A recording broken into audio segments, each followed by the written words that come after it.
All Muslim children start life and are told by their loved ones thoughts they're meant to hold. Their mother, their father, their sheikh, their imam told them the Quran is preserved. Every letter, every sound, dot by dot, letter by letter, sound by sound. There is one and only one Quran. That's what they found. That's what makes it unique above all the rest. Others are corrupted. This one is the best. Yet there are holes in that narrative. In 2016 at Speaker's Corner scene, a woman stood there with 26 Qurans in between, holding them up. Which one is true? Which is the word of Allah? Which one for you? Which is on the eternal tablet? They think they pause, They think about it, but they don't resolve. then it happens. Emails get exposed. Now a bros leak what was kept closed. The holes in the narrative. Why did you leak it? Why would you do that? I thought we loved Allah. Imagine that. When you're a student, you say what's going on, then later you adjust it, just carry it on. You change it, repeat it, regurgitate the line, but do a deep dive, it gets hard every time. Don't push me! Don't do a deep dive. Things get awkward, difficult. In my heart I had a doubt. This is serious, not a joke. When I say no joke, I mean serious, no joke. My crisis at Yale, my foundation broke on the holes in the narrative. Don't bring it public, don't say it out loud. Most advanced scholars can't answer it now. This is the foundation, yet we don't explain, so don't push me! Leave it the same, I don't wanna get into this issue again. Even graduate students cannot defend, those questions can't be answered. Don't push me! Khalas and khalas. Just let it be. Because there are holes in the narrative. It's like the emperor with no clothes on. It's in our sources, but we don't go on. They don't read it, so they don't know. And we want to keep it exactly so. It is clear, scholars clear to the learned. The standard narrative has holes, that's confirmed. That's all I'll say, I won't say more. Why you cut me off, bro? Let me explore. These holes troubled the ummah from the start. From the prophet's time, it shook the heart. 50 opinions, but Allah knows best. Although none can settle when it's put to the test. Don't push me, don't make it public, this is not wise. The holes in the narrative, just leave them aside. This is not hikmah, we need defenders, not questions out loud. So don't push me, not in a crowd. On a blank mushaf, what would you write? Would it match what we have today, line for line? It's not that easy, you know it's true. So why are you asking? What's wrong with you? This is not like Mata, not a hotel marriage stay. Not a 60-second marriage you can start and stop one day. The holes in the narrative can't be explained away. This should be private, don't speak it out. I'm about to fall. Don't push me now. Don't push me. Don't push me. Leave it there. There is no hikmah in this right here. When I wrote my books, I stayed in line. Because a deep, deep dive will shake your mind. If people knew this, they'd walk away from the ummah complete. No reason to stay. Dive deeper and deeper, then problems arise. They crash on your face. You can't disguise. You're making me uncomfortable. Yes, you are. It's a simple question, but it goes too far. I'll give you a pen and a blank white page. What would you write from memory stage? I'd write a mixture. Like leftovers after you eat. Like biryani mixed. Everything incomplete. That mixture will give you pain inside. But still they tell you just let it slide. Choose what you like, forget the rest. That's how you stay firm, never put to the test. Holes in the narrative exist. If you bring someone, don't talk about this. And don't push me. Keep it hidden, that's the method they insist. You're trying to patch the holes that exist because you're hungry for the perfect word of God. But you can't fix the holes, no matter the plan. It's beyond your hands, it's beyond man. Repent and turn, don't stand alone. To the one with the holes in his hands. Yes, hands and holes in his feet. He can make you whole. You cannot fix it, but he'll redeem and rescue you. I shook the foundation, I said it clear. Faith crushed in front of eyes right here. More holes coming, just wait and see. As it all falls down in front of me. There are holes in the standard narrative. Say no to the standard narrative. No to the narrative with holes. Yes to the only holy one. Yes to the divine eternal Son. Say yes to the man with holes in his hands. His holes will make you whole. Yes, make you whole.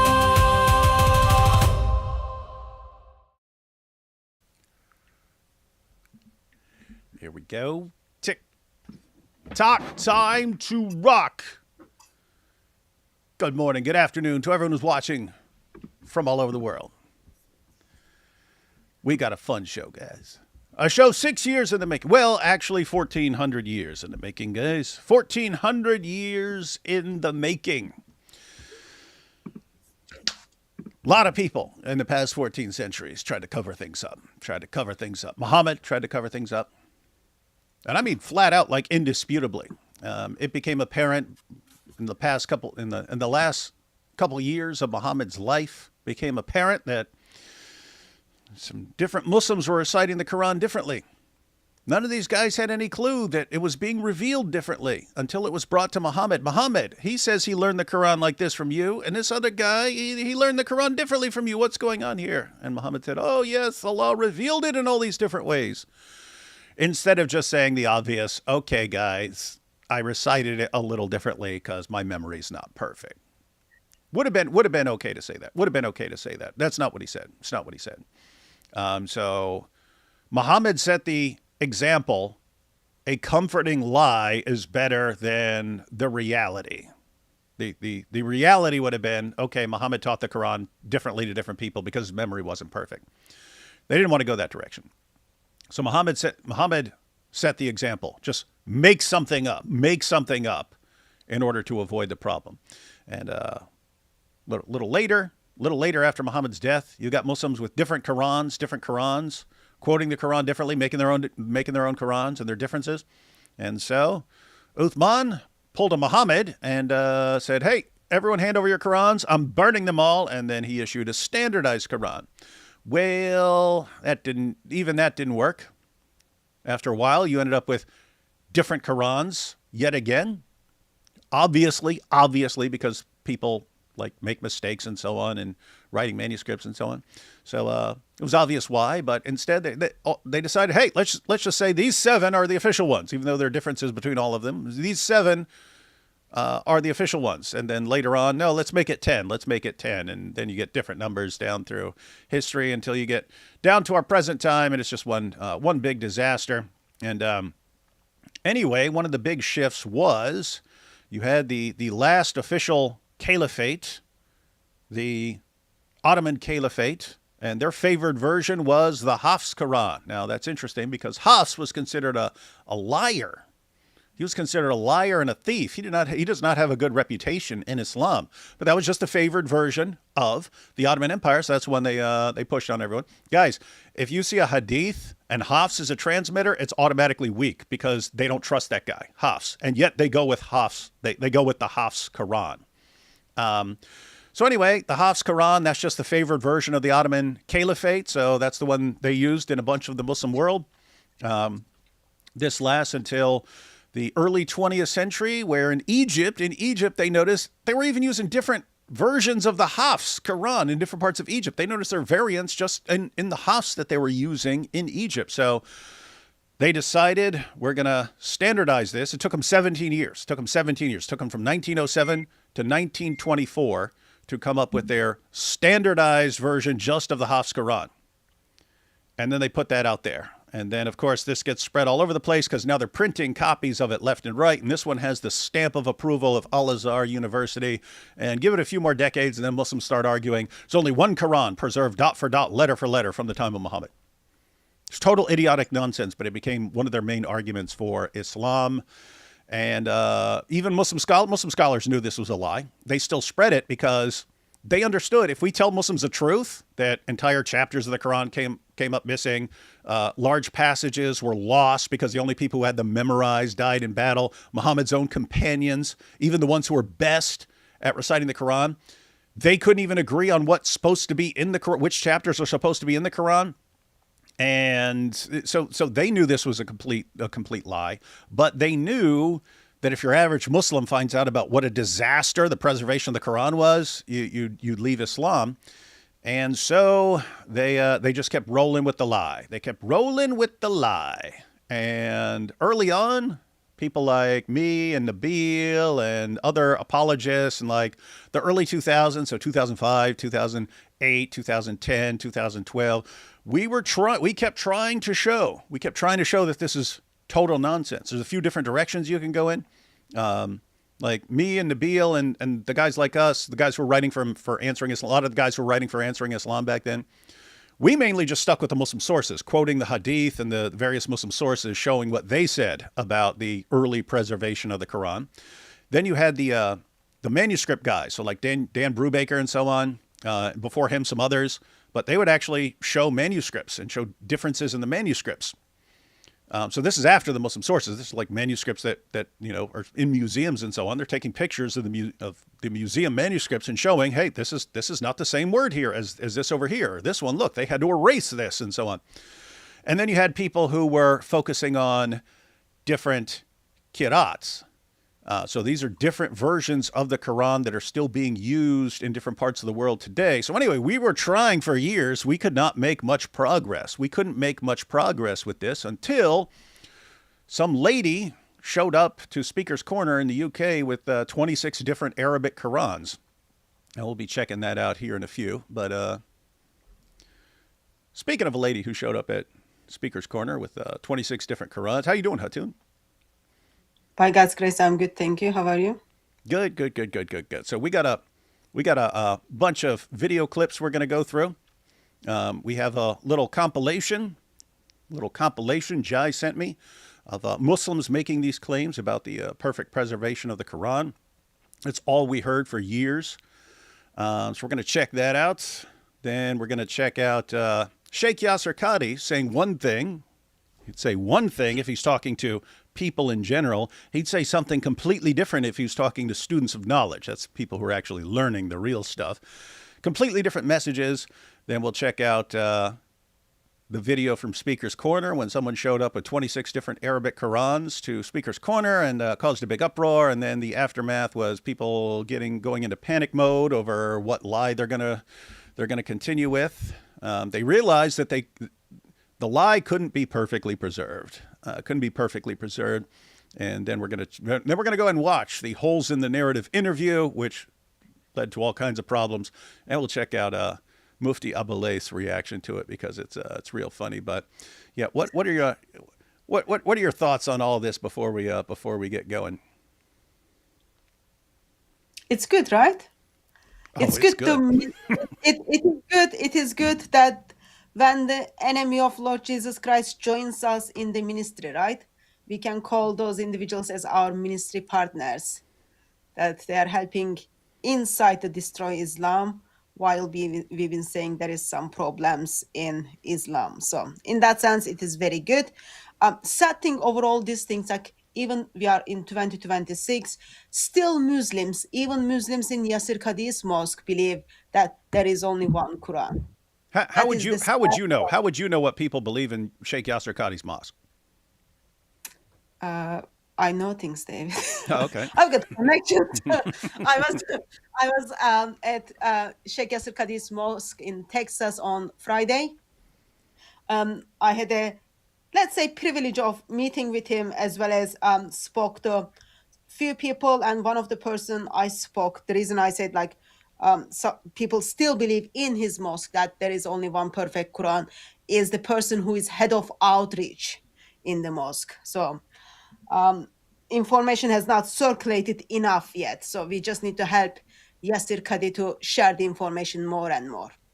Yeah, that's the problem I noticed too recently, and this is something everyone here on YouTube needs to be aware of. We kind of, YouTubers and people who spend a lot of time on YouTube, they're looking at things through kind of a YouTube lens, and the YouTube lens on this would be they spent decades lying about the Quran. Then, we spent many years trying to refute them, and then all of a sudden it got out of control for them.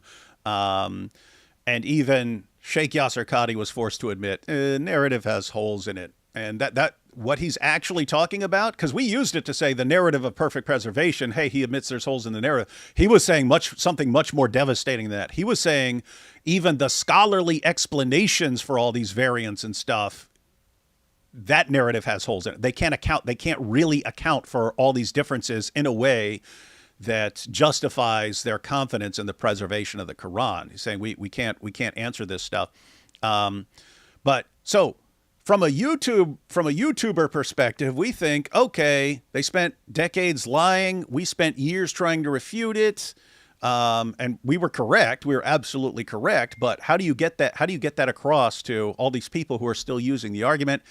Eventually, one of their top guys acknowledges it, and then a bunch of other and then the other YouTubers, the other Muslim, the Dawah guys on YouTube, they stop using the argument, and then they suddenly get confused when you bring up perfect preservation. There's that famous clip. Who was it? Chris? Was it Chris who walked up to Mohammed Hijab, and he's like, "So you guys talk about perfect dot for dot, letter for letter." And what? Who says this? Who says this? He's acting like they didn't say it, even though it's all we heard for decades from them. We heard the same thing: perfect dot for dot, letter for letter preservation. Then they started acting like they didn't claim that sort of thing. So we had that going on, and then we even had like Fareed. Jai and I were just talking. Fareed played the clips that I shared of Yasir Qadhi saying one thing to one group, and it's something completely different to a different group. And Fareed acknowledged it, that Sheikh Yasir Qadhi was lying about the Quran to people. And so we look at that and we say, aha, it's done. We got the Dawah guys to stop using this argument. Cool. We won. What's the problem? Well, as Hatun was just pointing out, you go to a mosque and start talking to Muslims, they still believe in just this one Quran myth. And we would find it out by going to Dawah booths, not the main guys who are on YouTube, but just the regular Dawah guys who are at the Dawah booths. They're still preaching one Quran, perfectly preserved, dot for dot, letter for letter. The point here is we already won, but we still got a lot of work to do because people don't know. People still don't know. Muslims don't know. Your average Muslim still doesn't know this stuff. So we're gonna have to keep putting material into the hands of people to go and share at the Dawah booths. We're going to have to make short little videos, screenshots, pictures of differences between like Hafs and Warsh so that everyone has them handy so that any person can walk up to a Dawah booth and go, wait, you're still preaching one Quran perfectly preserved? What do you do with this? Hafs, Warsh right here, side by side. They're saying something completely different. What do you do with this? So we got to do that until Muslims, even just regular Muslims, know this stuff. Pretty rough. A lot of work to do. But guys, the main work has been done. Now we've got a lot more work, but it's getting this information into the heads of the average Muslim. And guess what? Hey, Jai, we even saw this recently. How you doing, Jai? Good, man. Really excited. Happy to be with you guys. Really excited for the stream today. I know we're going to get into a lot. It's going to be a mega stream. I was just telling everybody before they came here to get their popcorn, get their Pepsi ready. It's going to be a long one. It's going to be epic. Yeah. And Jai, yeah. I brought this up because this was just a couple of days ago. The clip we watched over on your channel, which is of God Logic holding up 3 Qurans saying, hey, these 3 Qurans here. And he's just making a simple point, responding to a Muslim about the Trinity. He's trying to say, hey, there's 3 Qurans, and yet you're saying there's only 1 Quran. So this is 3 in one way, 1 in a different way, right? What's your objection to the Trinity? So trying to get the guy to clarify what his objection to the Trinity is. But this was a Muslim news channel. A Muslim news channel shared that clip and said, oh, this dumb Christian, he thinks that because he's got 3 different Qurans, that there are differences in these Qurans. And someone responded to that. If they show me 1 letter of difference between these 2 Qurans, I'll leave Islam. Yep. And so Jai jumped in there and said, you say 1 letter difference? And so Jai starts showing him differences between Hafs and Warsh. And so the guy said, show me 1 letter of difference and I'll leave Islam. You showed him differences between Hafs and Warsh, including letters of difference, but sometimes a single letter completely changes the meaning of the verse because it makes it a different word. So Jai, what was his reaction upon you showing him exactly what he said would cause him to leave Islam? His reaction was, I'm not going to leave Islam to join a pagan religion. Now, what would that have to do with what he said? You don't have to join some other religion, but you said you would leave Islam if there's 1 letter of difference. So that's right. So he made the claim that he was going to leave Islam if he could see 1 letter of difference between the 3 different Qurans that Avery was showing. So yeah, as you said, he showed him the difference. And his response was that he's not going to leave Islam for a pagan religion. Now, I wasn't inviting him to a pagan religion. We invite Muslims to the Lord Jesus Christ. We don't invite them to paganism. But he said he would leave Islam if someone were to show him the differences amounting in just one single letter. So it just shows you, it goes to show you that they're not, a lot of times they're not honest about these challenges that they make. I'll become a Christian if, or I'll leave Islam if. That's just rhetoric. They don't actually mean it. They're just saying it because they're trying to show you that they're very confident that their claim is true. Yeah, and so you might hear something like that. You might think, well, I mean, what's the point even? What's the point if they're not going to actually leave Islam like they say? If they're not actually going to do what they say, why even share it with them? Well, because A lot of them do some listen. Muslims do A have lot a of them different do. reaction, Yes. right? Some Muslims Yes. do have a different reaction, and we saw this just recently from Libiano's video where he was. You Yep. remember the famous video? We sucked. Allah sucks. It sucks so bad. We're the worst. Everyone's better than us because we suck so bad. You know, that's fun to watch. But in there, he said, "You wouldn't believe my inbox is filled with Muslims who are doubting Islam." And he goes, and then he brings up the logical problem of the Quran. He says, logical problem of the Quran is, okay, if you say there's one Quran, you have different Qurans with that are distinct, and they contain completely different readings and stuff. What do you do there? What do you do there? So you're saying one Quran, but you have different Qurans with different meanings, so there's distinctions between them. Mm-hmm. And so people made an argument out that called the logical problem of the Quran. And Libiano says, you may think, talking to his fellow Muslims, you may think that argument is stupid. My inbox is filled with people who are doubting Islam because of that. So what's the point? The point is, you still have vast majority of Muslims who believe there's one Quran, perfectly preserved, dot for dot, letter for letter from the time of Muhammad. That's still very common belief. They're not going to find out that's a lie unless they find out from us. Sadly, in their religion, we have to be the ones who tell them the truth about their own book and their own prophet and all this stuff.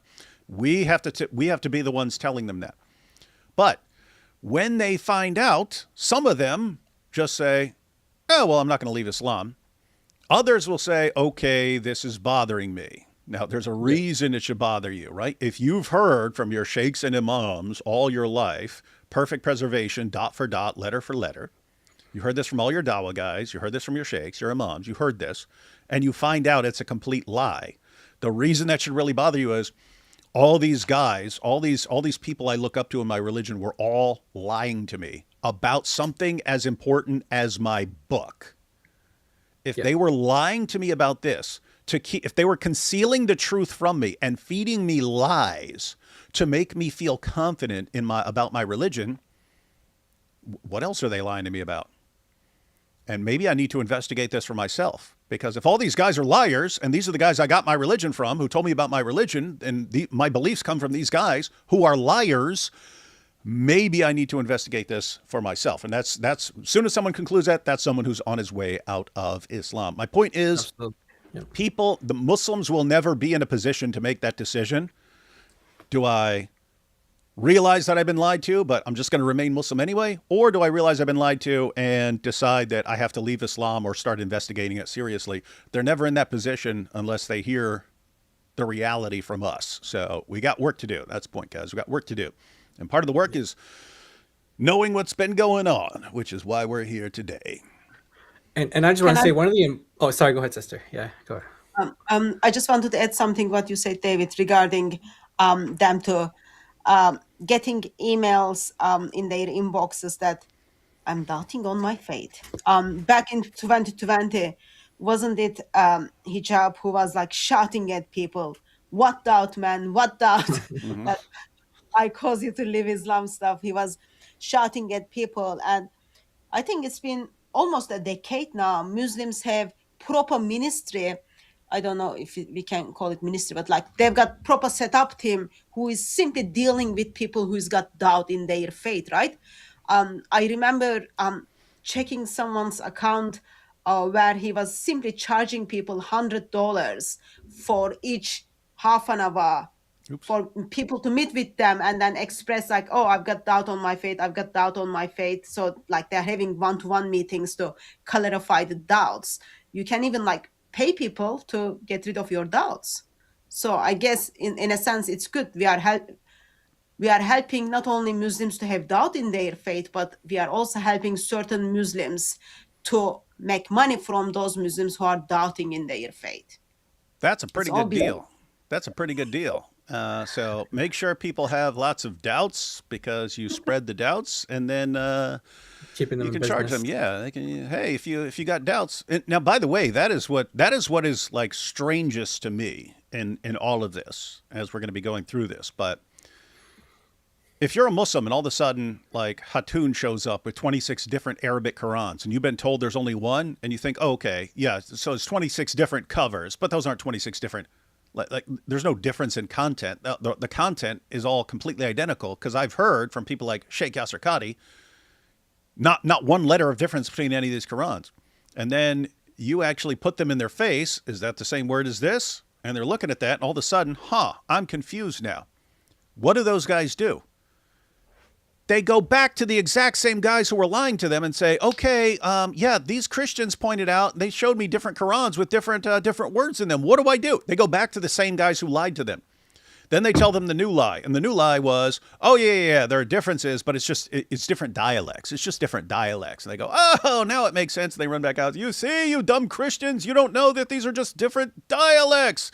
And then, then you start showing, no, this gives a completely different meaning to the verse, a completely different meaning in this Quran and in this Quran. This isn't a different dialect. That's not what dialects do. Dialects don't give you completely different meanings here.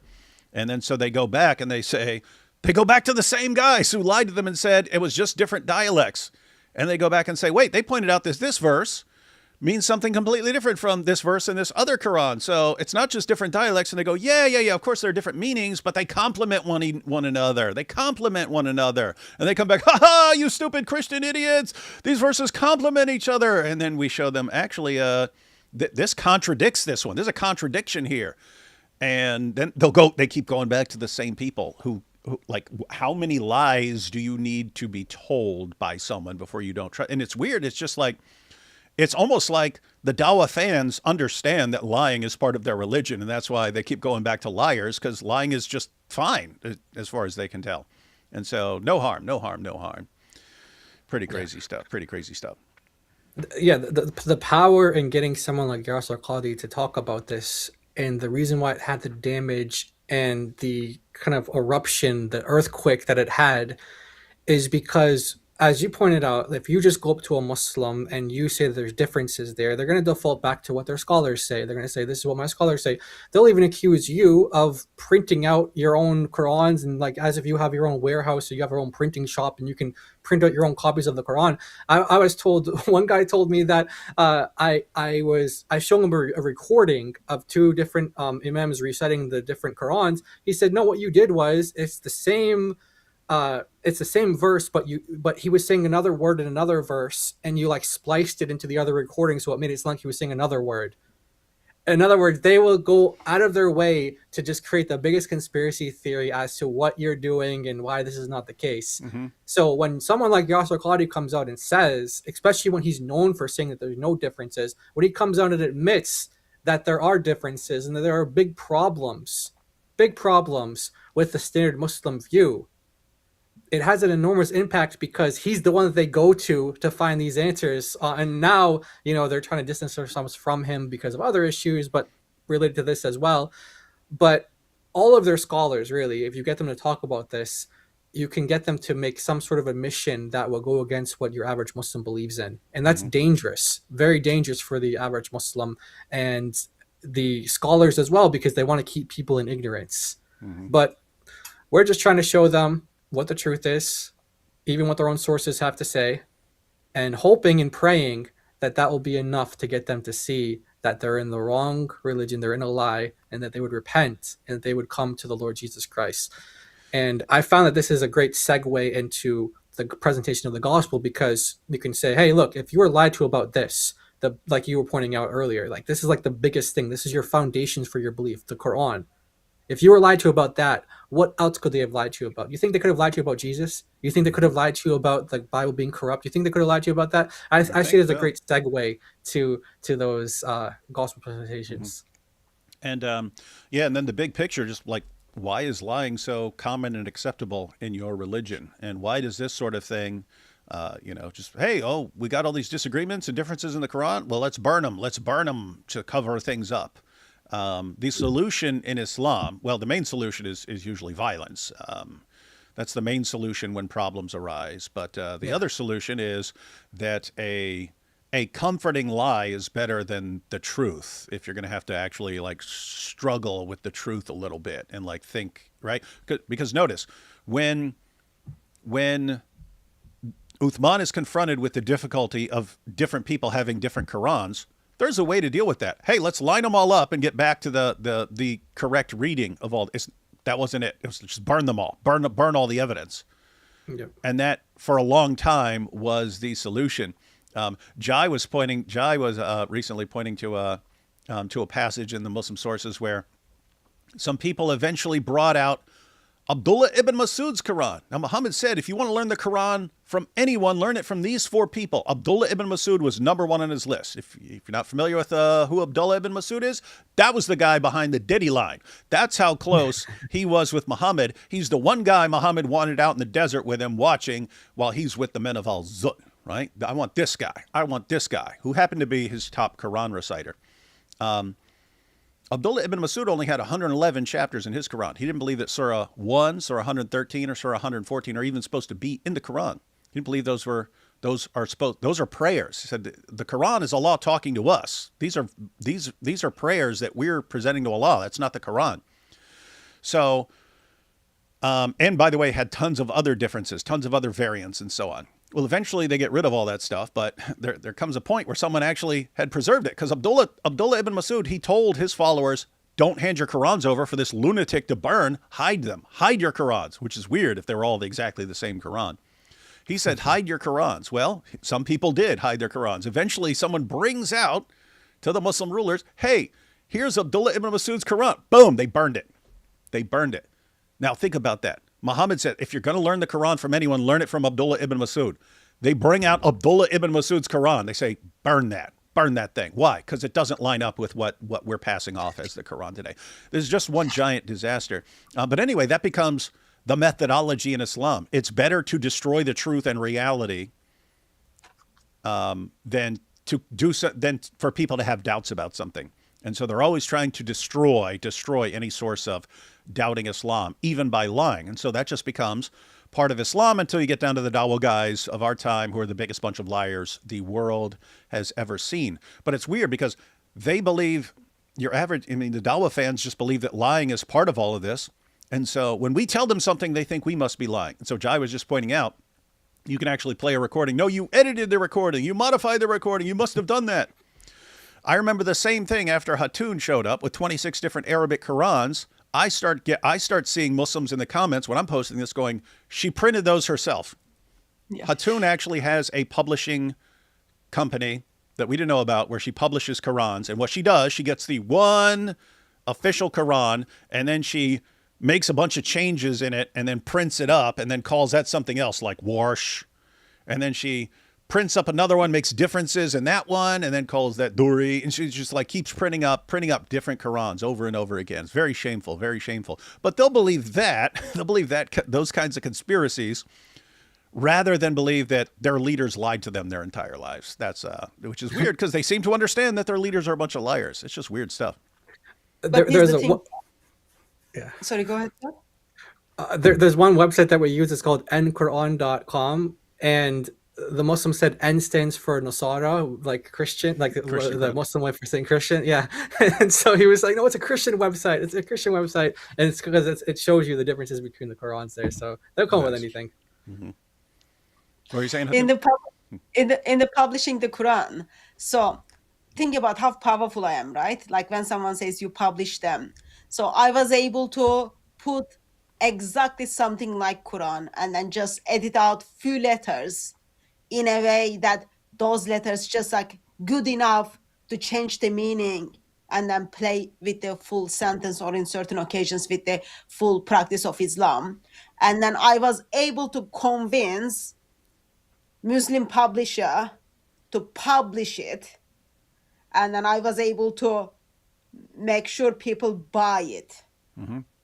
Like, I'm very clever. Yeah. And of course, we know economy messed up, right? Someone needs to contribute to the economy by like cycling this kind of thing. So it was good business. Yeah, and you're able to build a time machine and then go back in time and get Muslims in different parts of the world to use these other Qurans that you invented and made up and stuff. So it's really awesome work. It was very hard, but I mean, they'll notice Muslims will believe all of that, will believe all that nonsense and that big conspiracy before they'll realize they're being lied to by their leaders. They just got serious problems. Speaking of Muslim leaders and dawah guys who lie about this stuff, let's go ahead and check out this little compilation of what some of these guys were saying about the Qurans. Some of these guys were saying about the Quran for a good bit of time. Let's check it out here. The Muslim claim has been for the last 14 centuries that the Quran is absolutely word by word preserved. I repeat, our claim about the Quran, and we stand by that claim to this day. How about now, buddy? This was several years ago. Yeah. How about now? He still stands by the claims. Shame, right? Yeah, that's good to know. Hey, Adnan, you want to join us and explain? Hey, Adnan, straight up invitation. If you would like to join us, to explain some things for us about this one Quran, we're very confused, as you'll see if you join us. But if you'd like to join us and explain some things for us, open invitation. You can clear up all of this stuff for us. We'll put different readings of the Quran up there, and you can keep explaining how it's just one Quran. 2020, we stand by that claim that in the light of evidence. 2020, dude, that was the year of the holes in the narrative, man. What are you talking about? And He did this otherwise, after that. Yeah, so he realized Muslims were having doubts, and Yasir Qadhi had admitted there's holes in the narrative, and so look, I'll just say it again. There's only one Quran. Yes, one Quran. Yes, this is what we believe, and we stand by this. Yes, even our scholars are finally being forced to admit that it's complete idiotic nonsense, but we still believe it, and we still maintain it, and we still proclaim it. Yes, this is Islam. We lie for a living. the Quran is preserved word by word. Word and by it can word. be traced back to the Prophet sallallahu alaihi wasallam, Prophet Muhammad, peace be upon him, word by word. And frankly, you know, the Quran has been preserved, we believe, since the time of the Prophet till now, word for word, letter for letter, haraka or vowel sign for vowel sign. There is not Now a he has book changed on his the position. planet. Now, because we were talking about whether they changed the positions or not, he has changed his position, Mohammed Hijab. Now he says, well, the Quran wasn't revealed with letters; it was revealed by sounds. Yep. And so he's getting very technical And now now. Mohammed Hijab says that the different recitations of the Quran, the different versions of the Quran, are all parts of the Quran. And so, if you memorize the entire Hafs Quran, according to Mohammed Hijab, you haven't memorized the Quran. In fact, you can't memorize the entire. You can memorize all the different qira'at, all the different canonical qira'at. You can memorize all of them. You still haven't memorized the complete Quran because a bunch of the variants were lost when Uthman burned them. So sucks to be you. That's good, right? That's very good. Like we want him to change his position because he needs to make money from those whom he causing the doubt, right? So in that that's sense, true. good. That's true. Yeah. Recently, he also said it can't be dot by dot because they didn't have dots in time of Muhammad. So. Yep. So that's an additional problem, but that's just more doubts for them and more money. Earth in human history that has been preserved like this in its reading, That's in Mansour. its articulation, in its pronunciation. Mansour just jumps up. That's Mansour, guys. I like that how he just appears. He's like, oh, someone's on video. I have to get some attention. Mansour to the rescue. Preserved like this in its reading, in its articulation, in its pronunciation, in its preservation. There is not a book on the planet Earth which has been preserved like the Quran. There's not a book that's been preserved like this. Pink rectangle, pink square, another pink rectangle, very light blue rectangle, another light blue rectangle, darker blue rectangle, another darker blue rectangle, a little bit of white underneath there, and then we're back to pink. Yeah, so this is powerful stuff as far as I can tell. So Muslim on planet Earth or elsewhere have no doubt where's the elsewhere? whatsoever that the Quran has been preserved to the letter to the dot and to the sound when we talk about this. It is amazing. The Muslim Ummah has its fair share of strange ideologies, different sects, different beliefs, different groups. But guess what? All of these groups, no matter what their sect and understanding of Islam is, their Quran is exactly the same. Jai, when he said those words, did he know that was a lie? Absolutely, he knew that was Absolutely, guys. 100%. 100% he knew that was a lie, and he was lying. Because he wrote the book. He wrote the book about this issue long before that. Yep. What Exactly. a liar. Was flat out lying. Their Quran is exactly the same. And no group of Muslims around the world believes in another book they call the Quran that is not our book. The Quran shall remain uncorrupted, untouched, and unchallenged until the day of judgment. No one shall be able to tamper with the Quran. No one shall be able to bring a false copy of the Quran and the Muslims will be fooled and say it is a false copy. And therefore, to this day, the Ummah has never disagreed about its holy book. O Muslims, thank Allah for this blessing. Thank Allah for this blessing that we made up and is a total lie. Ivan here said, Ali D said the scientific argument was debunked, but can't let go and reconstruct his view on the Quran. Yeah, guys. So Ali Dawa, famously, we covered it. Ali Dawa, who used to use the scientific miracles argument, came out and said, guys, stop using the argument. It's been debunked. This is another issue. This is exactly the same right here, that on YouTube, when the Dawa guys finally admit, okay, scientific miracles argument is completely bogus. It was made up. It doesn't work. It's been debunked. Stop using it. And we think, oh, the argument's done. But you still go out to a mosque and they'll still be using the scientific arguments. I mean, for the Quran. You go to the Dawa booth, they're still using that argument.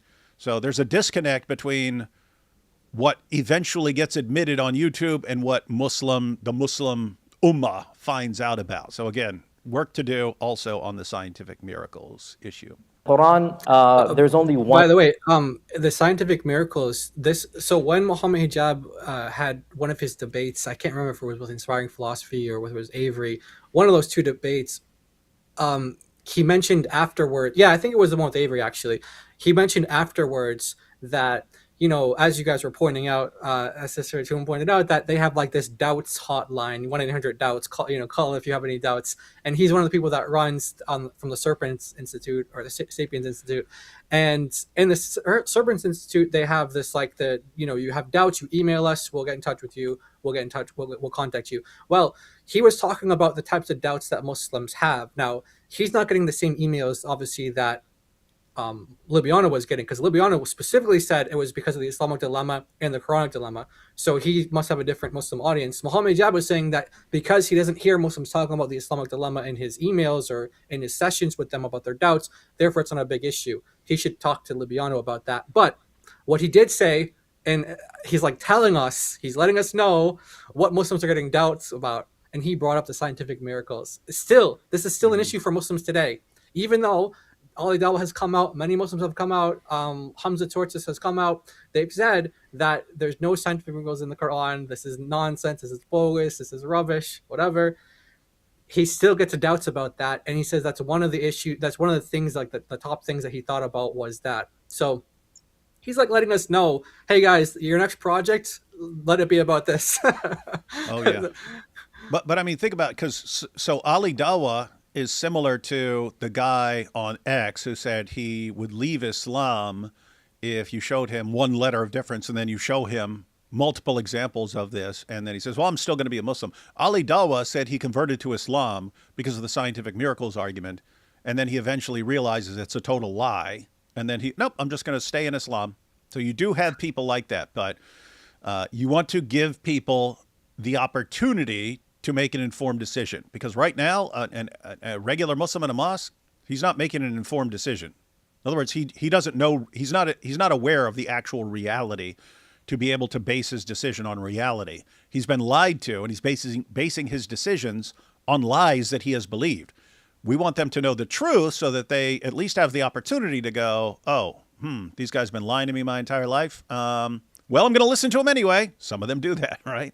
But you want them also to have the opportunity to go, these guys have been lying to me my entire life. Oh, I'm out of this religion. Bunch of liars. Don't trust them anymore. Quran, there are no various versions. I just want to say one more thing, which is that Yasir Qadhi has also told on himself as well, and he says time and time again, we have recordings of him saying that the most complicated, the most difficult issue. That's in the Holes in the Narrative interview. That's it. So he's letting everybody know, if you guys want to focus on areas what Muslims are doubting on, this is the area right here. So Muhammad Hijab says focus on scientific miracles. Libiano was telling us Islamic dilemma and the Quranic dilemma. Yasir Qadhi told us to focus on this issue. So, and Hijab, of course, did the poll, not in the Zoot sense, but he did the poll asking Muslims what bothers them about Islam, and the number one answer was moral problems with Muhammad as far as causing doubt. So these guys, the great defenders of Islam, have told us everything we need to know about what causes doubts among their people. Thank you. Thank you so much. And I guess they want us to have that information because mo doubts, mo money. You know what I mean? Mo doubts, mo money. That's what they say in Dawah. And the Quran, there's only one Quran. There are no various versions or whatnot. It's one standard copy of the Quran across the Muslim world. Really, there's not been any variant versions of the Quran. The Quran is the Quran for all sects and schisms and groups of Islam. And we also, all Muslims take pride in the fact there is but one Quran. There's no variants of the Quran. If it were the case, that right... Yasir Qadhi wrote the book Science of Quran way before he debated James White, right? In his book, especially, he gives the name of those Qurans and then tells us where are those Qurans today. You can go and find them, and then he gives examples of them. So if anyone wants to learn what the lying voice looks like, they need to re-listen that part of that video. This is when someone is lying to you intentionally. They know they are lying. Yes. They know they are lying. They know even their God or their mother know they are lying, and they still choose to lie. That's like sad. And I still remember when Nabil, we were heading to the UK for a series of debates, and one of his debates was with Bassam Zawadi on whether the Quran has been perfectly preserved. And so Nabil had his case laid out, but he's like, "Hey, I better check out Yasir Qadhi's book on the sciences of the Quran." And but he's sitting there all shocked at some of this stuff. He's like, sitting there and he's turning to me, he's like, "Do you know they have no clue what the ahruf are?" And I was like, "What?" He goes, "Yeah, they have no idea what these things are." It's like, "What?" And I forget what the number was. He's like, they got 28 different positions on what the ahruf are, and a bunch of them say the others are all wrong. I was like, "What is this? They don't even know, man. They don't even know." And so this was Nabil finding out about this stuff from Sheikh Yasir Qadhi, who suddenly, when he's talking to a popular audience, forgets about the various things that he actually writes about in his book. I have a clip of that debate, and guess what Bassam Zawadi did? He appealed to Yasir Qadhi to talk about Quran preservation in that debate. So the theme of the video was when Muslims used to cite him, and then they threw him under the bus. Oh, yeah, so that's good stuff. In that debate that you just referenced with Nabil, the guy who was debating, the Muslim who was debating, appealed to Yasir Qadhi to say that the Quran's been preserved. Strange stuff. Now, at this moment, every single mushaf, meaning book or parchment wherein the Quran was inscribed, was to disappear.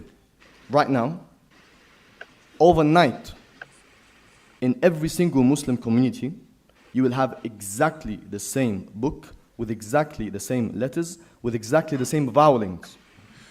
Yeah. So Jai, is that true? If Muslims in Morocco, if every Quran in the world, and by the way, guys, you have to pay attention to this. What you just heard from this guy, they make the lie, and then they all spread the lie, and then they all tell the same lie. If you talk to a Muslim at a dawah booth outside a mosque, and you ask them about that, they're going to say exactly what did you know that if every single Quran were destroyed in the world today, that overnight they would all just come up with a new copy, and everywhere in the world would be the exact same copy? Really? Even the Muslims who memorize the Warsh version, they're going to come up with the exact same Quran as Muslims who memorize the Hafs version? Really? Yeah. See, I don't know this guy. He either knows he's lying or he's spreading the lie that he got from somewhere else. Well, Mohammed Hijab is sitting right next to him, so you can kind of guess. Yep. So, but the point is, guys, they're telling lies, lie after lie after lie, either because they know it's a lie or they've never studied, but they heard the lie from somewhere else. Emerge and be transcribed and be recited out loud amongst every single Muslim community worldwide.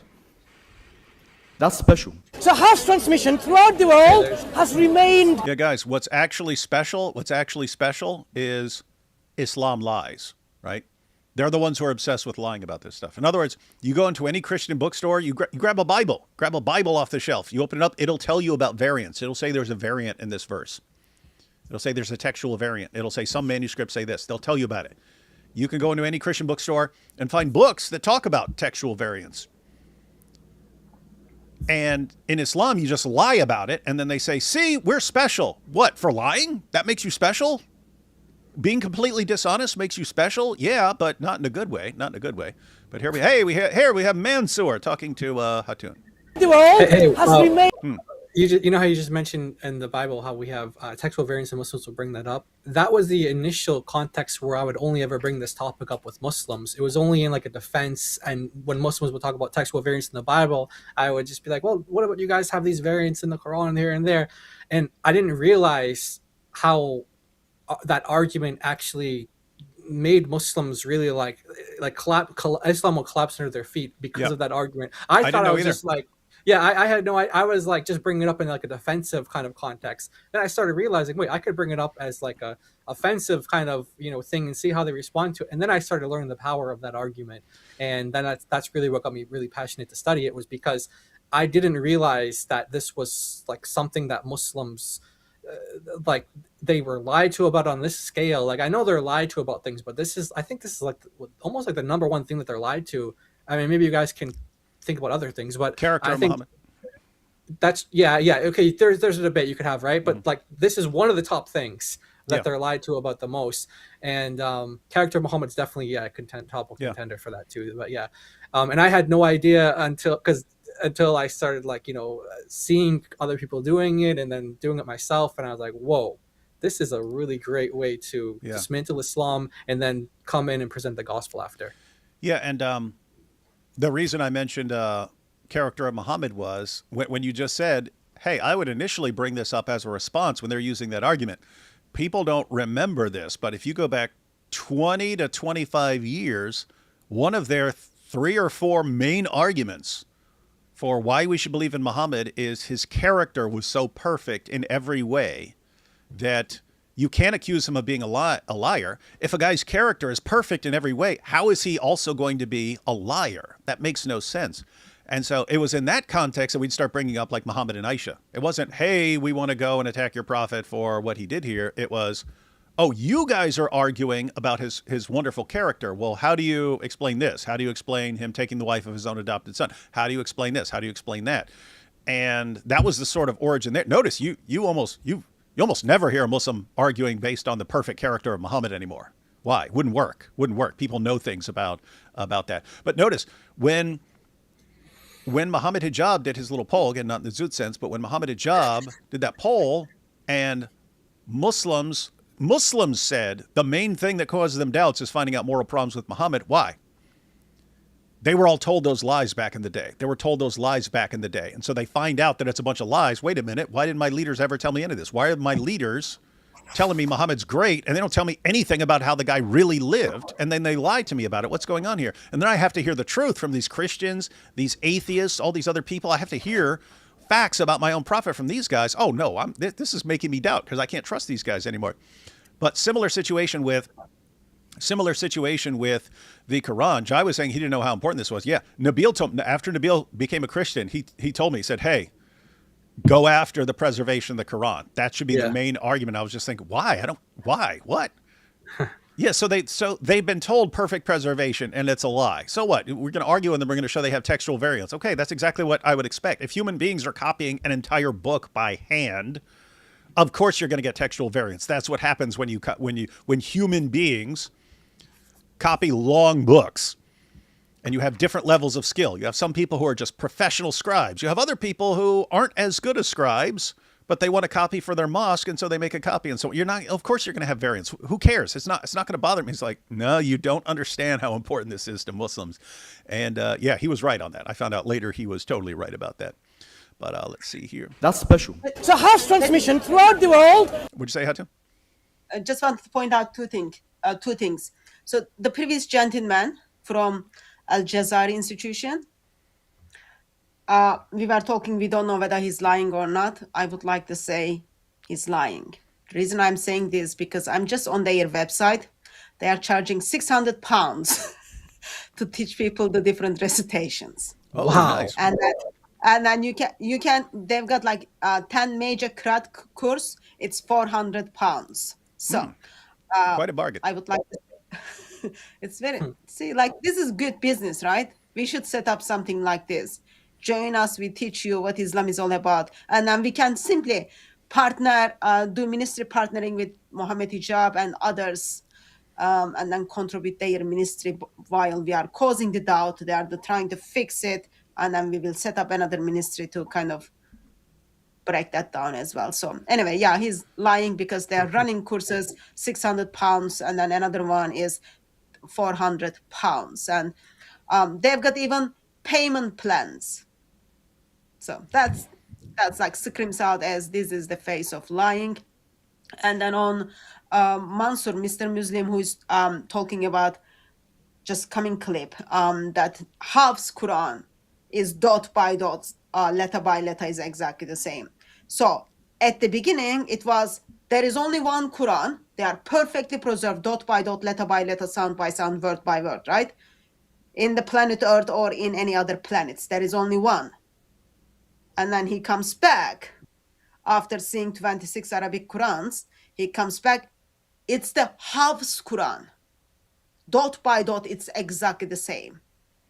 So he got rid of, like, he acknowledges in a sense that, yes, there are different Arabic Qurans. They are different than the Hafs Quran, but the current Hafs Quran we are reading is exactly the same. And then I think it was 7 different Hafs Qurans. The speaker's going to show them. Even the Hafs Qurans that are being printed are different from one another. So their argument is changing as much when you start keeping them accountable for what they said. So it was one perfect Quran, and now we find out one out of these 26 Quran has been perfectly preserved, and that's kind of another lie. Yeah, so I don't like to accuse people of lying when they could just be. Some people are lying and they know they're lying. Other people are telling a lie, but not intentionally. They're sharing a lie that someone else told. And so I wouldn't accuse them of lying. I would say they're saying something that's false, but they were lied to. And so try to give the benefit of the doubt. But Hatun's pointing out, so I didn't know if this guy was lying or if he was spreading a lie. Hatun pointed out, nope, you go to their website, they talk about the different qira'ats and so on. And they charge money for learning these different qira'ats and so on. So he knows about the differences, and therefore he knows that in different countries, in different places where they use these different Qurans, if the Qurans were all to disappear and then Muslims were to write out Qurans from memory, they would not match up perfectly. They wouldn't. And he knows it, and he lied. Yeah. All right. Good to know. Hey, what is this? We've got Real Jeet here. Says, lower the volume, David. Why don't you lower your own stupid volume? Lower everyone's volume. Come on, dude. Special. So Hafs transmission throughout the world has remained preserved to the dots and letters and sounds and vowels. As we all know, the Quran Not has true, been by the way. preserved word for word. Just on that real exactly quick, the same. this is something that Muslims will say. They'll say, okay, I'm not talking about the Quran, but like this particular reading or this particular transmission, as you guys know, like you have the 10 readings, and then each of those 10 have 2 transmitters. So you don't actually have like the readings in and of themselves. Like, for example, the reading of like Awesome, for example, doesn't exist anywhere. It only exists in his students. And there's, he had many students, but there became 2 canonical students, 2 canonical transmitters. Now, that's the same case with them as well. They had many students too, and their students differed. So Hafs had students that differed with. So he's saying that Hafs has remained the same. Okay, maybe the Quran as a whole hasn't remained the same, but Hafs itself remained the same. Not true. Yeah. There are differences that his students. You can see this in the books, like Ibn Mujahid's books and Ibn Jazari. These guys that their institutions are named after. Go to their books; they'll tell you Hafs had a student that used to read it like this, and he had another student that used to read it like this. Now they do have, ones that they pick and they choose to be like their particular version of Hafs, but it's just not true to say that Hafs has remained the same since like the end of since all time. No, he had students that differed with his other students. And so that's just a false claim that he made. Another false claim. It's another false claim to defend a false claim, right? Yep. That's what it is. Yeah, and I mean, I already pointed out, it took them 17 years to get an official Hafs version, right? Why? Because they had tons of variants in the Hafs versions that they were just using in Egypt. So hey, let's do some difficult work and come out with a. Okay, how can you say Hafs was preserved dot for dot, letter for letter, when it took them 17 years to try and assemble an official Hafs version? You had variants within the Hafs. Weird stuff. All right, Fareed here. Word for word. Today's Musaf, it is exactly the same. Word to word, letter to letter. This book, the Quran, is Kalamullah, غير مخلوق. It is the words of Allah, not a part of the makhluk. It was revealed to the Prophet ﷺ and preserved word by word, letter by letter, harf by harf. Even the pronunciation is preserved. The Quran that we read is exactly the one that was given to Prophet Muhammad, peace be upon him. Word for word, letter by letter, surah by surah, the whole Quran. Surah 15, ayah number 9. Allah says that it is Allah who has revealed this zikr, this message, the Quran. He will protect it. No change, it retains its purity.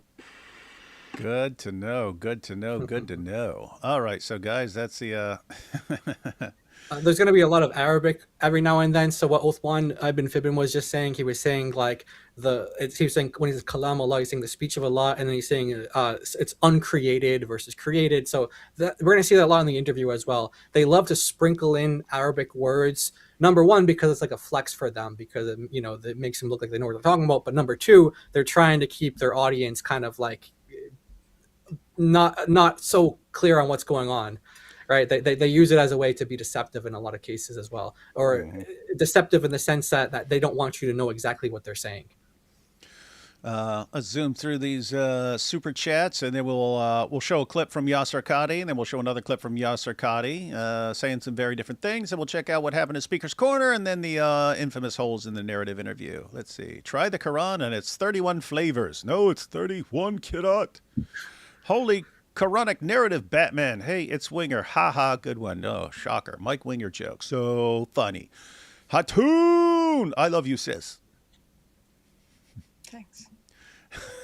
Hey, Hatun, we're kind of noticing your shirt there. It says the standard narrative, and then you got a picture of Sheikh Yasir Qadhi. Tell me you didn't wear that around that mosque. Not in that mosque, but yeah, Okay. around I do wear it. It is very useful. It is very useful. I did wear the other one, Mohammed is false prophet one. Oh, that's very Islamophobic of you. But true. And then Islamophobic. they were searching the bags. Actually, he wanted to search my bag, and I'm just like, I don't have anything. I've got Quran with holes in it, and then I've got Bibles.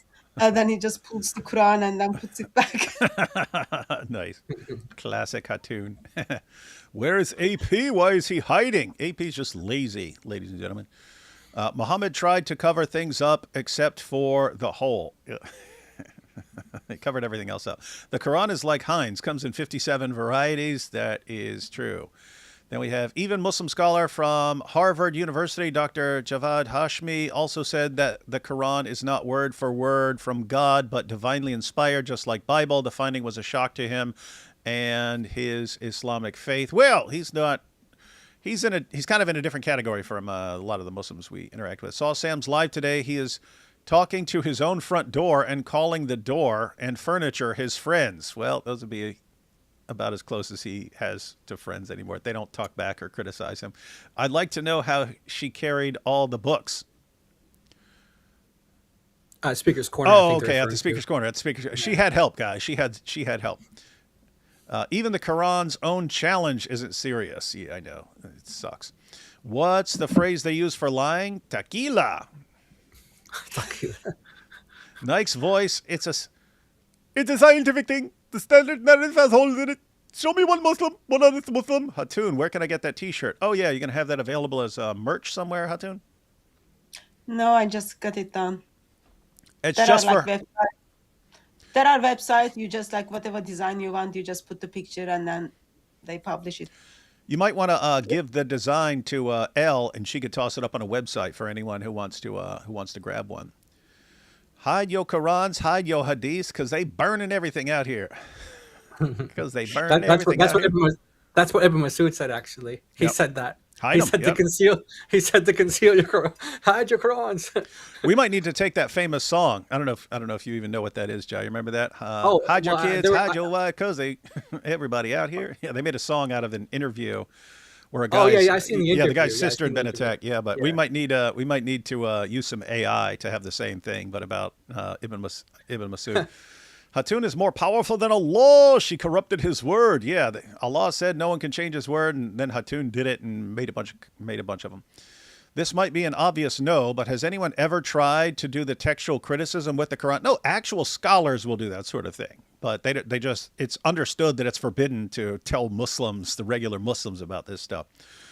And you can even, Jai, you can verify this, but like in like commentaries.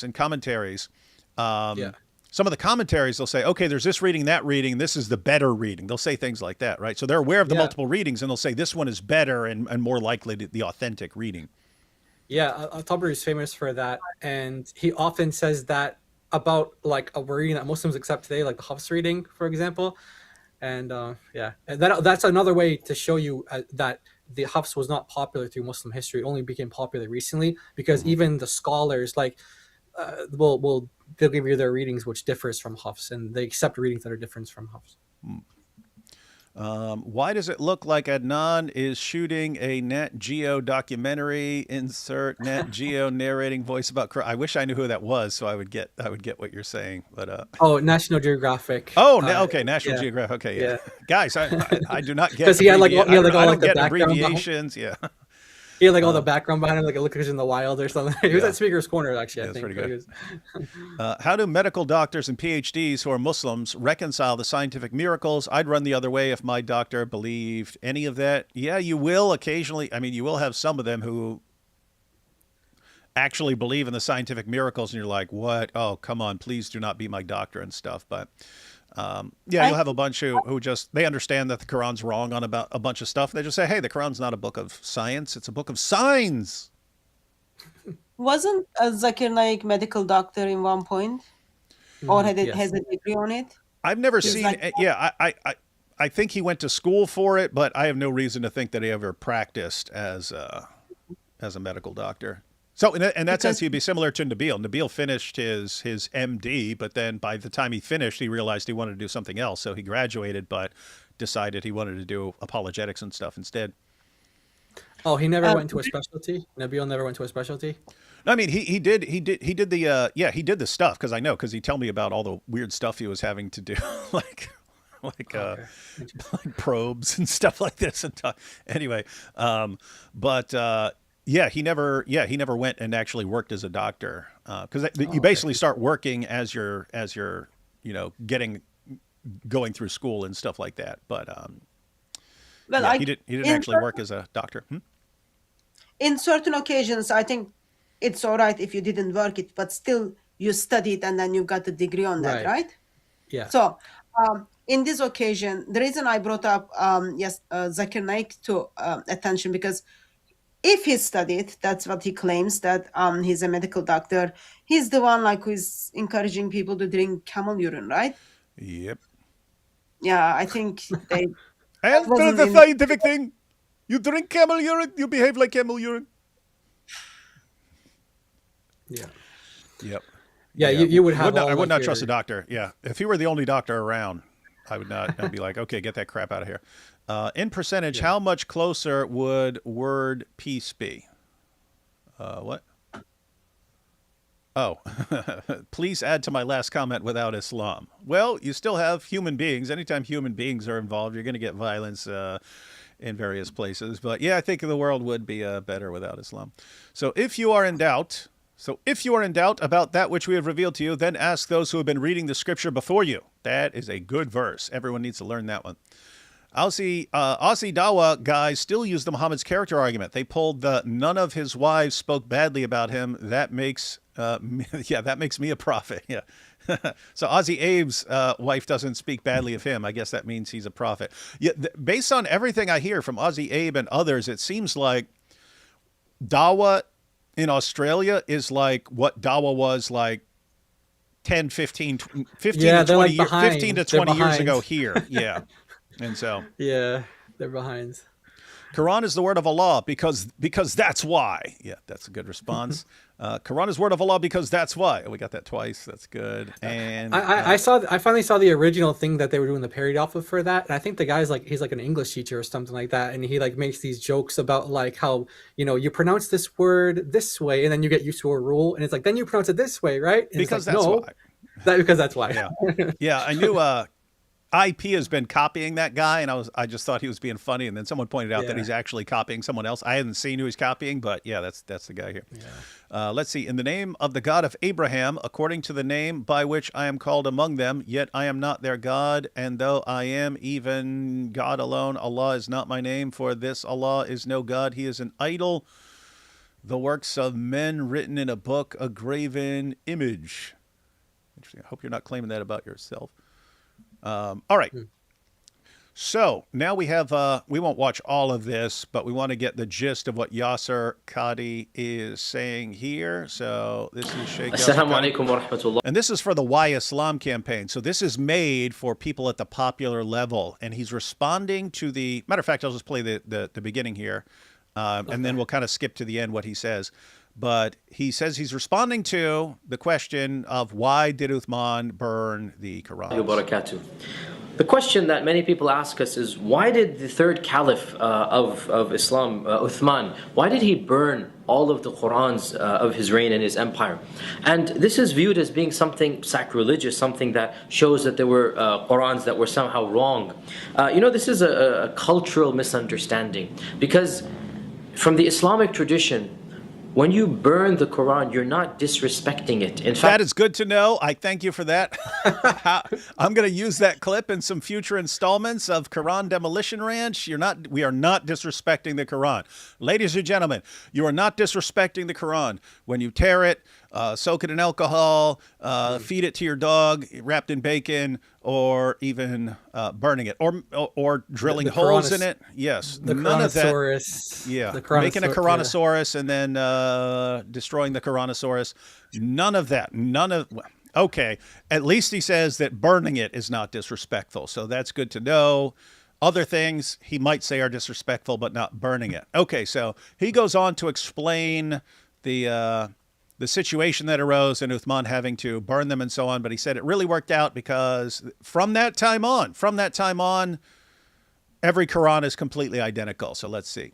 Quran, and so everybody agreed, and therefore the people's Qurans were compiled by the authorities. They didn't go house to house searching for them. They didn't go confiscating. It was a voluntary move, and everybody agreed because it makes sense. Everybody understood. Everybody agreed, huh? Now, everybody agreed, guys. Everybody agreed. Hey, Yasir Qadhi, you ever hear this guy Abdullah ibn Masud? You ever hear this? You ever hear this hadith collection, Jami at-Tirmidhi? Because there's a hadith in Jami at-Tirmidhi where Abdullah ibn Masud did not agree, and he ordered his followers hide their Qurans, do not hand them over. Oh, it's voluntary, and everyone agreed. Wrong, and you know it's wrong, and you're lying. But anyway, it's not even the lie we want to get to. We want to get to this other lie. Muslims have this thing called the silent consensus, and it's similar to silent consent, meaning like if you are silent, you're giving your consent, that Muhammad laid out as a rule. And so they have this concept as well in consensus that if someone doesn't speak out against it, or at least publicly or directly, that means that they're consenting. So they have this idea that the companions who had other codices of the Quran, but because they didn't publicly say something like Ibn Masud did, he certainly did, and there are others who objected as well, but if they don't say something directly or they're not quoted as saying something, they take that as a silent, agreement. And so they have this thing called silent consent. And consensus in Islam, not a lot of people know this, but consensus in Islam is the most powerful thing. It's more powerful than the Quran. Why? Because the consensus is what decides what the Quran is in the first place. Uthman, the ruling, he gets to rule what is the Quran. So they always say it's like, it's the Quran, it's Sunnah, it's like, it's consensus amongst, the scholars, etc., the fiqh, like whatever, like, your jurisprudences for certain rulings. But the most strongest thing is actually consensus, because consensus gets to decide what all those other things are. So. Melly Mac here points out, that's why they burn the U.S. flag. Respect. That's what it is. Okay.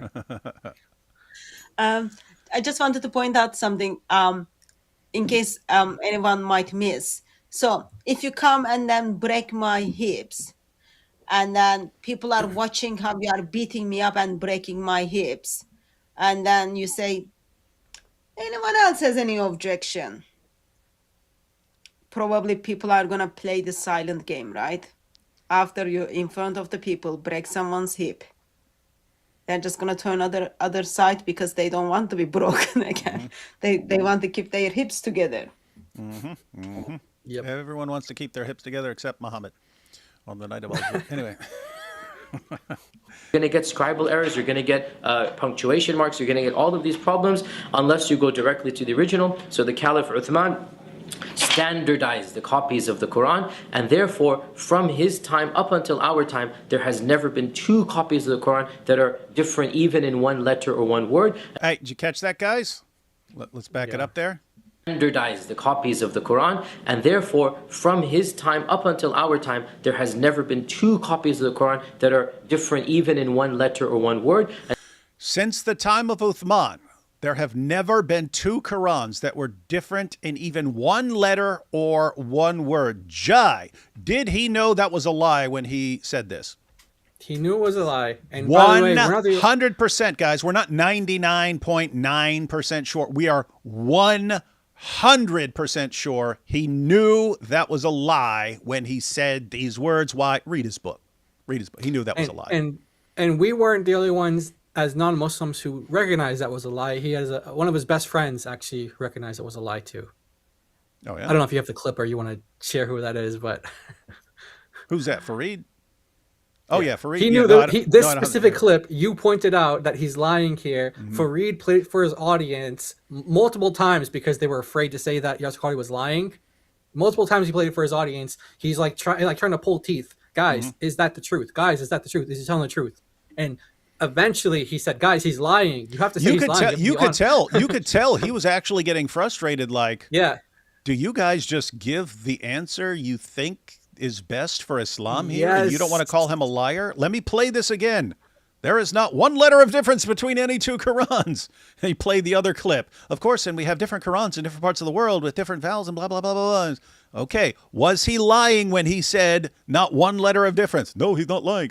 And he was like, what the heck is going on with you guys? He has to keep doing it to get them to realize Sheikh Yasir Qadhi is obviously lying here. Let's see if he says anything else in this clip. This is because of the farsightedness of the Caliph Uthman, and it's something that we're forever grateful for. And really, Muslims are very humble and very proud and very grateful to God that they're the only religious group that can, with so much authority, say that their scriptures really have been preserved authentically as their prophet intended them to be. Yeah, you see this nonsense? He says, not one letter of difference. And we're the only ones who can say this. You're the only ones who can what? Lie? No, anyone could. We just wouldn't.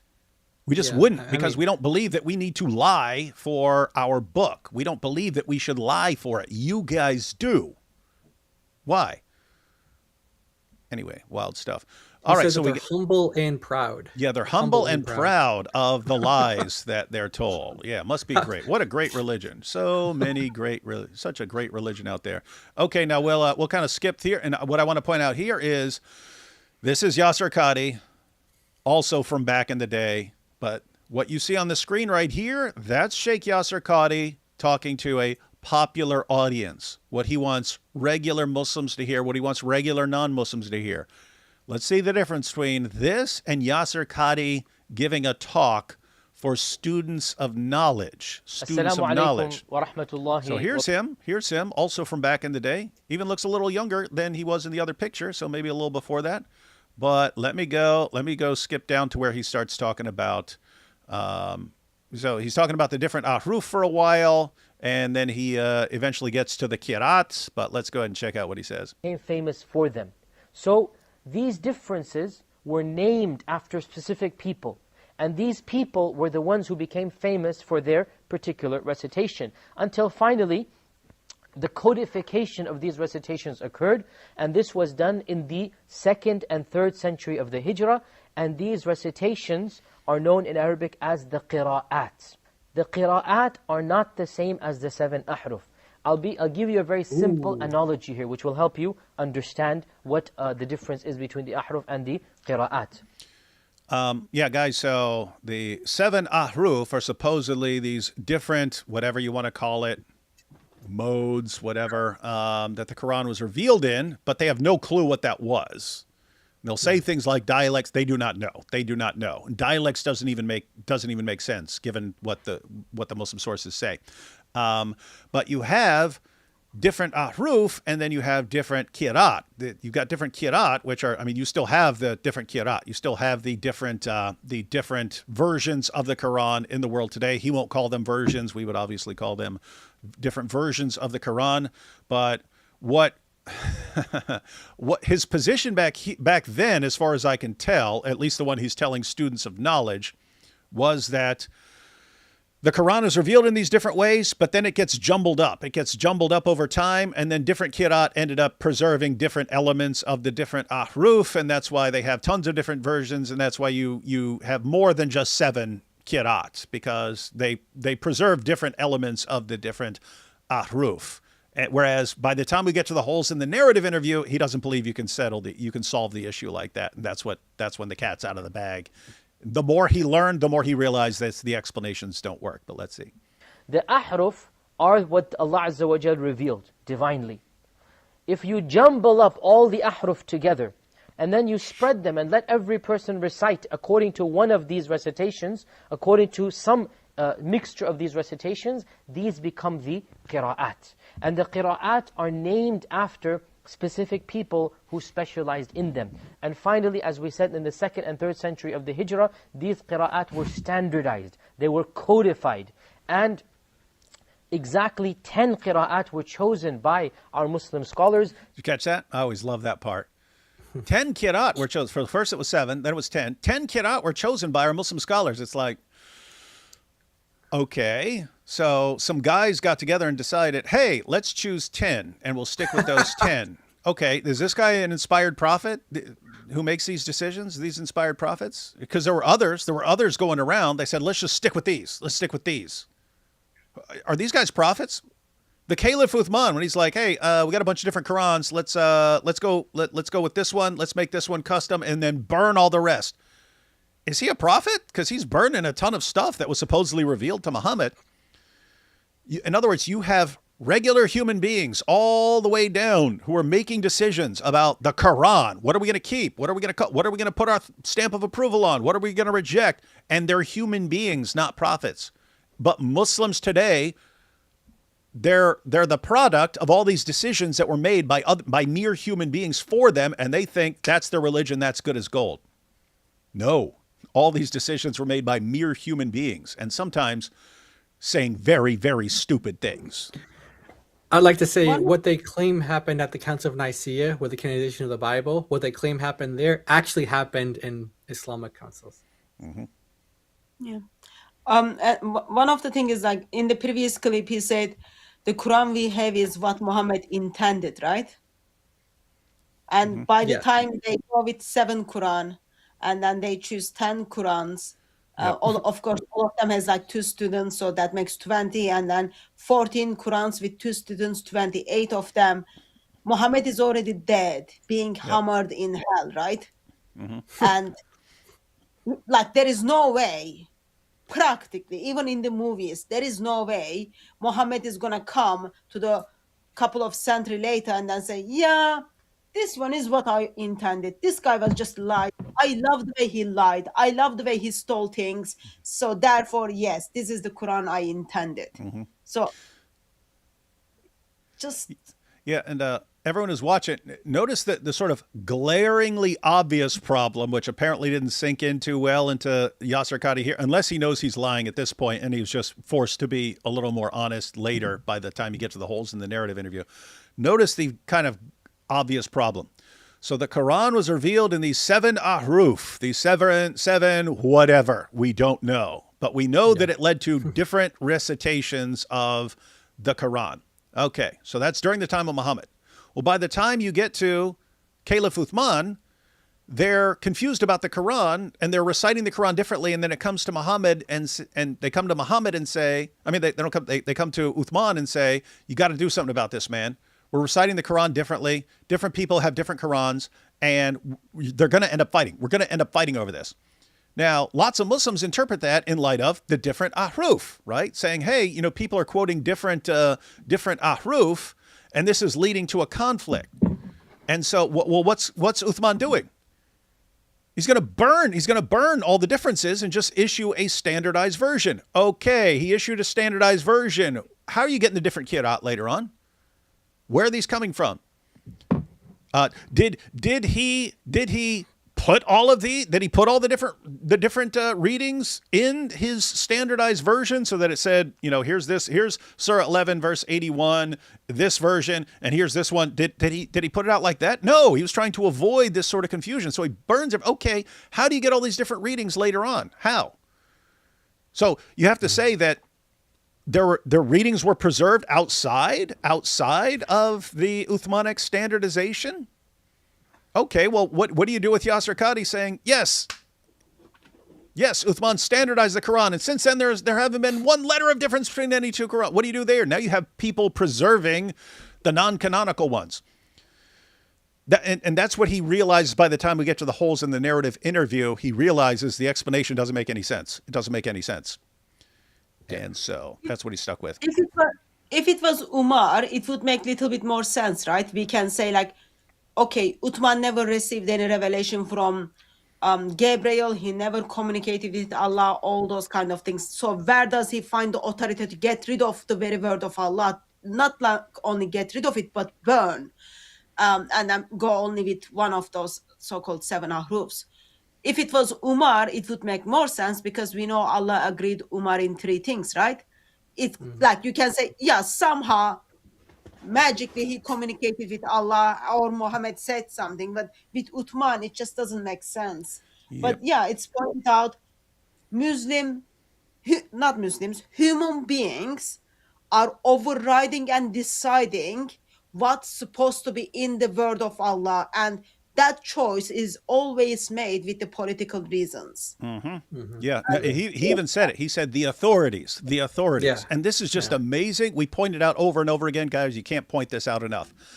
If we had a government deciding what the Bible is and then burning everything, Muslims would be pointing to that all day, every day. This proves that your book has been corrupted. We have nothing like that. The way the Bible spread, it spread as individual books. Matthew spread as Matthew, Mark spread as Mark, Luke spread as Luke, and so on. And these spread across Southern Europe, across the Middle East, across Northern Africa. You didn't have this central authority. You can say, everyone hand over your Bible so we can burn them all and make these changes. That's why the Muslim myths about corruption, they don't work. Yes, you get textual variants if people are making mistakes, copies and stuff, but that's what textual criticism does. It says, let's line up all the manuscripts and we can actually spot. We can spot when someone messed up or something. We can spot that by looking at the manuscripts. And Islam just, nope, government steps in, burn them all. Here's what we want you to have. And they see no problem with it. Your average Muslim sees no problem with it because he has no clue. When they hear about that, they hear about it from us. Then they go ask the same guys who've been lying to them, like Sheikh Yasir Qadhi here. Let's check it out. 10 of them were chosen because they represented the cream of the crop. They represented the best of the best. In each city, primarily 1 or 2 major qadis were chosen. So, for example, in the city of Medina, there was the most famous qadi, and his name was Nafi'. And Nafi' was chosen to represent Medina. And in Mecca, there was a famous qadi by the name of Ibn Kathir. don't get confused with the one who wrote the tafsir. The one who dude. wrote the tafsir lived 500 years later. This is another Ibn Kathir. And so Ibn Kathir al-Makki became another qira'ah. You guys, you hear this? And they picked a guy from this city, and they picked a guy from that guy. Who's picking these guys? Yeah, exactly. Human beings are picking these guys. Human beings are picking these guys who are deciding what the Quran is for future generations. Who decides like who is best, right? Mm-hmm. It changes from one person to other person. Mm-hmm. Yep. But they like someone is making a decision. This person is the best of the best. Mm-hmm. How? Oh Yep. yeah, because I know that person's relative. Oh, that person is close to the power, or like very supportive of the current power stuff. Like who decides who is best? Mm-hmm. It changes from one person to other person. Yep, and different people in different times would have made different decisions, but somehow these guys just magically got everything right to where Muslims are never allowed to even question it ever again. Yeah. Also, I just want to say, when it comes to like he's mentioning the different regions, he's trying to kind of make you believe that there's like a variety there, but he doesn't tell you that for the 7 at least with Ibn Mujahid, that 3 of them were from Kufa. 3 of them were from Kufa, the same exact, and one of them from Basra, which is also in like Iraq as well. And then when you go to the 10, you have another one from Basra and another one from Kufa. So he's trying to make it sound like, oh yeah, there's one from Medina, there's one from Mecca, there's one from Syria. Then there's like, oh yeah, there's also 4 from Kufa. It's like, why didn't you say that one? Mm-hmm. Because they don't know why they chose each ones that were chosen. Because there's so many things written about them. Oh, these were the best of the best. According to who? You might say that now, but was that the reputation back then? Because if you have like for example, like the reading of Hamza, for example, he was Imam Ahmad said that this was like an innovation, like a bid'ah. Like he condemned him, and he said this was like rejected and stuff. And you have others saying that this person's a liar, this person's a thief, this person is that. So these were not the best of the best. These were like the best of the worst. Yep, pretty bad, pretty bad. And in other places, every one of these places, they standardized certain scholars to become the leaders of the qira'at. They, human beings, did this. And to this day, these qira'at are present in the ummah. Now, for the most of us, we have no idea of these qira'at because we all live in an area or region where one qira'ah is recited. But if you go to other cities or you go to other countries, in particular, for example, North Africa, North Africa has a different type of qira'ah, and it is called the qira'ah of Nafi', which is the qira'ah of Medina. Most of the world has the qira'ah of the people of Iraq, which is Hafs and Asim al-Kufi, the people of Kufa. And this is what I assume Kufa? More like Kufr. Oh, I bet people have made that joke before. Most of my viewership will also know. They will be familiar with the recitation of Hafs and Asim, and this is the recitation that is prevalent in over 90% of the Muslim ummah. So the point of this halaqah, to summarize, is that there are certain divinely revealed differences in the Quranic recitation. You catch that? Divinely revealed differences. Which vary very, very slightly. The variance is extreme. The scholars who canonized them didn't believe that. The scholars who canonized them were saying like, oh, this person made a mistake here, this person made a mistake here. They didn't, unless they think God divinely inspired mistakes. But it's just like he's trying to present it as if this is like the standard view, this is the traditional view. But Ibn Mujahid himself said, no, Hafs made a mistake here. He got this from himself. He didn't get it from Asim. Or this one made a mistake here. This one made a mistake here. They had no problem saying they made mistakes. You pointed out earlier, Al-Tabari was like, oh, this one's better than that one. This one makes more sense than that one. This one's grammatically sloppy. It's messed up. Is that Allah divinely inspiring these things? That's how Allah works, man. Allah works in mysterious ways, man. Minute. And these variances are memorized in specialized institutions known as the schools of the qira'at. The average Muslim is not exposed to them. That's weird. I thought there wasn't one. I thought there wasn't one letter of difference between any two Qurans. Now you're talking about variances that are memorized in different parts. Is not aware of them, but it is something that one should be aware of if one is a Muslim. Question for Yasir Qadhi. Why do you think it is, in your scholarly opinion, because on the screen it said Sheikh Yasir Qadhi, so in your opinion, why do you think it is that your average Muslim is not aware of these differences? Is Yeah, it because why? of people like you that go around saying that there's no differences? Yeah, where'd they get that false idea? What did your daddy done? Yeah, here it's actually relevant, guys. His dad is Mazar Kazi, and he's one of the people. He wrote a book called 130 Evident Miracles of the Quran. And in that book, he says that there has not been one letter, one diacritical, not one difference since the time of Muhammad. His dad is one of the guys who spread this lie. If you ask around in your locality, I'm sure you will find people who have memorized more than one qira'at, and you can get more information from them and get also specific details of the differences Oh, cool. of Differences. these qira'at. Thought they're all the same. Which brings us to the conclusion of today's episode. Inshallah ta'ala, we will Good to continue know. our Good to know. fascinating journey. Okay, so that's weird. Now there are differences when I thought there were none. Huh, I'm shocked. Shocked, I say, that he's saying one thing to students of knowledge and saying something, and he's actually advising, hey, yeah, go get these different versions of the Quran. He doesn't use versions, but get these different versions of the Quran, and you can learn about the differences. When he talks to a popular audience, there is not one letter of difference between any two Qurans ever. Total, complete liar, absolute liar. Okay. Just a quick practical question. I might need help. So he talks about how those are divinely revealed, right? To the people of the Kufa, to Hafs, or Al-Duri, or Khalid, all those kind of things. So those people are late 700s, early 800s. Should I be understanding? While Muhammad is long dead, Allah is somehow communicating with these people almost 200 years after death of Muhammad.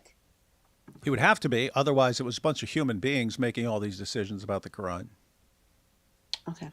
I just wanted to make sure if I understood that correct. Yeah, so we could This is make also this one some the sort of... points that Muslim scholars, this is also the point that some of the Muslim scholars make, because as Yasir Qadhi pointed out, that I was gonna say that the sinner narrative, but because that's in my head right now. But that the qira'at, or the different recitations or readings of the Quran, is not the 7 ahruf. He pointed that out, and that was a big problem for many scholars too, because initially when Ibn Mujahid chose 7, they just thought, oh, 7 readings, 7 ahruf, it's the same thing. But they just made the same point that Sister Hatun made, which is that, well, no, these guys came about way after Muhammad died. So how can you say that this is a harf is the singular of ahruf? How can you say this is a harf of the ahruf when this guy came around like hundreds of, whatever it is later? They made the same points. And so they were trying to correct Muslims on that, because Muslims back then were just as confused as Muslims today on this. What's the relationship between the two? Are they the same thing?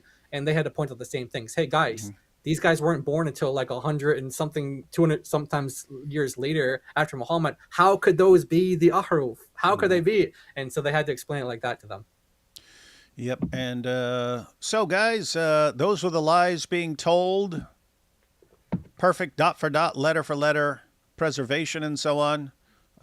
We struggled for years to get Muslims to actually pay attention to what their sources say, that entire chapters were lost, that large passages were lost, that Allah couldn't protect the Quran from a sheep.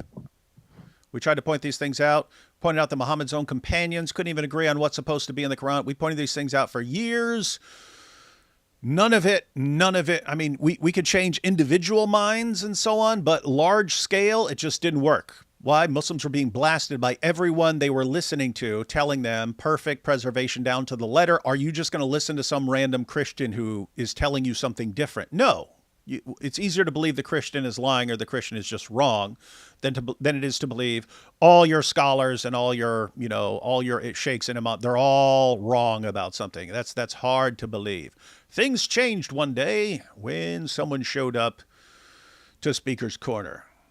Just wanted to point out something before, if you're going to show video or something. So you mentioned that Allah couldn't even protect his word from sheep, right?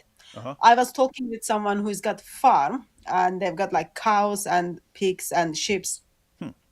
I was making a joke like, oh, I need to use your sheep for some stuff. And then person said, sometimes like crazy things happens to his sheep, and they get very angry, and then they run towards him, and then he gets so scared he needs to leave that, like he needs to just shut the gate so that ship doesn't hurt him. So I'm thinking maybe the ship that came and then hit the verses was having some crazy moment, so Allah couldn't handle it. Therefore, I'm gonna sacrifice those verses. Let the sheep enjoy it, right? Gotta Maybe keep that- that sheep happy. He was mad. You had to calm him down, let him get rid of some parts of the Quran that that Muslim women didn't like very much. And so Convenient. they had the sheep. All right. So here is a clip from Speaker's Corner years ago. guys. Now hold these up, and what do we now know about these Qurans? Amjad says there's nothing. Now, Amjad, do all these Qurans agree with each other? No. Are there two Qurans that agree with each other? No. Guys, so 26 different Quran. Are there two of them, any two of them, that agree with each other? No. Is there even one Quran that agrees with the Quran we have here today? No! This is the Quran we use today. It's the same Quran. This is not the same Quran as these. You heard the guy? You heard the guy? It's the Muslims, same yeah. Quran. we have here today. Surah Ayah says, Yaksibuna. What's that mean? Yaksibuna. They lie. It means they lie. Okay? And over on this side, it says Yukazibuna. What does Yukazibuna?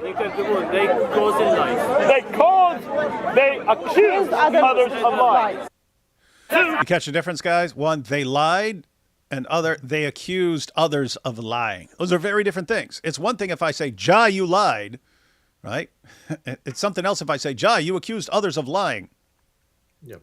140. Here you have Takakune. Takaluna versus Yakaluna. So Takaluna versus Yakaluna. They say, you say, they say. Okay, you say or they say. And the verse says, or do you say Abraham, Yaakov, and his offspring were Jews? Over here in the words it says, or do they say that Abraham, Yaakov were Jews?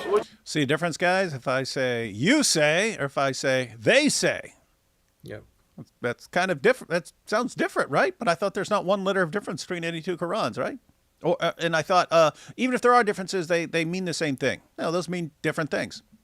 Come in here. Get him. Get him. I'm not going to go in there. Exactly.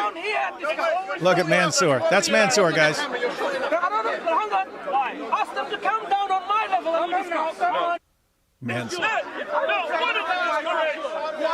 One is my book. Which one is it? Which one is it? All of them. Which one? All of them. Okay. They're all of them saying. He can.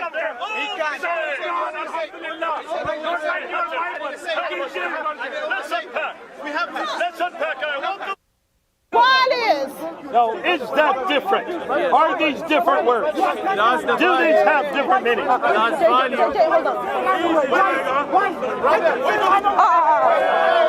Excuse me, sir. Watch yourself, please. Why are the Muslims always violent like this? Come on, Muslims, calm down. Calm down. Calm down. If you're going to be violent, just go. We'll call the police. We'll ask you to go. You've all just been watching what's been happening. We showed these 26 Qurans. You'll see the video. We were about ready to leave the corner when all these young Muslims came and surrounded us.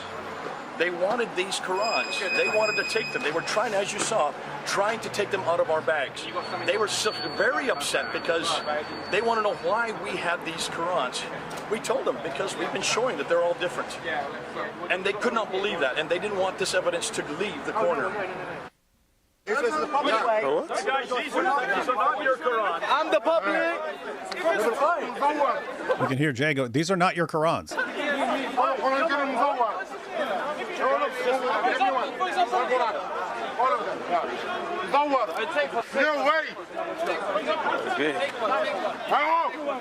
Oh, look. You don't touch it because this is property.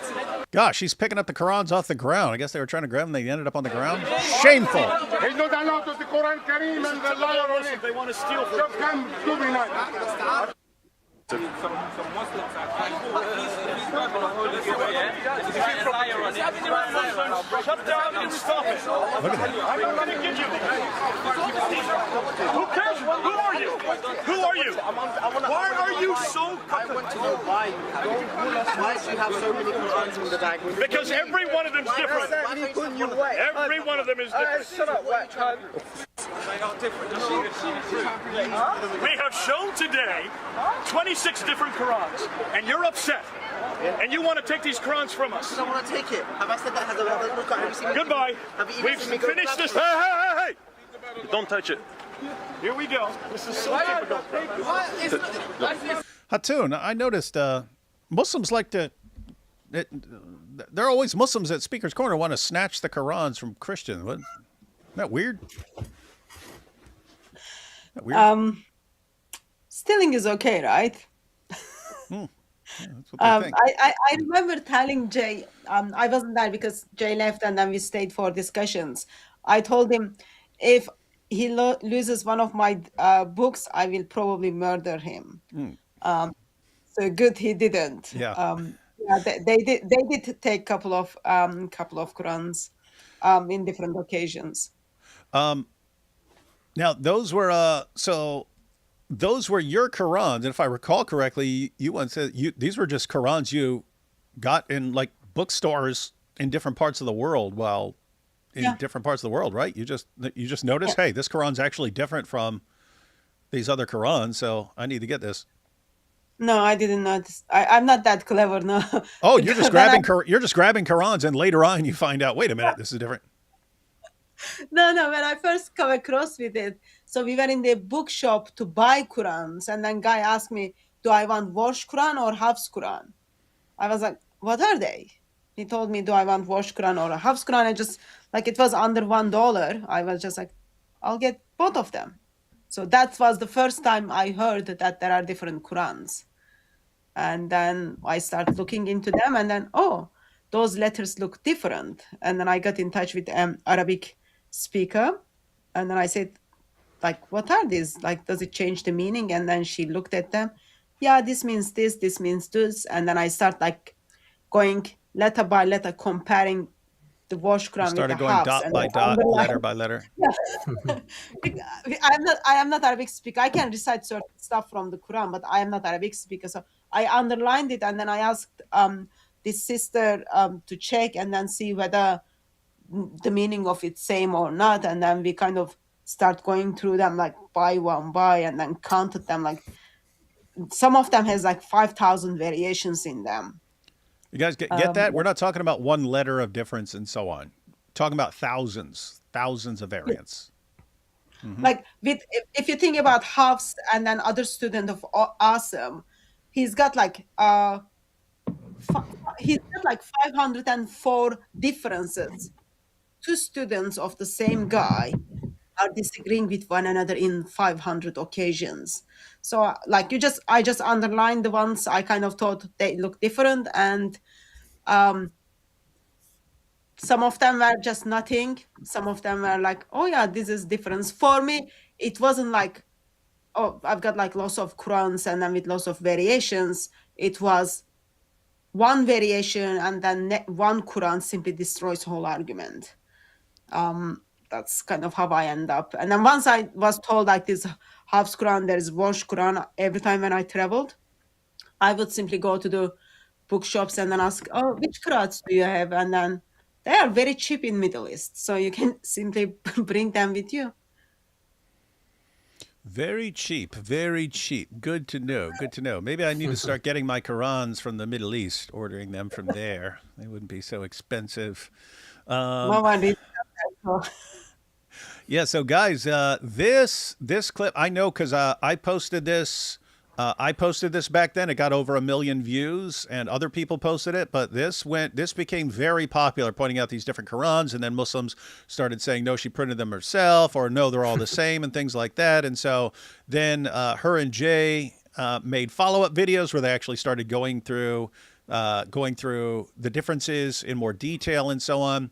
But all this started impacting the regular Muslims way more than we'd been able to do in the past. And this forced the Muslims to go, again, it's so weird. Then they'd go right back to their dawah guys and start asking their dawah guys. And some of the dawah guys didn't actually know because they'd been lied to as well. So they start asking the scholars. And of course, Sheikh Yasir Qadhi, he's got his little private classes and group discussions and stuff like that. And our good buddy Fareed starts realizing, hey, he's starting to sound like he doesn't know what's going on with these different Qurans, and he doesn't have confidence in the solutions offered by Muslim scholars. And then Fareed decided to leak the messages, and they started calling him Fareed Leaks after that because he leaked Yasir Qadhi's private messages and so on.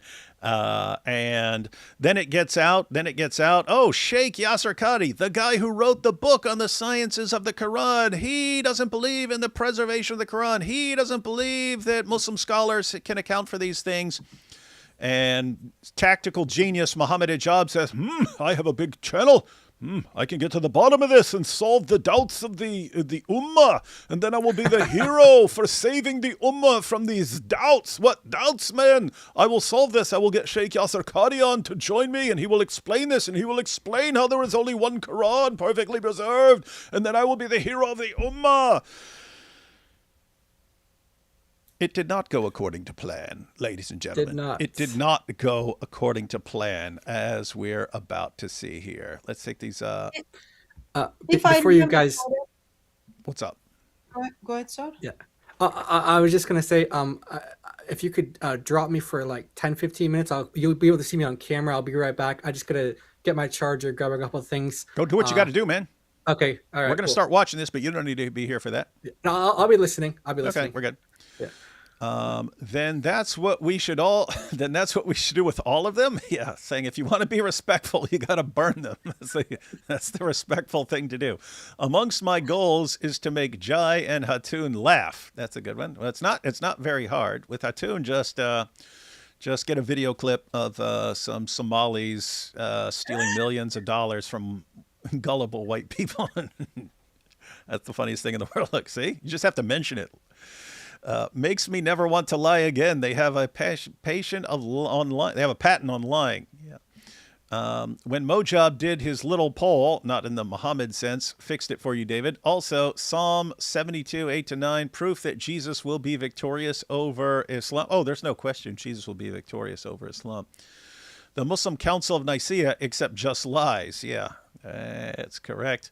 Then we have, did Momo feel bad on the night of, was Ibn Kafir was watching the versions burn like the Warner likes to watch? We suck, man. We suck bad. Yeah, how about don't lie and come to Jesus? That would be a good idea.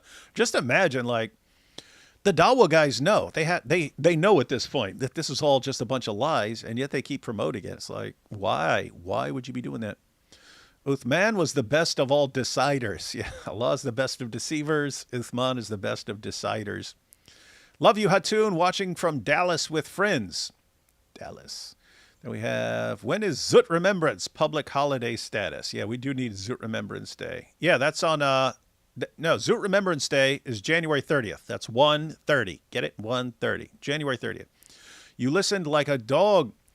You listened like a dog when Andrew Wilson told you hush up. What an idiot. You've got an Andrew Wilson fan. David's Mojab impression will never not be funny. That is true. All right, everyone. Hatun, we ready to check out the classic holes in the narrative interview? Now, guys, it's the entire thing was like an hour and 45 minutes, but there was like it was like 20-some minutes. It's like 20-some minutes. 29. What's that? 29. Yeah, it was 20-some minutes. That was just the holes in the narrative part of the interview. One of the most epic things ever offered by anyone ever. Awesome. Did much of our work for us. Let's check it out, guys. If I remember correctly, we brought, before we brought 26 Qurans to Speakers Corner on the ground, I was kind of trying to get a response from Muslims for couple of months stuff. We brought the 26 Qurans to Speakers Corner sometime in June or July. And if I remember correctly, because it's been like 6 years, those emails that leaked are sometimes same year in August. And an interview is 4 years later, 2020. Like, they waited for 4 years. They kind of try to figure out 4 years how we plan to bring this man down. So, took a while. They planned. Allah is the best of the planners. Best of planners, best of planners. All right, guys. So now we have the infamous Holes in the Narrative interview where Mohammed Hijab gets to be the hero of the Ummah and restore Sheikh Yasir Qadhi to champion of Islam. All right, here we go. Okay, now on this point, I just wanted to go to another thing, which is probably the most, when I put on the community page, the most asked thing, which is there was a video that was released by one of our brothers. Did you hear what he said? So he announced that he's going to be interviewing Sheikh Yasir Qadhi, and he says, what should I ask him? He said, the most asked thing is about this. It's about the, Sheikh Yasir Qadhi. And what does he actually believe? And does he actually believe in the preservation of the Quran and things like that? 1 second. We got someone here who needs attention. Oh, shocker. It's Issa. It's Issa Kabeer. Hey, Issa, you got your popcorn, man? Okay. Issa's got his popcorn. Hatun's got her popcorn. And now we can jump into this interview here. Some time ago, Brother Imran, and he released this big video about the leaks of some kind of email chat that you were involved in about preservation of Quran, okay? And since you were very candid on the points before with the madakhila and things, we want you to be very candid in terms of your position here. I mean, what is your position in relation to preservation of Quran? Is, for example, Hafs an Asim, riwayat Hafs an Asim, do you see it as preserved, munazzal from Allah subhanahu wa ta'ala? Or do you not see that as munazzal? What's your position? Jayed. Okay, so first and foremost, we got all that, guys?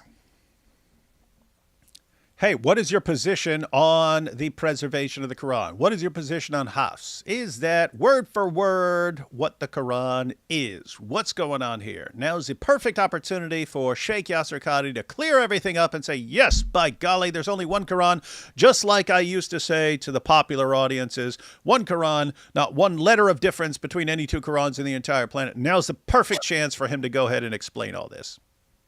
Did you pick up his saying, I'm asking this question because there are leaked emails out there. That's the reason I'm asking.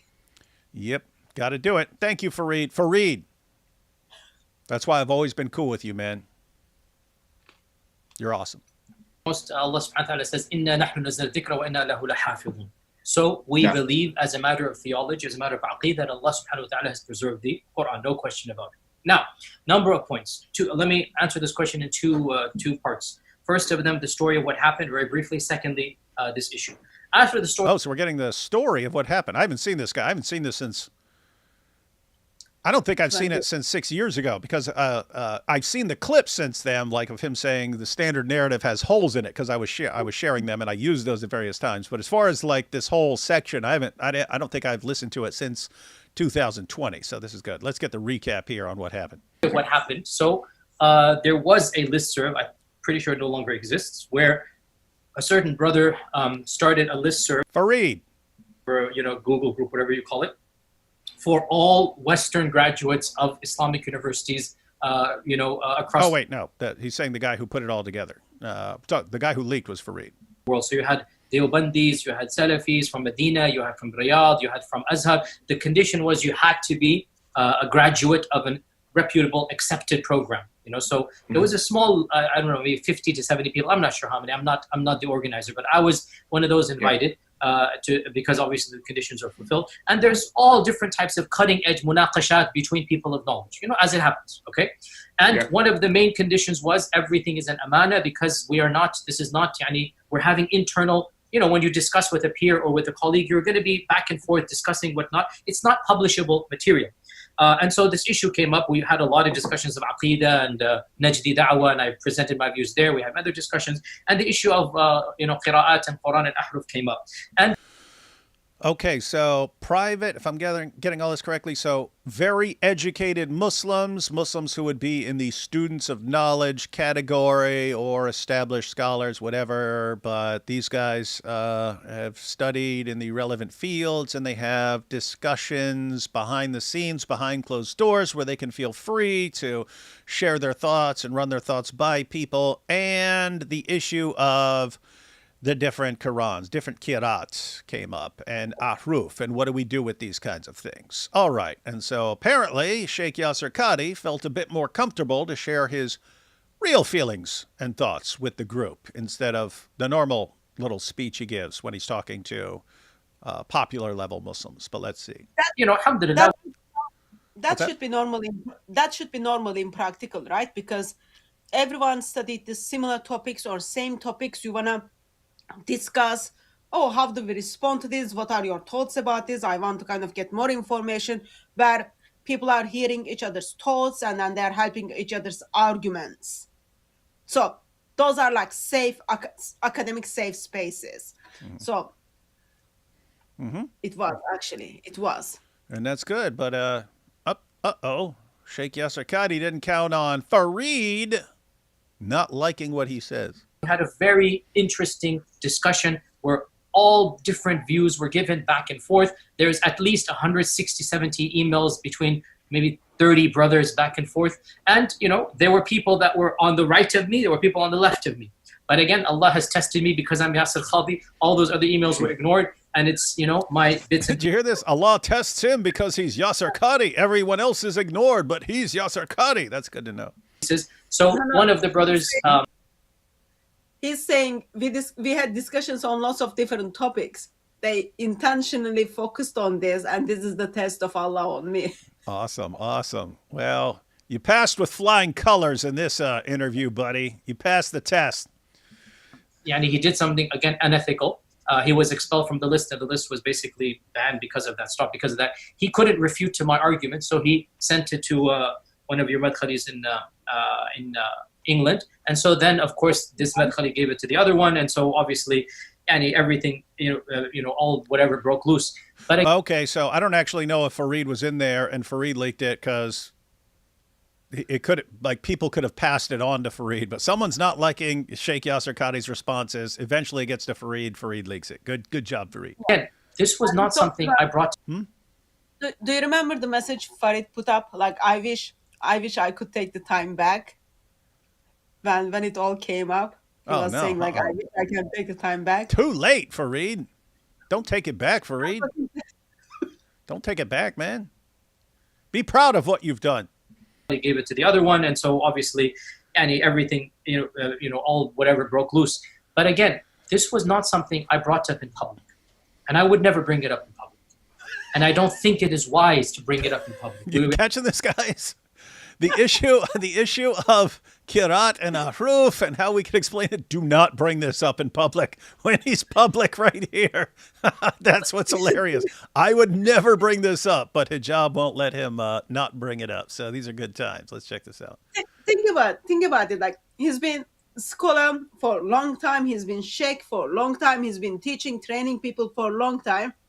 He says, I never brought it up. Yeah. I just hold my different views to myself because I know what might happen to me. But it is you who is forcing me.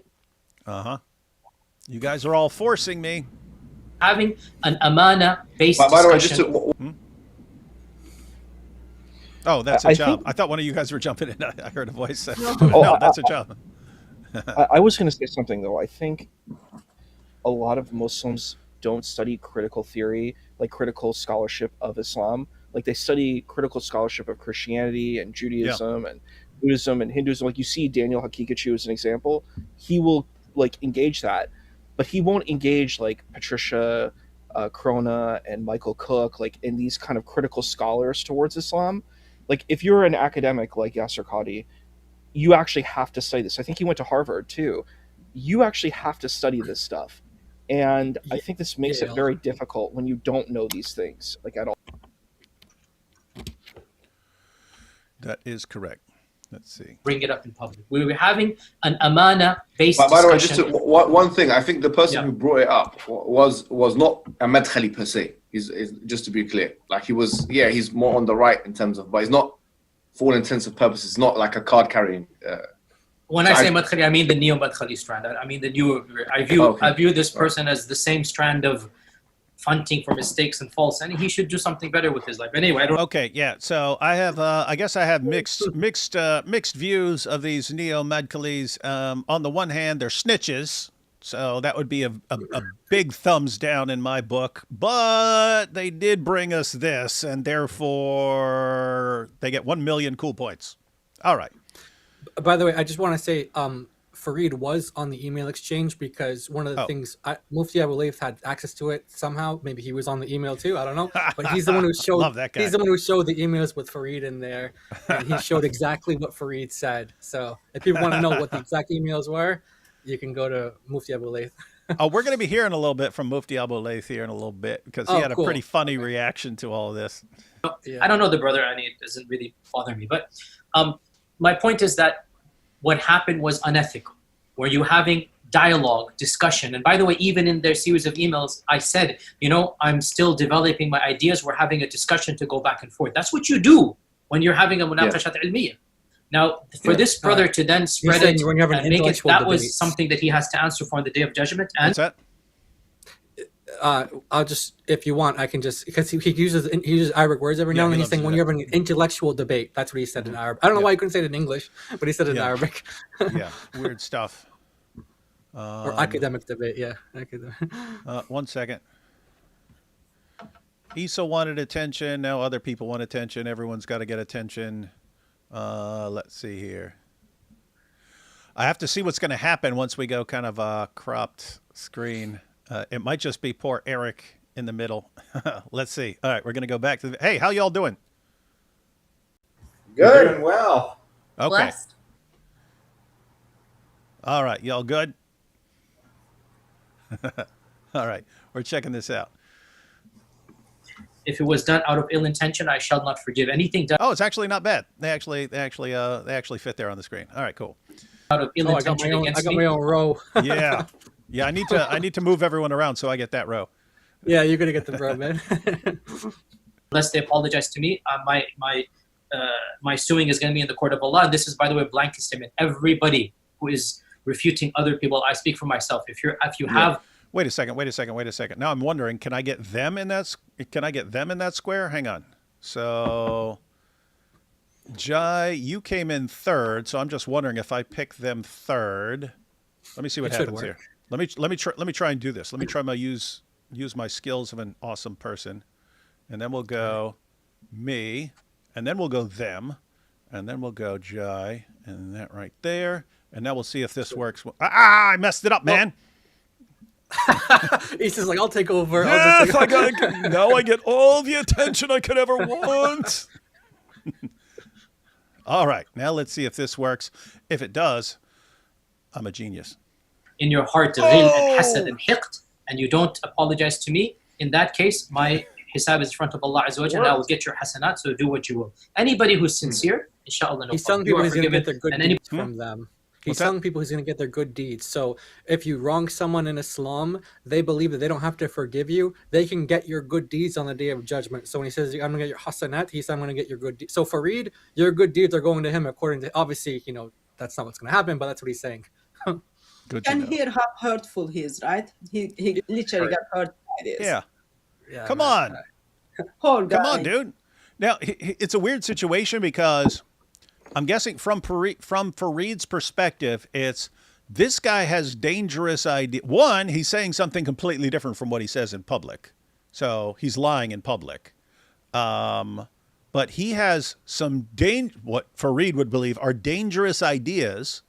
And people don't know he holds these ideas, and they're having this guy teach them and teach their kids and stuff like that. But really, he has these dangerous ideas that he's going to slowly work into their minds and so on. So this guy just needs to be exposed for the good of Islam. I guess that's the reasoning there. Anybody who comes to me is automatically forgiven, because that shows that is remorse. Anyway, my point being that this brother did something haram. he's going to be asked about it, because that is not something that should have been done. What should have been done is Sheikh Yasir Qadhi should just continue lying to people. That's not haram, apparently. A private email amongst fellow students of knowledge. Okay, so that is why I never got involved in deeply defending it, because it was unethical in the first place. Breach of aman. Now, as for the issue itself, every single student of knowledge knows, who studies ulum al-Quran, that the most difficult topics are ahruf and qira'at, and the concept of ahruf and the reality of ahruf, and the relationship of the Uthmanic Mus'haf with the ahruf, and the preservation of the ahruf. Is it 1? Is it 3? Is it 7? And the relationship of the qira'at to the ahruf. This is a topic that when you're the beginning student of knowledge, you're like, what is all of this going on here?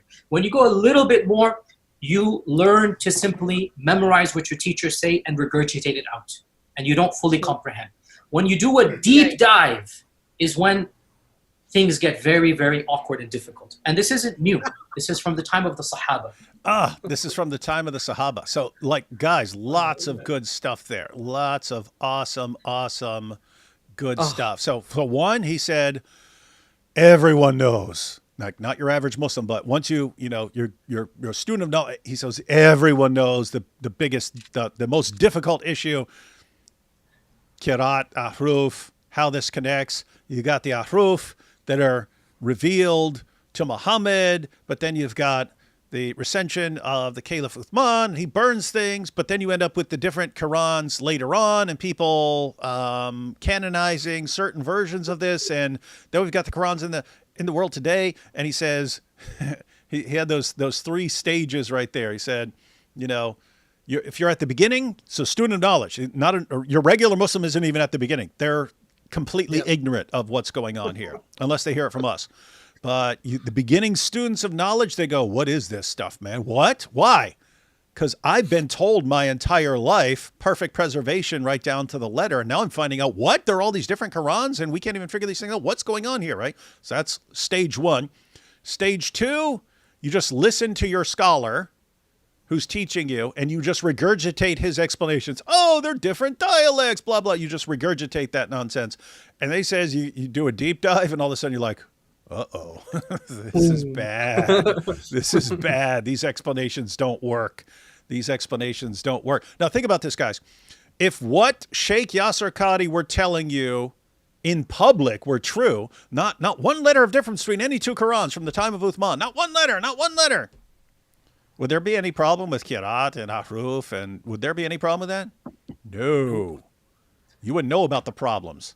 That's why he lies to you. That's why he believes, and other Muslim scholars believed, they had to lie. Do you want people finding out about all this stuff that confuses even the best of Muslim scholars? Do you want to confuse regular Muslims with all this stuff? No. Lying is better. Lying is better than the difficult truth. That's been that way since the time of Muhammad, guys. Lying is better. Even though I have a question. Go ahead, sir. Go ahead, Hatun. Ladies first. Okay, ladies first. Work on your good deeds. So, even though he's telling us deep dive, if you do deep dive, thing gets awkward and difficult, and I can see you are pointing out all the problems he's stating, all those kind of things. But I think we all need to take the opportunity and then say thank you to our ministry partner, right? Because of him, so we are using all these different Arabic Qurans, and then we know about the problems, and then we are helping people to have more doubts so that other people can make money. In that sense, we want to say thank you to our ministry partner, Yasir Qadhi here. Mm-hmm. Thank you, Yasir Qadhi. We could not have done this without. Well, we could have, but it would have taken many, many, many more years. We'd still be doing some very difficult work right now. But you kind of paved the way for us. What were you complaining about, Issa? I mean, I have a question. It's curious to me, these kinds of perspectives of I'm going to probably butcher this word, the imitable Quran, it can't be imitated, that the claim that, if there's anything you can showcase something that's similar in, these types of conversations. I'm like, to any critical scholar, none of this doesn't hold water. I actually just finished a hadith class and we were looking at kind of Islamic scholars versus critical scholarship, and they're very different kinds of narratives. The critical scholarship, the Islamic scholars are like, yeah, this is really important, and it's second to the Quran. You have to. This is really important. And also, what was interesting in the class is that we discussed that for some, even like early on, the Sunnah and the Hadith kind of overtook the Quran for a lot of places. Like a lot of people saw the Hadith and the Hadith as a comportment of the Sunnah as even being kind of a superior authority over the Quran. So one of the scholars we looked at was like how, using the Quran primarily and then using, Hadith as a kind of a support system. But what's really kind of interesting is that the critical scholarship is like with the Hadith, they're like, yeah, this is like a joke. Like, this is not any science. This isn't like serious at all. Like, and we looked at that. It's just like, that's just the case. That's the way it is in critical scholarship. Even when you're studying this, it's like, to a critical scholar, like, modern academic scholarship, the Hadith doesn't really hold a lot of water. And it's like a lot of these things, it's like these claims don't fit, but you never hear these arguments. Like, it's interesting, would Quora engage modern academic discourse towards Islamic thought as she does towards Christian thought? I think that's a really interesting thing that you don't ever hear that. You never hear the modern, counterpoints, like even Arabic. Like there's like Arabic scholars who are like, yeah, this is not an impressive feat, So it's like, this is important. Like, I think if you're an honest academic, you have to say, look, you have your faith. Like there's a lot of people who have beliefs. Like, you could be a Christian and be like, there's certain things that may not fit exactly, but I have my faith. You can still rely on faith. And I would think that's a much better, honest position to take in this case, as opposed to this position of like, just like, I'm just going to hide everything. I'm just going to be kind of, I don't want to say like a jester, but sort of like that, where you're just kind of yelling and screaming and throwing your hands up in the air and kind of making a parade and saying, look, I have the best religion of all time. And I'm like, any honest person would not take that position. You would, and that's why a lot of scholars don't go into these places, because they know that this doesn't work and they wouldn't engage. And so to me, it's like very bizarre that he's even saying this. I actually studied with a colleague of his in Usul al-Fiqh, but I think what's interesting is like, why not just say, yeah, it's complex, it's difficult, and just own it? I think that's such a really honorable position, instead of saying, well, we kind of need to hide it, we don't need to really talk about it, we need to kind of like put shovel over it. I'm just like, you're going to lose credibility, brother. You know what I mean? Now notice a couple things. You just pointed out, hey, this wouldn't fly at the level of critical scholars. Right. He's about to point that out. He's about to say what happens when the standard narrative of the Muslim scholars runs into more critical scholars. So that's one.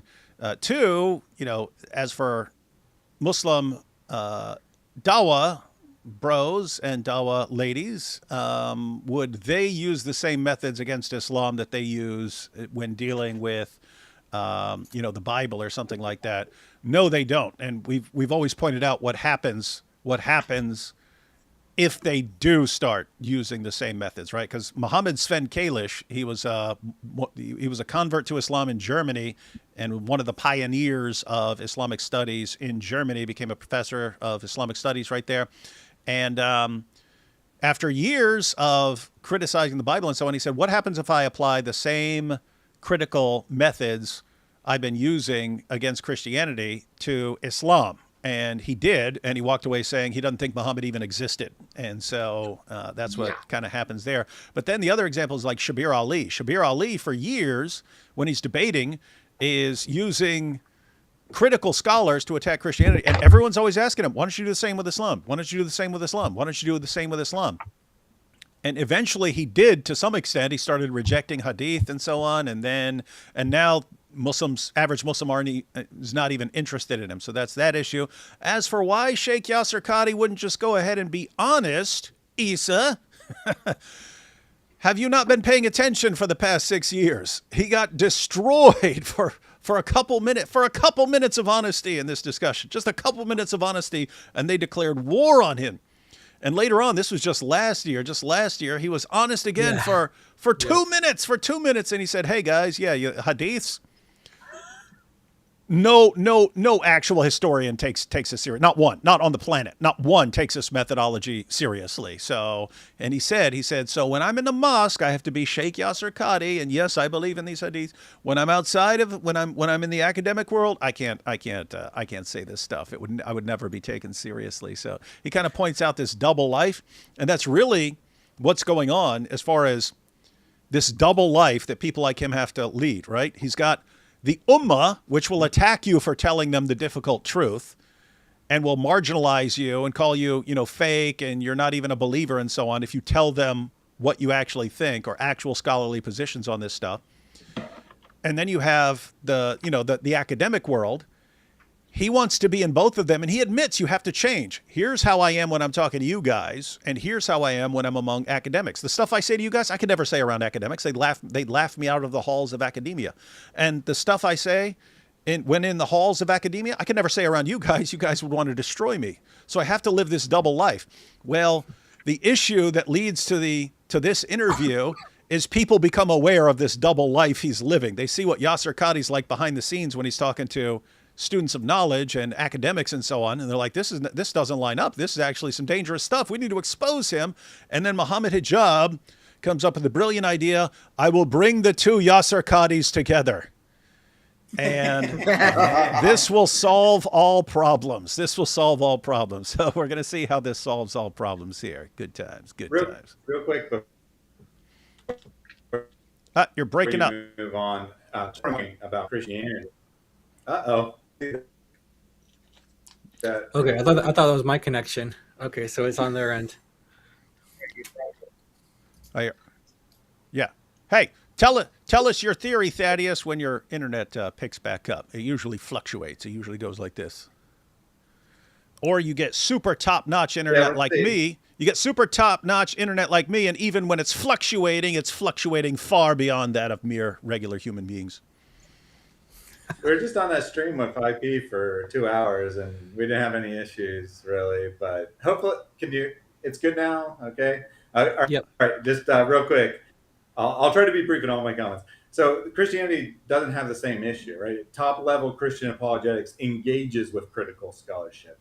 The last 150 years of Christianity has been refuting the critical arguments against Christianity to the point where atheists typically don't take those lines anymore. They do moral arguments against Christianity instead, because we have provided answers to the questions that critical scholars are asking about the truth of the gospel, the historicity of the text, the integrity of the text, all those questions, right? We have answers. Muslims don't, right? They're just facing these challenges for the first time in the last 20 years or so, and they have no answers whatsoever. All they have is, please don't talk about this in public. Please, don't push me. I don't want to talk about it. And Hijab's like, yes, you've got to talk about it. Well, that's not all they have. He's about to go back 1,400 years and see what happened when Muslims discovered differences back then. Well, I just wanted to point out that's not all they have. They also have the avalanche of apostasy. So there's that. Mm-hmm. Let's check it out. In the Sahih or the Hasan hadith of Ubay bin Ka'b, the hadith of the ahruf, that when the Prophet mentioned the issue of ahruf and that there are different ahruf and whatnot, this is in the version of Muslim Imam Ahmad. Ubay bin Ka'b says, authentic hadith, فَدَخَلَ فِي نَفْسِي شَكْ. In my heart, a doubt came that I hadn't had about Islam since the days of Jahiliyyah. This is not a joke, brothers and sisters. The issue of ahruf and qira'at. It may be funny, but it's no joke. Elle thought of that one too. Caused confusion to somebody whom the Prophet said, if you want to listen to the Quran directly, listen to Ubay. Ubay is not some even average Sahabi. He is the Qari of the Quran. He is the master. He is who he is. And he goes, فَدَخَلْ فِي نَفْسِي شَكْ. What is all of this stuff? And the Prophet put his hand, and then he goes, it all went away. Me and you. They're softening that, by the way. Yeah, he hits him in the chest, right? Pop! Yeah, it says he hit him in the chest. So imagine this guy. And there's also another. Go ahead. Yeah, go. Umpai is one of the best reciters, from the top teachers of the Quran, except he completely rejects Uthman's Quran. Yeah, he had some problems with his. He had a couple of extra surahs in his Quran. But I mean, this is one of the reasons you can't even take Muhammad's explanation seriously. So Muhammad's, again, this occurs late in Islam, where all of a sudden you have different people reciting the Quran differently, and Muhammad saying, "Oh yeah, Allah," but they're saying, "Hey, I'm reciting the Quran differently from the way you're reciting it, but I heard it from Muhammad and you heard it from Muhammad. So what happened? Let's go to Muhammad." And then Muhammad saying, "Yeah, Allah revealed it in all these different ways." And so Ubay ibn Ka'b, who's one of the four guys Muhammad said, if you want to learn the Quran from anyone, learn it from these four guys. He's on that list of the four guys. And when Ubay ibn Ka'b hears, "Oh yeah, Allah's been revealing the Quran in different ways all these years," he says a doubt arose. And it's a kind of doubt that I did not have since the time I was an unbeliever. Yeah. Why? I mean, think about how insane it is to take Muhammad seriously at this point, right? You're telling me, Ubay ibn Ka'b, one of your four top reciters of the Quran, you're telling me you, Muhammad, have been revealing the Quran in all these different ways for all these years, and this guy didn't know anything about it until it came up before you, until it gets brought up? Hey, why are people reciting the Quran in different ways? And they all heard it from Muhammad. And then it's, oh, don't you know, Allah has been revealing it in all these different ways all these years. And this guy never heard one word about it. And they didn't find out about this until Muhammad's really old and his memory's not what it used to be. Are you kidding me? One of your top four reciters of the Quran did not know that you've been receiving the Quran in 7 different ways this entire time. He had no clue. Are you kidding me? What's a much better explanation? That Muhammad he just wasn't reciting the Quran the same in his old age. It's a pretty simple explanation, but you can't say that, right? The lie is more comforting than the truth. And so they go with the lie. Oh yeah, Allah revealed it in all these different ways. Oh, Ubay, he's having some doubts about this? No problem. I'll punch this guy in the chest. He'll bring him back to reality. Yeah. By the way, so he doesn't just say shak, which is doubt. He says also disbelief, like denial. And then after Muhammad punches him in the chest, or he didn't say punch, okay, I'll say hit. It strikes him in the chest. It says, I broke into a sweat as if I was looking at God himself, or like as if I was looking at God in fear of what was going to happen. So imagine that. This is how you get rid of doubt. Okay. Someone says they're doubting, you smack them in the chest, and then they look at you like they break into a sweat. Like imagine, like Muhammad has beheaded people for much less than that. You're in doubt in front of Muhammad, you're in disbelief in front of Muhammad, and then he breaks into a sweat and he says, as if I was looking at God, like he was so scared. And then the doubts went away. Yeah, we believe you. Yeah. Oh, by the way, it's funny because we're talking about the doubts. It's in Qurtubi's commentary. Qurtubi's commentary on Surah 3, verse 7. It's talking about these guys who would come up with all these questions and stuff like this. And this guy comes up and, hey, I have doubts about this and this and this and that. And Umar just gets some things that you lash people. He starts just lashing the crap out of him until this guy's bleeding and stuff like this. He's like, okay, my doubts went away. My doubts went away. He's like, okay, well, then you're good now. Yep. He learned from the best, Muhammad. Don't you think that makes sense? Like when Mohammed Hijab, after this interview, was shouting at people, what doubts, man? Yeah. Yeah, you abuse them. You abuse them. Mm-hmm. Yeah, you remember the consequences of that. Mm-hmm. And like, it's the same thing in Umar, right? Like, Ubay ibn Ka'b is one of the best reciters that you need to take the Quran from. Doesn't even know until he hears someone is reciting something different that Allah is revealing these verses in many different versions. Umar, Muhammad's father-in-law, he doesn't even know that Allah is revealing this in many different versions until like fight breaks. So people like, imagine like you are telling the world, I'm gonna go, this is the guy you learn everything from. And you don't even bother to tell him very basics that gonna divide Ummah very soon. Your father-in-law, who is contributing into Quran, helping you out with lots of things, helping you to put your house in order with your wives, you don't even tell him, well, Allah is doing these things with me. I'm receiving Quran in many different versions, until people figure out themselves that they want to harm one another physically. And then Muhammad is like, oh yeah, this is the way I'm going to bring my ummah together. Allah revealed in this way. I can't do much about it. Just bring your chest close so I'll see how powerful my fingers are. Like, just so stupid.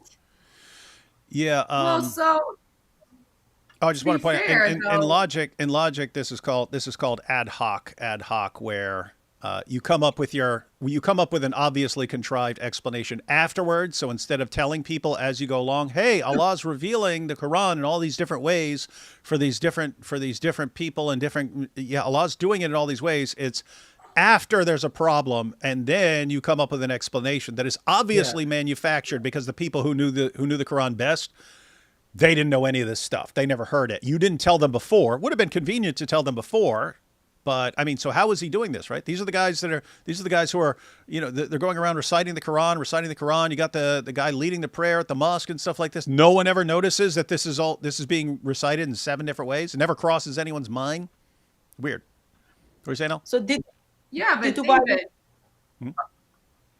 Allah revealed lots of things in different ways. After all, Allah revealed that he is a father, and then Allah revealed that he isn't a father. Allah revealed that Jesus would be crucified and then was, and then Allah revealed that Jesus wasn't crucified. Allah revealed that Jesus would be resurrected and then did, and then Allah revealed that Jesus wasn't resurrected and wouldn't be, at least not in that type of way. And so, what's all that different about, being revealed in 7 different ways in this instance? It's actually not even as bad as the other ways that Allah has revealed contradictory things. Yeah, so the point there is fair. It's Allah is not exactly the God of consistency, so he can kind of, yeah. What were you saying, Hatun?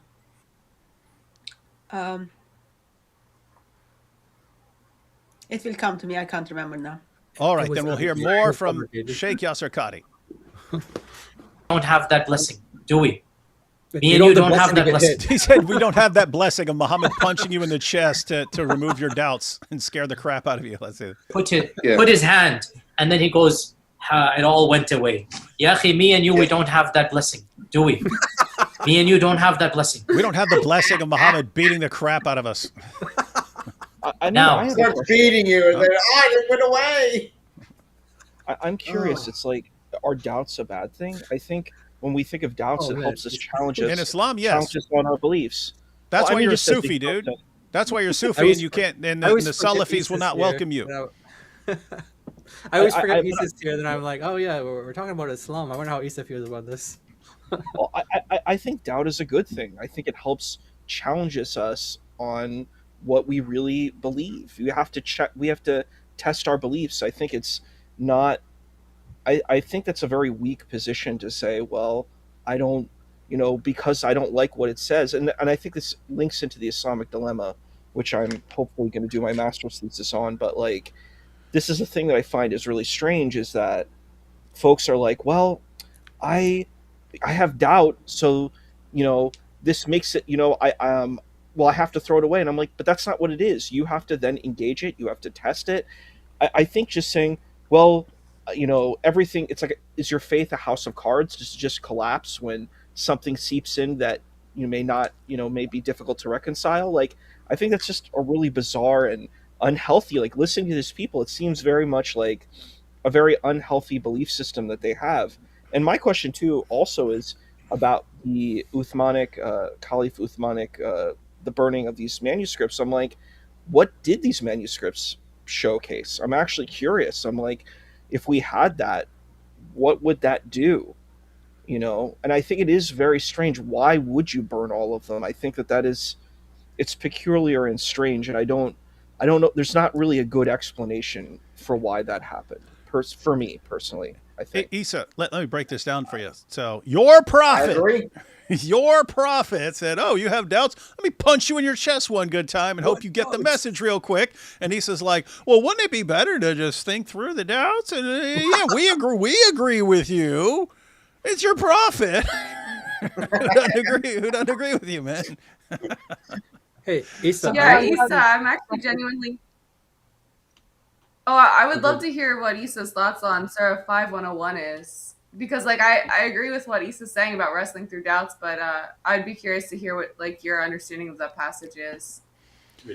So like Surah 5:101 says, "O you who have believed, do not ask about things which, if they are shown to you, will distress you.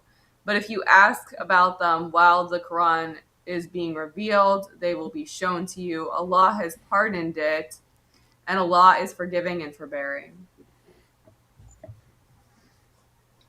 Well, I mean, it's tough. It's it's a tough question to ask, right? That was abrogated from Issa's Quran.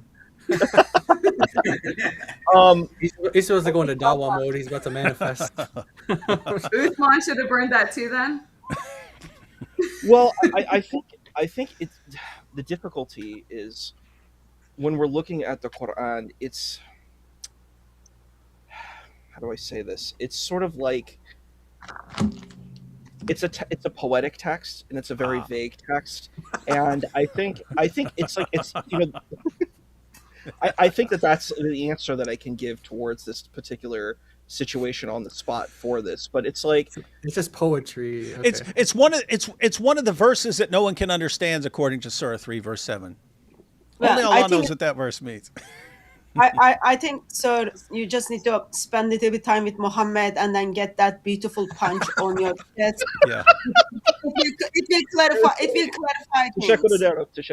I appreciate it.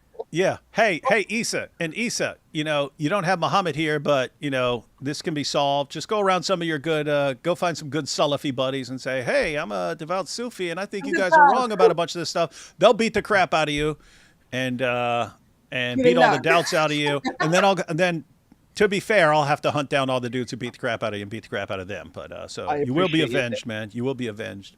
I have a question. I appreciate that. I have a question. Issa, you said that you wanted to do your master's thesis on the Islamic dilemma. That's right. I think the other day with David and Thaddeus, we were doing a stream, and you mentioned that you were also working on a PhD dissertation. Yeah, I do both. It's two different things. I'm doing one in chaplaincy, and then this is like I was gonna say you do a lot. You do a lot of work, man. You're always working. How do you have time for? Issa's going to be 80 years. Issa's going to be 80 years old, and he's going to be like, so I'm in school right now, and I'm taking this awesome class. That's probably true. But when someone thinks it's not good enough, that's what they need to do, right? They need to get more knowledge from outside. Or when the poetry is not good enough, you need to seek the knowledge from outside to make sure you don't fit with the criteria Allah puts you in. Wanted to comment on what you said regarding Uthman burning the Quran and what was actually in them. Tradition talks about differences were so bad that this is only 20 years after death of Muhammad, right? Differences were so bad, Muslim communities were calling one another disbelievers, kafirs. So, that tells all. God knows what it is, but they were so bad. Allah knows nothing, knows what it is. But those differences were making Muslims to call one another disbelievers in the war. Therefore, Uthman steps in to fix the issue.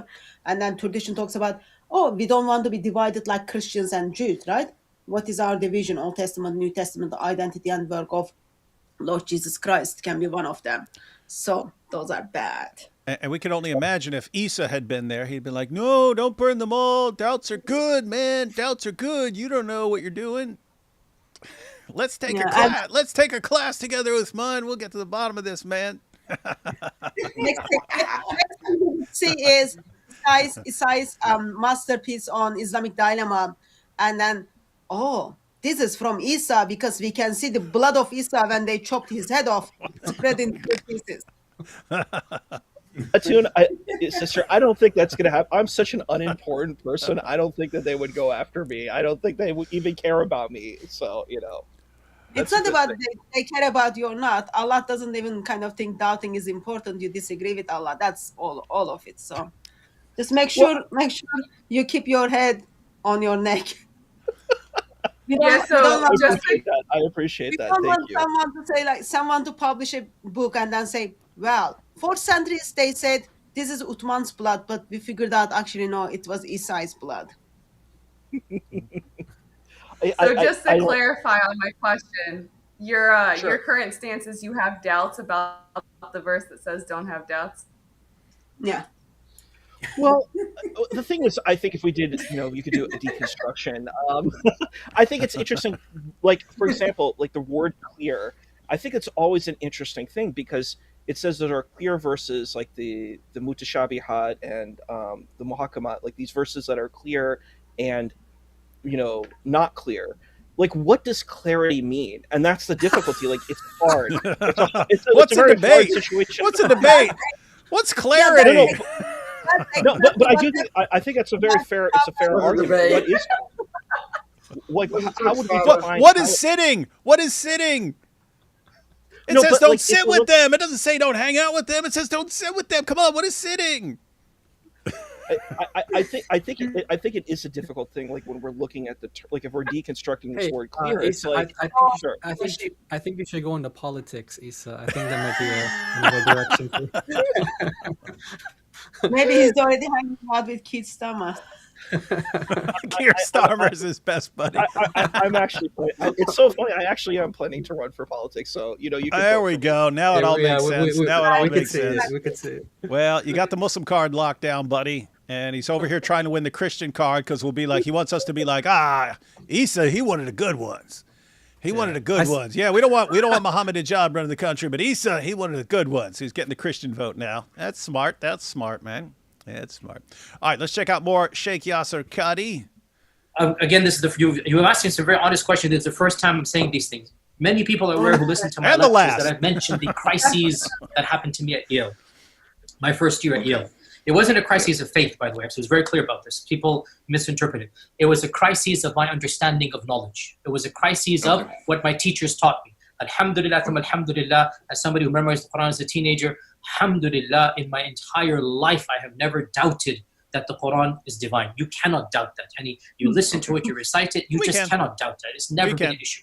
Now, for the first time, I'm telling you here, what was the crisis? I mentioned it, referenced it, but I never explicitly said it. Why didn't I say it? Because it should not be said in public. But unfortunately, these brothers, I'm going to say it in release public. the emails, so then I have to then get it. I want to say any of this stuff, guys, but I got to. Yeah. That's the issue.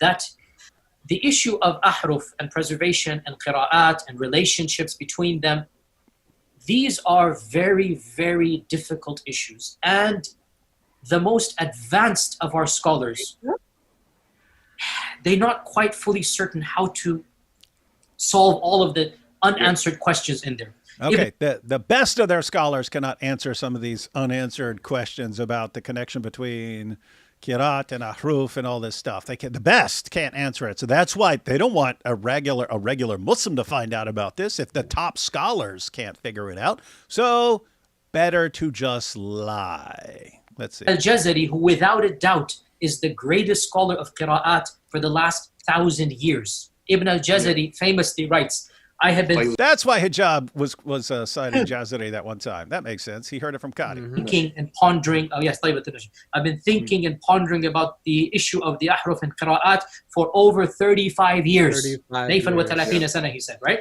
And confused and whatnot. Then finally, this is my response. And by the way, even that 7... all later scholars say, well, that doesn't make any sense. So they kind of dismissed even that. After 35 years, the greatest scholar of qira'at... Some accepted it. Some accepted it. It doesn't answer the question. Anyway, I don't want to get into that issue. Okay, fine. Why do I not... You guys catching this, by the way? We want to let them talk because this is a good discussion here. This is gold. He's saying, hey, the top guy of the last 1,000 years, he finally says after decades of studying this, here's my position, and then people say it's wrong. Anyway.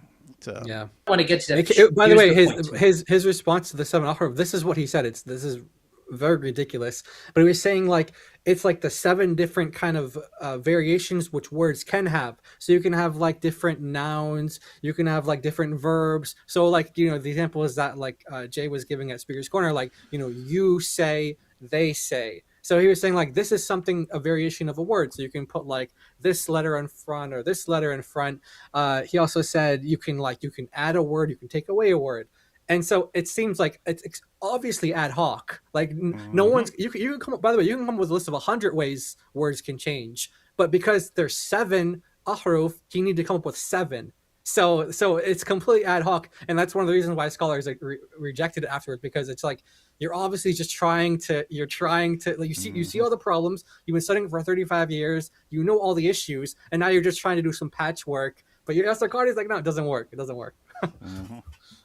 One of the thing on Yale, he says like, my world come crashing down in front of me. I didn't know what to believe anymore.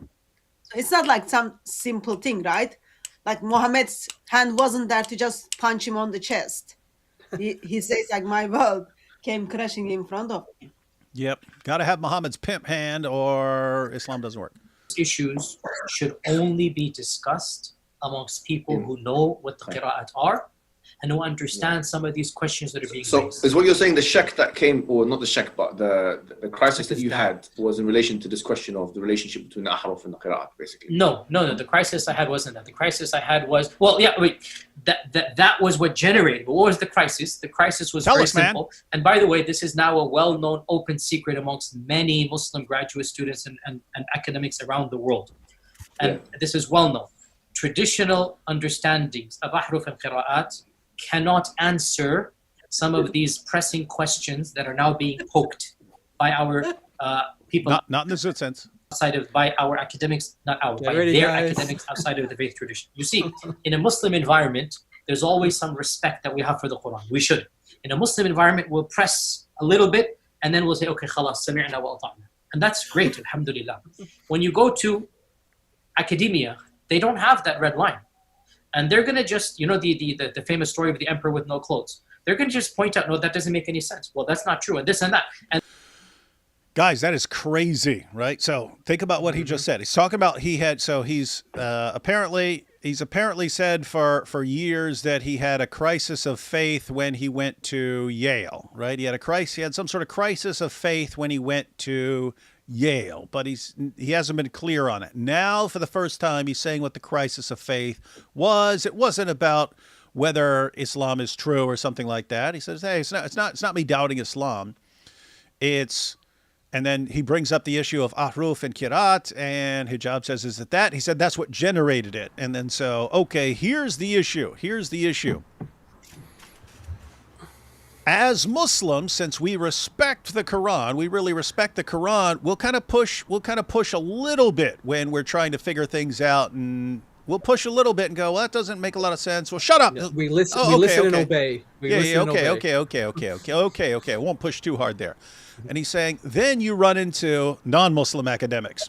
So like as you would at Yale. Now all of a sudden you're reading and hearing from non-Muslim academics on these issues. And he's saying they don't have that red line of not wanting to, cross over into unbelief or not wanting to push too hard in a way that might cause doubt about the Quran and so on.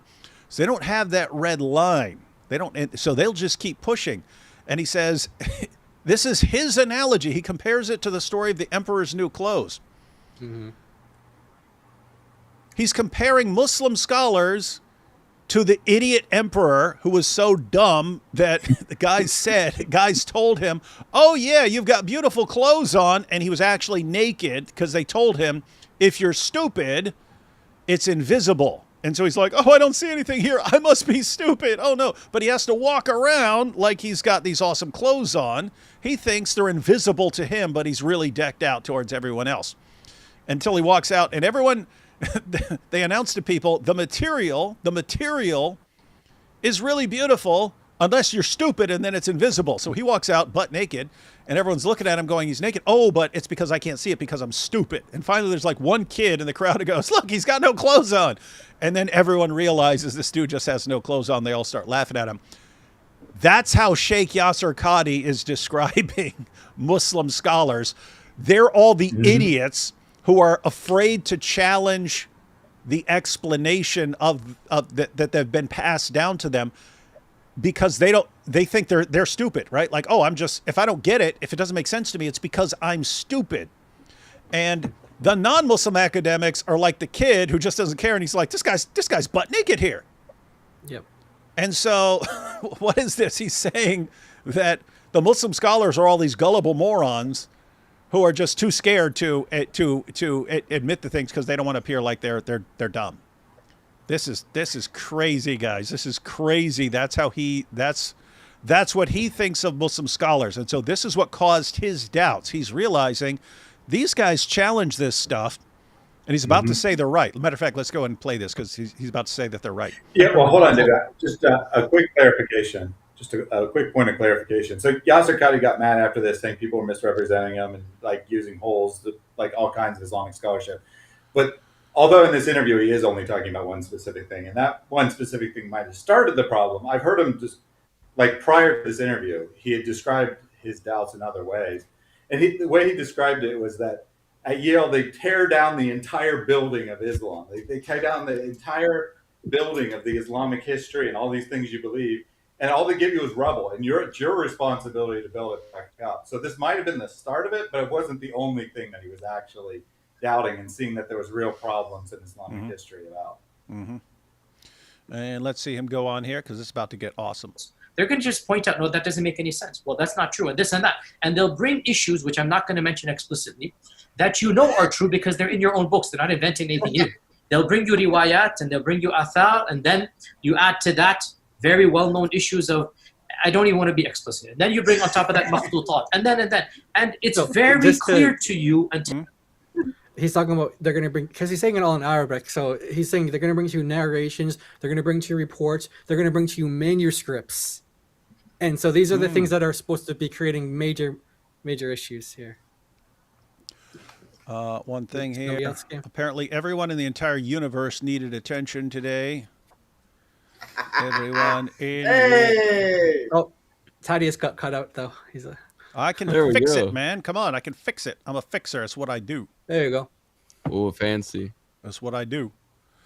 All right, we got everyone in now. Everyone who needs attention. Is there anyone else on the planet who needs attention right now? No, I think it's just me.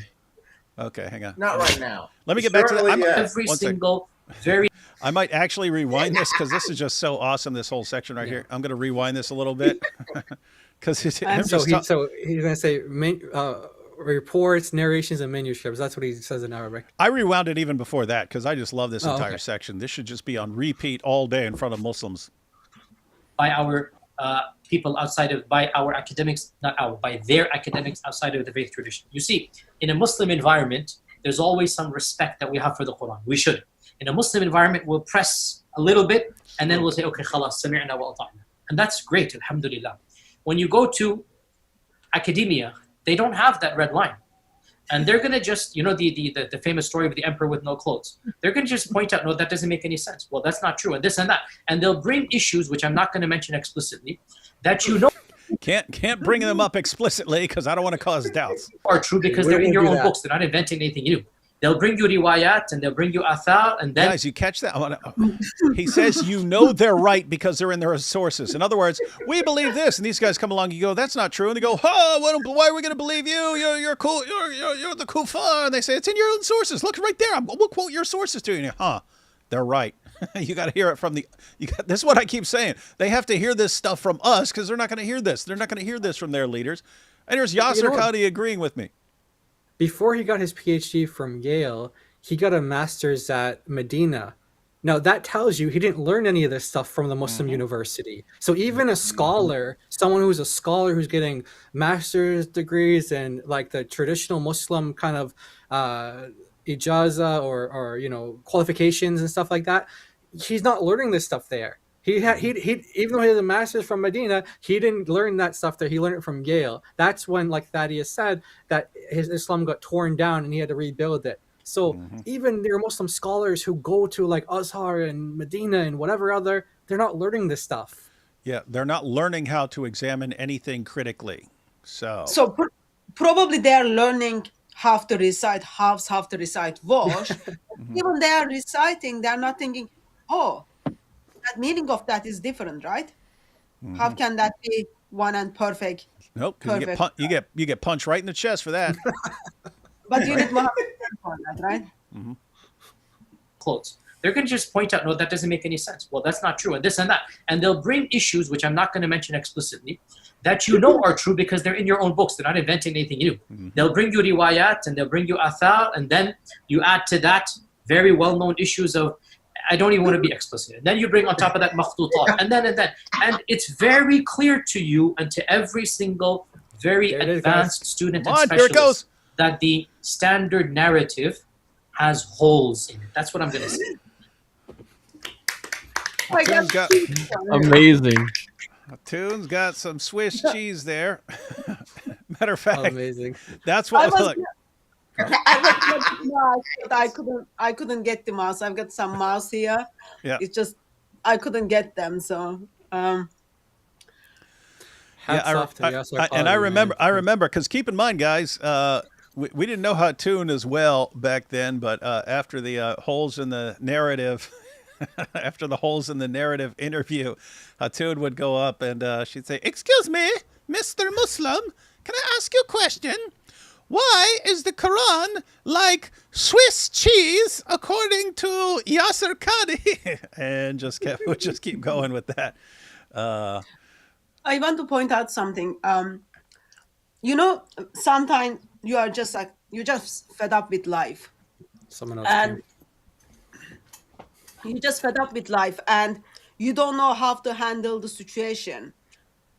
First thing happens is you speak to someone who first comes in front of you. You just pour all your standard narrative. Oh, sorry about that. Just wanted to bring that back up. Okay. So you pour all your heart to them. Like I never running out of space. But I'm gonna tell this to you, to Mr. Stranger. Other option is like you just hold everything with you, and then you find someone whom you trust well, and then you discuss these things. So what's happening in this interview is Yasir Qadhi is again and again turning to Mohammed Hijab and then saying, "First time I'm speaking about this. I never bring this topic up. I'm not gonna go through the details. I'm just mentioning to you. I don't want to do it, but I'm just doing this first time. So he just fed up with everything. And I'm pouring everything to Mohammed Hijab by thinking, this guy is very trustworthy. He's going to destroy my legacy. Mm-hmm. This is Mary Harb, for those who don't know. Oh, I thought David invited Cora. If Cora was on here, that'd be amazing. It's Cora. Hey, Cora, you're welcome to join us. Yeah, Mary, Okay, don't hate perfect. me, but I thought it was AP in a burqa. That's great. Well, it could be Cora. Here, Mary, say, okay, perfect. Yeah. Okay, perfect. Okay, yeah, Oh, yeah, that is that's Cora. Cora. That's That's Cora. Cora. Busted. Yep. Mm. Let me back that up a little bit because we definitely need to see hear the holes in the narrative line again. And guys, this is why I said earlier, we just because, I mean, he's obviously pointing out that he's obviously rejecting dot for dot, letter for letter, perfect preservation of just one Quran for the entire history of Islam. He's obviously, so we use the clip, the standard narrative has holes in it to just expose what your average Muslim believes. But that he was saying something much worse for Islam here. He's talking about the standard narrative of the scholars, of the informed scholars, their explanation of the Ahruf and how it's connected to the Qiraat through the Uthmanic he said the narrative has holes, that we've got this figured out. And it's the non-Muslim scholars who have to be pointing this out to us. Notice the parallel, right? Even at the scholarly level, you are not taught to think critically about this stuff or to examine this critically, and you are not even aware of the problems with your own position unless you hear it from non-Muslim academics. Well, that's what I keep saying that's true about the popular level. The popular level Muslim, the average Muslim on the street, is never going to hear about all the stuff we're bringing up unless they hear it from us. That's why we got work to do, guys. That's why we got work to do. Be Khalif. You just got to be Khalif it. It's fine. What the heck? You got John McCrae in there? Hey. I wonder if they can hear us. Hope not. Hello. Yo. There we go. Yeah. Yo, what are you doing, McCrae? Guys, you know McCrae's a busy man. He's got a lot of videos to make, and you guys got him sitting in here on the couch listening to this live stream. Good to see you, my people. What's up, everybody? Well, what's up, man? What's up? I wonder if I rearrange people. So I would want Yeah, these not guys. only is he busy making, What's that? I say not only is he busy making his own content, but today he was even teaching a bunch of other Christians how to make their own content better too. So doing some awesome stuff. Yeah, it's funny. I look darker in there. I can't even see me. It's better on here. A shadow. That's perfect. All right, let's see. Very well known. All right, I got a little better. I got him one of the two squares. All right, let's check out this holes in the narrative real quick. Of, I don't even want to be explicit. Then you bring on top of that makhtutat, and it's very clear to you and to every single very advanced student and specialist that the standard narrative has holes in it. That's what I'm going to say. The standard narrative does not answer some very pressing questions. And the pressing questions was the non-Muslim academics. He says, our narrative as Muslims does not answer these questions that they have. Okay, this is what And he pointed out their questions, their objections are based on our sources. And they ask questions, and they point out problems with what we're saying from our own sources. He said, we know they're right. And he said, we can't answer them. That's what he's saying right here. And but I think here we wait, let me finish this, Mohammed, because this is very important. It's very important. Shut up, Hijab. And by the way, if you are following Hijab, know your role and shut your mouth. Yasir Qadhi speaking here. Online media and articles and whatnot, this is no longer hidden news.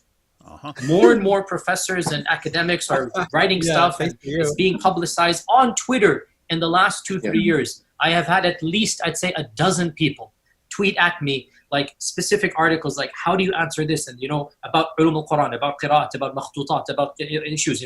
These are now well known within the Western Academy. That they're bringing forth issues. Their level of now knowledge is leaps and bounds above what it used to be, 100 years ago.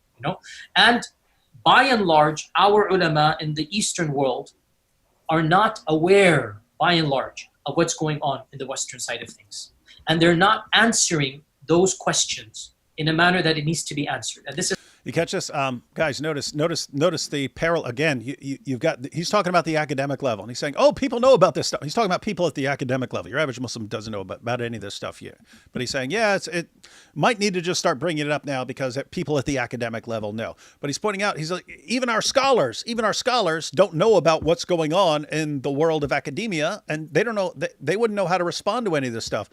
Notice the parallel that we just saw the other day from Libiano, where he's talking to a Muslim saying, why are you interacting with these guys? Saying, we got to answer these guys. These guys are causing doubts among Muslims. These guys are causing doubts among Muslims. The guy says, why are you going to talk to them? Let them go to their sheikhs. He said, you think their sheikhs can answer the Islamic dilemma? Be serious. So this is like these guys, he's saying the same thing, Yasir Qadhi. We can't answer any of this stuff. We can't answer the things that are being brought up by Christian apologists at the popular level.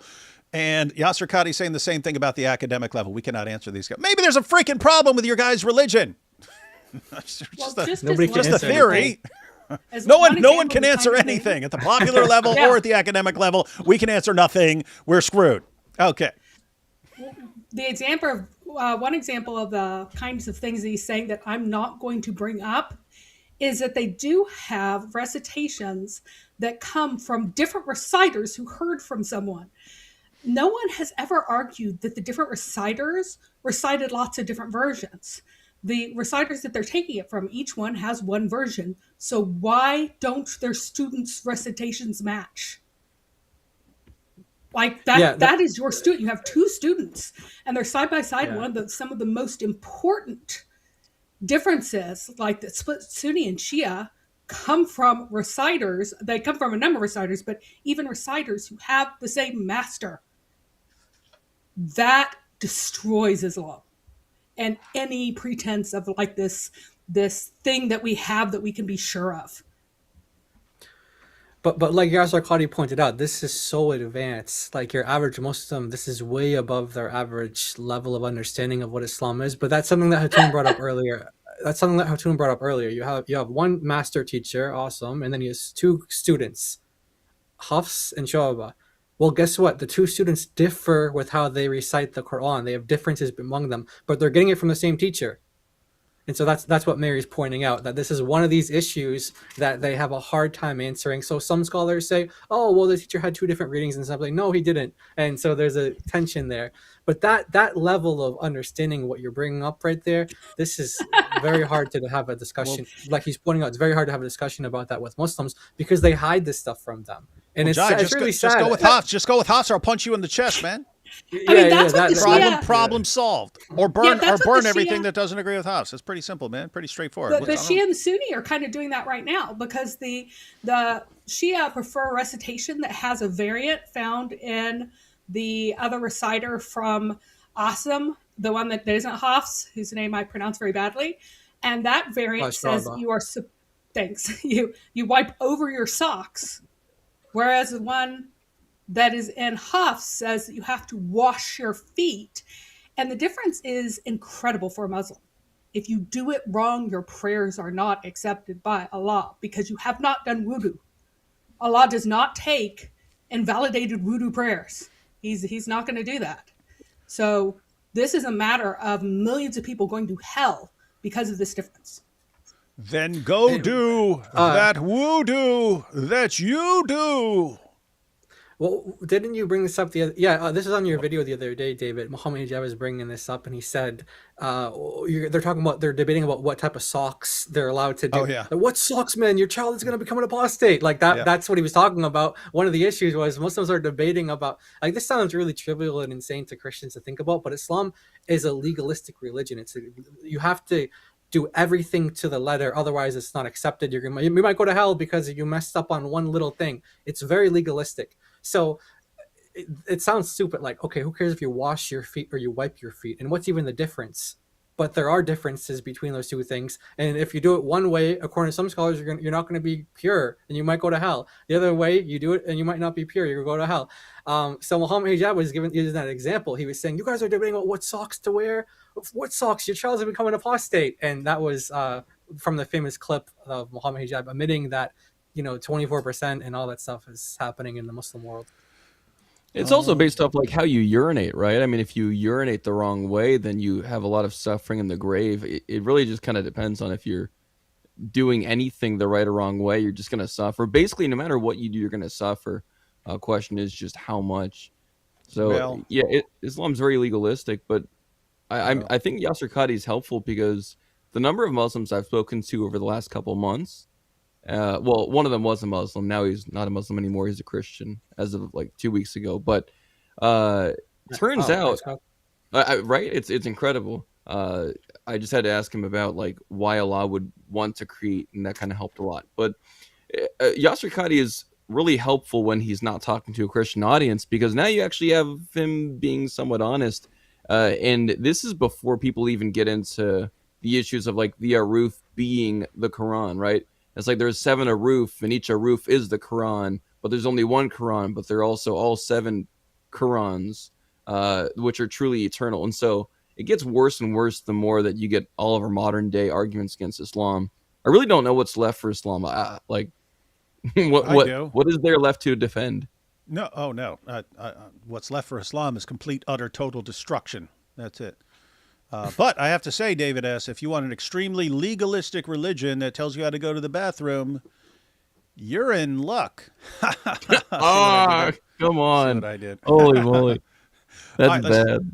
All right, let's check some of this out. Let's see. Something all of us that are in academia fully acknowledge. We actually have a list, by the way. I am involved with a group of people, 15 of them, which is especially all of us are Muslims, Hufad al-Quran, Qira'at experts, and academic minded as well. Not everybody's Qira'at expert, but all of us are basically practicing living Muslims. We have a group that is discussing amongst itself these issues. And then stuff got leaked. One of them, I'll just mention this, that the Yaqeen paper on Qira'at is one of our group members as well. And you can log on to Yaqeen and he has a paper on Qira'at and whatnot. And that's one interpretation that does a great service, but it doesn't answer all the questions. My point being that this issue of ahruf and qira'at has troubled the ummah from the very beginning of time. Yes, guys, think about what he was just saying there, right? Like, hey, there's 15 of us. We're really working hard on being able to answer these questions that currently we can't answer. 14 centuries of Muslim scholars cannot answer this, but we're working on it. We're working on it. Don't worry. We're working on it right now.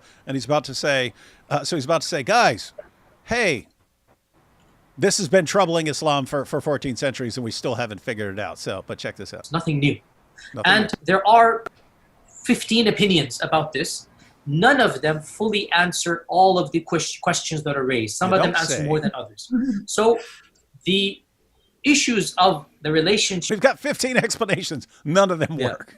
Okay, so this right here, what he's about to say right now, the relationship, this is what he's talking about. Like you said, we took him and like a very like basic kind of like, okay, he's like, that's a given. What we were talking about was a given. But what he's talking about is more specific, and this is what he's about to say right now. The relationship right here that he's about to bring up is the issue that he says no Muslims have. He said 15 opinions, actually closer to 40 opinions. And he even said that his colleague who authored that article on Yaqeen, actually, he said, doesn't answer all the questions. So no matter what they do, they come together, all these years of research, all these PhDs later, whatever else, they still can't answer these questions. But this is it right here. Let's see. Issues of the relationship, of the origins, of the ikhtilaf and all of this should only be discussed amongst those who are familiar with this science. And if you want to, and I'll be very, again, open-minded here, I did a class last semester with the Islamic Center in America on Ulum al-Quran. And in that class, we took students and we introduced them. This is what ulama say, this is what Suyuti said, this is what Fulan said. And then we introduced them to the other side, and then we developed. It takes a while. I can't answer this question in a 20-minute interview. Nor at all, apparently. Nor is it wise to do so, which is why I never brought this topic up myself. You will not find one lecture of mine about this issue. It should never be brought up in public. And I don't like these idiots, and they are idiots, wallahi, because they're the ones who caused this. In this issue, they're utter idiots who did something haram. And I don't like saying this. This is... He's saying these are idiots. They brought this up. We should never be talking about kirat and aruf to regular people. We should just be telling them perfect preservation right down to the letter. We should just be lying to them. Shame on them. They have done something haram by bringing these issues that we can't answer. And for 14 centuries of our scholars have not been able to answer, but we're still working on it. We're not supposed to bring this up until we can actually answer it. And shame on this guy for bringing this up. You should have just kept lying like I do. This is crazy. These idiots, and they are idiots, wallahi, because they're the ones who caused this. In this issue, they're utter idiots who did something haram. I don't like saying this. This is not something you discuss amongst the masses, ya akhi. It's not wise. You don't understand qira'at. Let it be. It's wise. That's why I never did it. And that's why even when they accused me, I didn't defend myself, because I would rather people have doubt about me than the Quran. Let them throw me off the manhaj, no problem. Believe in the book of Allah subhanahu wa ta'ala. But what is happening in the last few years is not me anymore.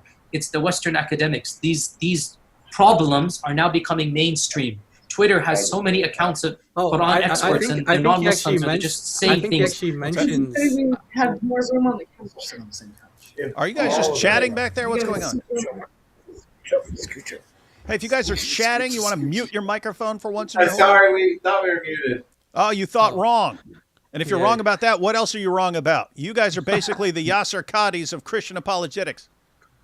Hey. Well, one thing I'm super interested about this whole, like only 15 of us can deal with this, and we're still not really able to deal with this, is it reminds me a lot of what we just, I'm hoping you guys are hearing me because it is being a little bit glitchy. But it reminds me of what we just saw exposed by the Orthodox Muslim, because he was saying about how, you think your local, sheikh or imam can deal with the Islamic dilemma. They can't. It's like, guys, this seems like a pretty deal if your top dudes can't deal with this. Mm-hmm. And as we see, if he's one of the top dudes and he can't deal with this, and Mohammed, the top dude, and he couldn't deal with this, and Allah is the top dude and he couldn't deal with this, we got bigger problems. Yeah, so we've seen none of the Dawah guys, none of them can give a real, genuine, correct answer to the Islamic dilemma. They're working on it, right? They're working on it. just like Sheikh Yasir Qadhi and his 14 buddies are working on a response to the academics. Well, in other words, you guys are failing at both levels and you just can't answer this stuff. So you are, as the French say, les screwed, apparently. Let's see. I think he's about to mention Shadi Nasser, and he's about to say, like, he's one of the academics that publish on this. Mm-hmm. And he's right, he is. And anyone who's interested on this topic about the differences in the different Qur'ans or the canonization, you're like, where do we get started? How do we, like, he has 2 books now out on this, like, about the canonization of the Qur'an and the way that the Qur'an has come to us from Muhammad till today, the differences that are there. His work on this is really, really, really fundamental to understanding, like, all of these topics, and he lays it out. So he's about to actually mention him, but guess what? Shadi Nasser, he destroys Islam in the he's not, like, his intention is not to destroy Islam, but that's what he does. So I don't know. It's like Yasir Qadhi is about to introduce somebody who, it's like, I don't know, like, David's like, hey, everyone go buy Bart Ehrman and read Bart Ehrman. That's not going to tear apart your faith because you learn what all the scholars say. But I'm just saying, it's like he's advertising somebody who's going to destroy, but it amounts to destroying the religion, which is not an equivalent to Bart Ehrman because he doesn't destroy Christianity. But it's like, I don't know what he's doing here. He's not really trying. He's not really helping. It's weird stuff, but let's find out what's up. Just let me add something. So, Shadi Nasser was brought up soon after we brought 26 Qurans to Speaker's Corner. There was a conference in South Africa. Speaker's Corner Muslim missionaries were in that conference, and then they were asking again and again the question we were asking at Speaker's Corner. Umar and Hisham are from the same tribe, and they are adult males. Why Allah is revealing the Quran in different versions to those, like, same tribe, adult and male people stuff? And in that video, Dr. Yasin Dutan is simply warning people about Shadi Nasser's work and encouraging people to just, like, ignore him. I met him. He's, like, awesome. He's really, really awesome guy. Also, I just want to point out something from Yasir Qadhi. All he said, very basic takeaway is, when Muslim says this is problematic, we don't want to talk about it. Anyone who is Christian, breathing out and breathing in, all you need to do is you need to hold these 2 Qurans in your bags and then go to the Muslims and then ask them question. When they say we don't want to talk about it, you've got to push it. When they say we don't want to talk about it, you've got to push it until they seriously expose all those lies. And then when their foundation kind of shaking down, Quran is the place of Quran in Islam is the foundation of Islam. Once their foundation is shaking down, what else they have? Muhammad is not going to hold that much, right? So my takeaway from this clip of this part of Yasir Qadhi's clip is, like, make sure in my handbag I've got a couple of Qurans. I am walking around with them. That's a good idea. All right, let's see. Our books written, brilliant. Sorry, I just wanted to add, as far as the foundation goes, I think this is another crossover that we've seen recently. We actually, Thaddeus and Eric and I just got off a stream right before we jumped on this with IP, and we were reviewing a debate that God Logic did with Dr. Nasser, and Dr. Nasser trying to score, goodie points and clip farm, had asked if God Logic worshipped a rock, because he was referencing the fact that our God is our firm foundation. He is our rock. And I think it's very interesting when we compare the two things between Islam and Christianity. We see that in Christianity, we truly do have a reliable, firm foundation in the Lord Jesus Christ. In Islam, when you see all these things that the standard Islamic narrative has, when you see the Quran has holes in it, when you see Muhammad's revelations have holes in them, when you see that what Allah has revealed is so horribly inconsistent that you can't possibly follow every part of it without going against other parts of it. There really is a big difference. We do not worship the same God, and praise God that in Christianity we do have a solid rock, unlike in Islam. Now back to Sheikh Yasir. At least a book by Shadi Nasser. Again, Hey, read that book as well. It's, for those that are interested in stuff. And do it. You'll understand that, hey, we need ulama who believe in the Quran to defend the Quran. Alhamdulillah, thumma alhamdulillah, ubashirukum, that our group Let me ask you one question to try and make this as specific as possible, I think. Do it.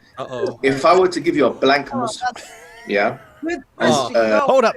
This should be the easiest question in the universe to answer if these guys are right about anything. If your average Muslim is right about anything, if Mohammed Hijab is right about anything, this should be the easiest question in the universe to answer. Let's see how he answers. Alhamdulillah, ubashirukum, that our group Let me ask you one question to try and make this as specific as possible, I think. If I were to give you a blank mushaf, yeah, and tell you to write what is munazzal verbatim from Allah into that mushaf with no human interference, would you write something? Jai, just translate what he just said. Okay. So If blank I were to give you- mushaf. Basically like a blank book. Yes, you can't translate this. Just some paper, guys. Just some Blank- paper. If I were to give you a bunch of blank paper. Yeah. Right? And then he says, well, if I asked you, what is munazzal? What's inspired? What's sent down from Allah? What would you write in that blank piece of paper, basically? What would you write? And he's basically asking, okay, so you've said we can't answer some of these pressing questions about the kirat and the ahruf and how they're connected and what's going on here. We can't answer these things. But at the end of the day, if I gave you a bunch of paper and a pen, could you put down what was revealed by Allah to Muhammad? Could you give us that? That's going to answer everything for us, guys. That's what he's saying. Watch. It should be an easy answer. Yeah, it should be easy. Yeah. It should be an easy answer. And tell you to write what is munazzal verbatim from Allah into that mushaf with no human interference, would you write something which corresponds? It's not an easy answer. It's not an easy yes or no. It is enough for the Muslim to believe that the I think Quran this should is be an easy yes or no, though. I love that. It should be an easy yes or no. Dude, guys, think about what he asked. Could you write what was revealed to Muhammad as the Quran? It's not an easy yes or no. What do you mean? What do you mean? And Hijab was if you say yes, then we know we're kind of on a firm foundation, according to you, that you could actually write what was revealed by Allah to Muhammad that we are supposed to have. You could write it. If you say it's not an easy answer, then you're not convinced you could do it. You're not convinced you could put down what the word of Allah is. How well do you think how well do you think your case for preservation of the Quran is going if you don't even think you could put down what the Quran is? You can't do it. He should And have just said, for the record, okay, perfect. Just for the record, he's inviting him here to clear up. He's not pressing. He's him. trying to help him. He's trying to help. He's like, you're sounding like you're doubting all this stuff. Let me go ahead and give you a softball so you could just say yes, exactly, and then we'll know. Even if and then we'll clip this. We'll clip you saying yes. Yeah. It's so easy. It's not easy, guys. It's not easy. So there's a bunch of people that are questioning your views. I'm gonna give you a bunch of easy yes or no. Like, can you write down exactly what the word of God is? Yeah, of course I can. But he doesn't do that. So he's not actually trying to like press him or be hard on him or anything like that. But what he is doing is he's setting him up for this viral moment right now that we're about to see. Oh yeah, and hang on. Not only that. Go ahead. Yeah. Go ahead, say it, man. Yeah. So not only that, he made it as easy as possible by saying something that corresponds. He didn't even say like word for word or anything. Right. He was trying to make it as easy as absolutely possible. And Yasir cuts him off. Stop! I can't answer. Yeah. And then here you had a comment. Didn't he say he memorized it when he was younger? Yeah, he says he memorized it as a teenager, and he still can't. He still can't even get. He still doesn't even think he can get it right. I thought people might actually. That's a good connection you guys made with that, because so I was really confused when I saw this too, what his actual views are. But now, because he references here that he actually is working on something, like he was talking about how he's 15 colleagues and stuff like that, but later on he mentions that he's working on a paper for expressing what his views are, or like telling people, okay, this is where I stand on the issue. Well, that book has since been published. It was published like last year or the year before. And so now that I actually understand what his view is, I'm able to like see, okay, this is where he's coming from here. So when he said he was able to memorize the Quran, his view of the Quran is Muhammad was given something from Allah, and it was a particular set of words that he was given. The ahruf, he takes the ahruf to mean that Muhammad gave permission to people to say synonyms or to add in words as long as it doesn't like contradict what he said. So in other words, so now you can kind of see where he's coming from. He's saying like, I memorized Hafs. Yes, I memorized the Quran, but is that exactly how Muhammad would have said the Quran? I don't know, because he believes that Muhammad gave people permission to say things in different ways. So in other words, this is not exactly how Muhammad said it, but he gave permission for them to say it in those ways. So that's why this is such a hard question for him, because he needs to kind of like work out, kind of like do like textual criticism and work out, okay, what's the extra thing here? What's the permission that Muhammad gave? Is this one of those words that he permitted people to say, or is this something he actually said? So that's what's going on in his head when he's answering these questions, which isn't clear from the interview, but now his views are published. You can kind of make sense of it a little bit better. But that's terrifying, right? Because even if you take his more nuanced approach, I'm going to put that in very clear air quotes, even if you take that more nuanced approach, doesn't that mean that there's like no epistemic access to the words of Allah at all? Like you cannot. That's what he's gonna get into. That's what he's gonna get into. Like that's insane, right? Because then the whole point is that the argument is that Muhammad is the prophet, the final prophet, and the seal of the prophets, right? He's the final revelation, or final individual through whom Allah has given revelation to humanity, and is supposed to be, at least according to modern Islamic narratives, he's supposed to have this Furqan above the other scriptures, even though the Torah is a Furqan as well. But ignore that for now. Like, if that's the case, that this is supposed to be the Furqan, but you don't know what it is, so you don't know what it's actually guarding or protecting, then we really can just say the original Quran was actually just a Trinitarian theological treatise in which Muhammad actually did believe in the Trinity, and he did recognize the divinity of Jesus, and there's no way to know. Right, because even if you try to do textual criticism, a lot of these. I mean, I've read through Hatun's stuff before that she sent to me a couple of years ago on like the different versions in the different Arabic. These straight up just contradict on multiple cases, so it's hard to do textual criticism when the text of the Quran contradicts between the different Arabic versions. So he's limiting himself to like the canonical readings, like what Hatun would have given you. So he's not saying that there's something outside of the readings that we have today, but what he's saying is, just as an example, like there's the famous one in chapter 1 verses 4, is Allah the king or the owner? Is it Malik or Malik? He would say that Allah revealed one of those two words, and then Muhammad would have just given people permission to say the other word. So when he says to him, what did Allah reveal? Could you write that down? That's why he's saying he has a hard time, because he doesn't know which of those two words he revealed. He just knows one of them was revealed and the other one was just permitted to say. And that's his view. That's his actual view on the topic. What do you think are the odds that him and his little band of 14 buddies are going to figure out the answer to those questions? It'll be like the Jesus seminar where they like vote on like they'll be like yeah, they just be voting or something, and they decide it based on by democracy and stuff. So yeah, this is wild stuff. But let's see where he goes with this. No, it is enough for the Muslim to believe that I think this should be an easy yes or no. Darn right, it should. I have to. Okay, very, very well. So yeah, Mohammed, after we get off this phone call, me and you, let's have a number of discussions. No problem. I'm very open with advanced students. But these issues should not look. It is Kalamullah. What is going to be written? It is Kalamullah. It is what would you write? Let's not. You're pushing me, and I'm saying stop pushing me, man. Hikmah Don't push me. Don't push me into saying that I could actually figure out what the word of Allah is. I can't do it, man. Quit pushing me. Listen, I have a condition. Like I said, everything I say is going to be factual. If I wanted to do Tawdi and whatnot, I would do it right. Everything's going to be factual. Ooh. Oh, yeah, guys, not one letter of difference between any two Qurans since the time of Uthman. That was factual, guys. That's factual. Liar. Now in front of there is no need for Tawdi. Listen to what he says here. He says, I could do Tawriya right now. There's no need for Tawriya. Tawriya is this Islamic doctrine where it basically permits you to, well, we would call it lying, but they say lying is forbidden, but you can do like ambiguous speech. They call it Tawriya. What he said, and guys, imagine this. Imagine if you had a New Testament scholar sitting in front of you and you asked him some questions about textual criticism. he could, and imagine if the Christian New Testament scholar said to you, I could lie to you about this right now. I don't have to, but I could lie to you about this right now.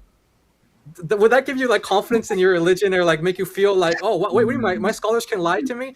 So Torah, they say it's ambiguity. So the example, I think, like maybe like the closest thing you could think about maybe is like, if I say to you right now, I'm not lying to you guys. I'm not lying right now. I'm not lying right now. Does it mean that I'm not telling the truth, or does it mean I'm not lying down? Well, there's some ambiguity without context, right? So they actually, you have Muslim scholars telling you, if you say something in such an ambiguous way, where you intend one meaning, but you want them to understand the other meaning. So let's say you're pressing me on an issue and you think that I'm not telling the truth. I say, I'm not lying, but I really am lying. But what I mean is I'm not lying down. That's allowed in Islam. That's what he means by Torah. That's what it is. Okay, so this would be like this. This would be like him saying, so Mohammed Hijab asks, could you write down what is what is it? Munazal verbatim? Yeah. Could you write down Munazal verbatim? Yes, of course I could. Munazal verbatim. Right there. Boom. Wrote down Munazal verbatim. Boom. Yep. So yeah, that's what he's talking about, guys. He could be deceptive like that, but he's saying, but I don't want to be. I don't want to be. For once in my life, I want to not be lying to people, and he sees how this goes. Let's check it out. You're pushing me, and I'm saying it's not hikmah to listen. I have a condition, like I said, everything I say is going to be low hikmah. These low hikmah. If I wanted to do Tawdi and whatnot, I would do it right now in front of you. There is no need for Tawdi. The Quran is the uncreated speech. He said everything I say, it needs to be factual. And he says, if I want to do Torah, I can. So he's like, I want to be factual though. So I don't want to do the other thing where I lie to you. Again, guys, imagine for a Christian audience, your Christian scholar is telling you, I could lie to you about important topics. Don't push me or I'll have to lie.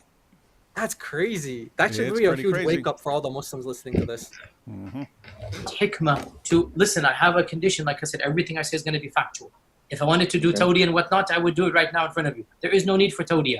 The Quran is the uncreated speech of Allah. The Quran is preserved. The Quran is known. The Quran is mutawatir. And alhamdulillah, all of the qira'at are the Quran. All of the qira'at are authentic. Alhamdulillah. Leave it at that, ya akhi. Beyond this, honestly, I have no problem. We'll have discussions or take my class. In private. But beyond this requires background information. It is enough for the Muslim to know. What are you saying, Issa? Wait a second. How is it mutawatir? Like, based on what? How is he making that argument?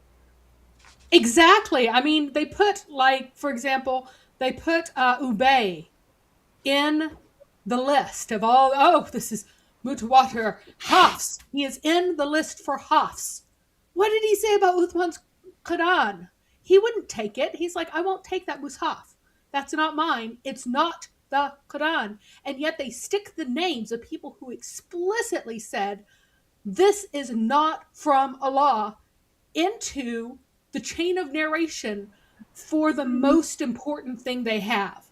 So imagine how corrupt other chains of narration are if you are willing to lie to that extent about the most important chain that there can ever be. It's insane. And this is a religion. This is what you are basing all of your confidence on, are names that are written down that include names that you know would have rather died in that moment than have their names associated with that product. That the Quran is the speech of Allah that has been protected, and what we recite is the kalam of Allah. That is enough for the Muslim to know. I appreciate what you're saying, but look, the reason why I don't want to kind of leave it too vague here is because I feel like if there are vagaries in what we say here, then it's going to bolster the initial, whether it's said privately or not, it is going to give credence to that. So let me say one thing, Mohammed, is that over the last, I've been discussing this issue, talking about my Ulum al-Quran book that I wrote, was published when I was 21. So it's been 25 years, 26 years that I have been thinking about the Ahruf al-Qira'at, right? And that book represents the standard mainstream of Islamic thought. And it's a very advanced book that is the standard positions out there. The one that has holes. The one that has holes, yeah. Now, over the last 25 years, especially over the last 10 years, I have been doing a deep dive into this issue, going back to the original Zut level. sources, getting consulting experts. And I have a workable theory. Inshallah ta'ala, when the time is right, I will publish books and papers on this. In the meantime, what have I done? The hero, look, he's the hero, right? Look, he'll cause all these doubts and then say, and I have the solution, take my class. It's $5,000. It's not a solution. And as far as like his writings, as far as I've read, make everything worse. They do. Yeah. Like how I was presenting it earlier, do you think Muslims will be happy with that? Like, this is not how Muhammad said it. He just gave people permission to say it in different ways. Like, it didn't come from him, because that's the big claim that Muslims like to say. We have a chain that goes from this person, this person. Muhammad said this exact word, exactly as I'm saying it today. That's exactly how Muhammad said it. Well, he's saying that's not true. That's not. It didn't come from Muhammad. He said it came from Muhammad in the sense that he gave permission. You're allowed to say another word, but Muhammad didn't say it like that.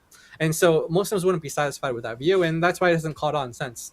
It's a collaborative effort. Isn't that totally normal? Things that are eternal and from God is that you get to make up parts of them. Mm-hmm. And I want to point out once again. Oh yeah, the eternal tablet. That's a good addition to like how does it fall in there? Yeah. Right. That Mohammed Hijab once again cannot make it through a live stream without misusing a word. Vagary does not mean what he thinks it means. Mm-hmm. Just have to point that out. All right, let's see. Let me finish this point here. Let me finish this point. It's very important before I lose my train of thought. What have I done? I have approached around a dozen ulama that I look up to.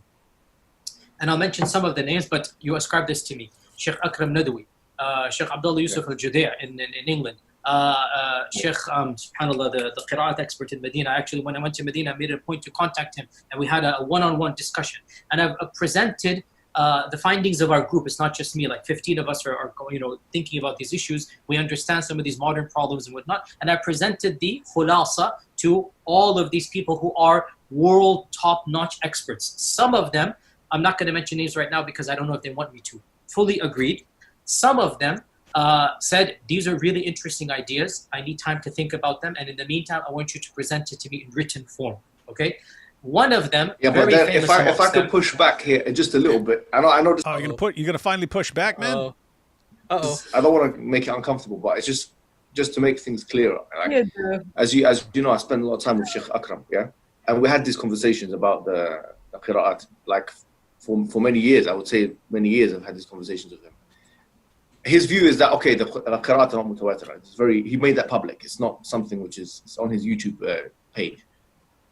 I think that's fine. For many years, many people have said that. Even though I vehemently disagree with the idea that the Quran, that's an important point right there. Mutawatir, but many people.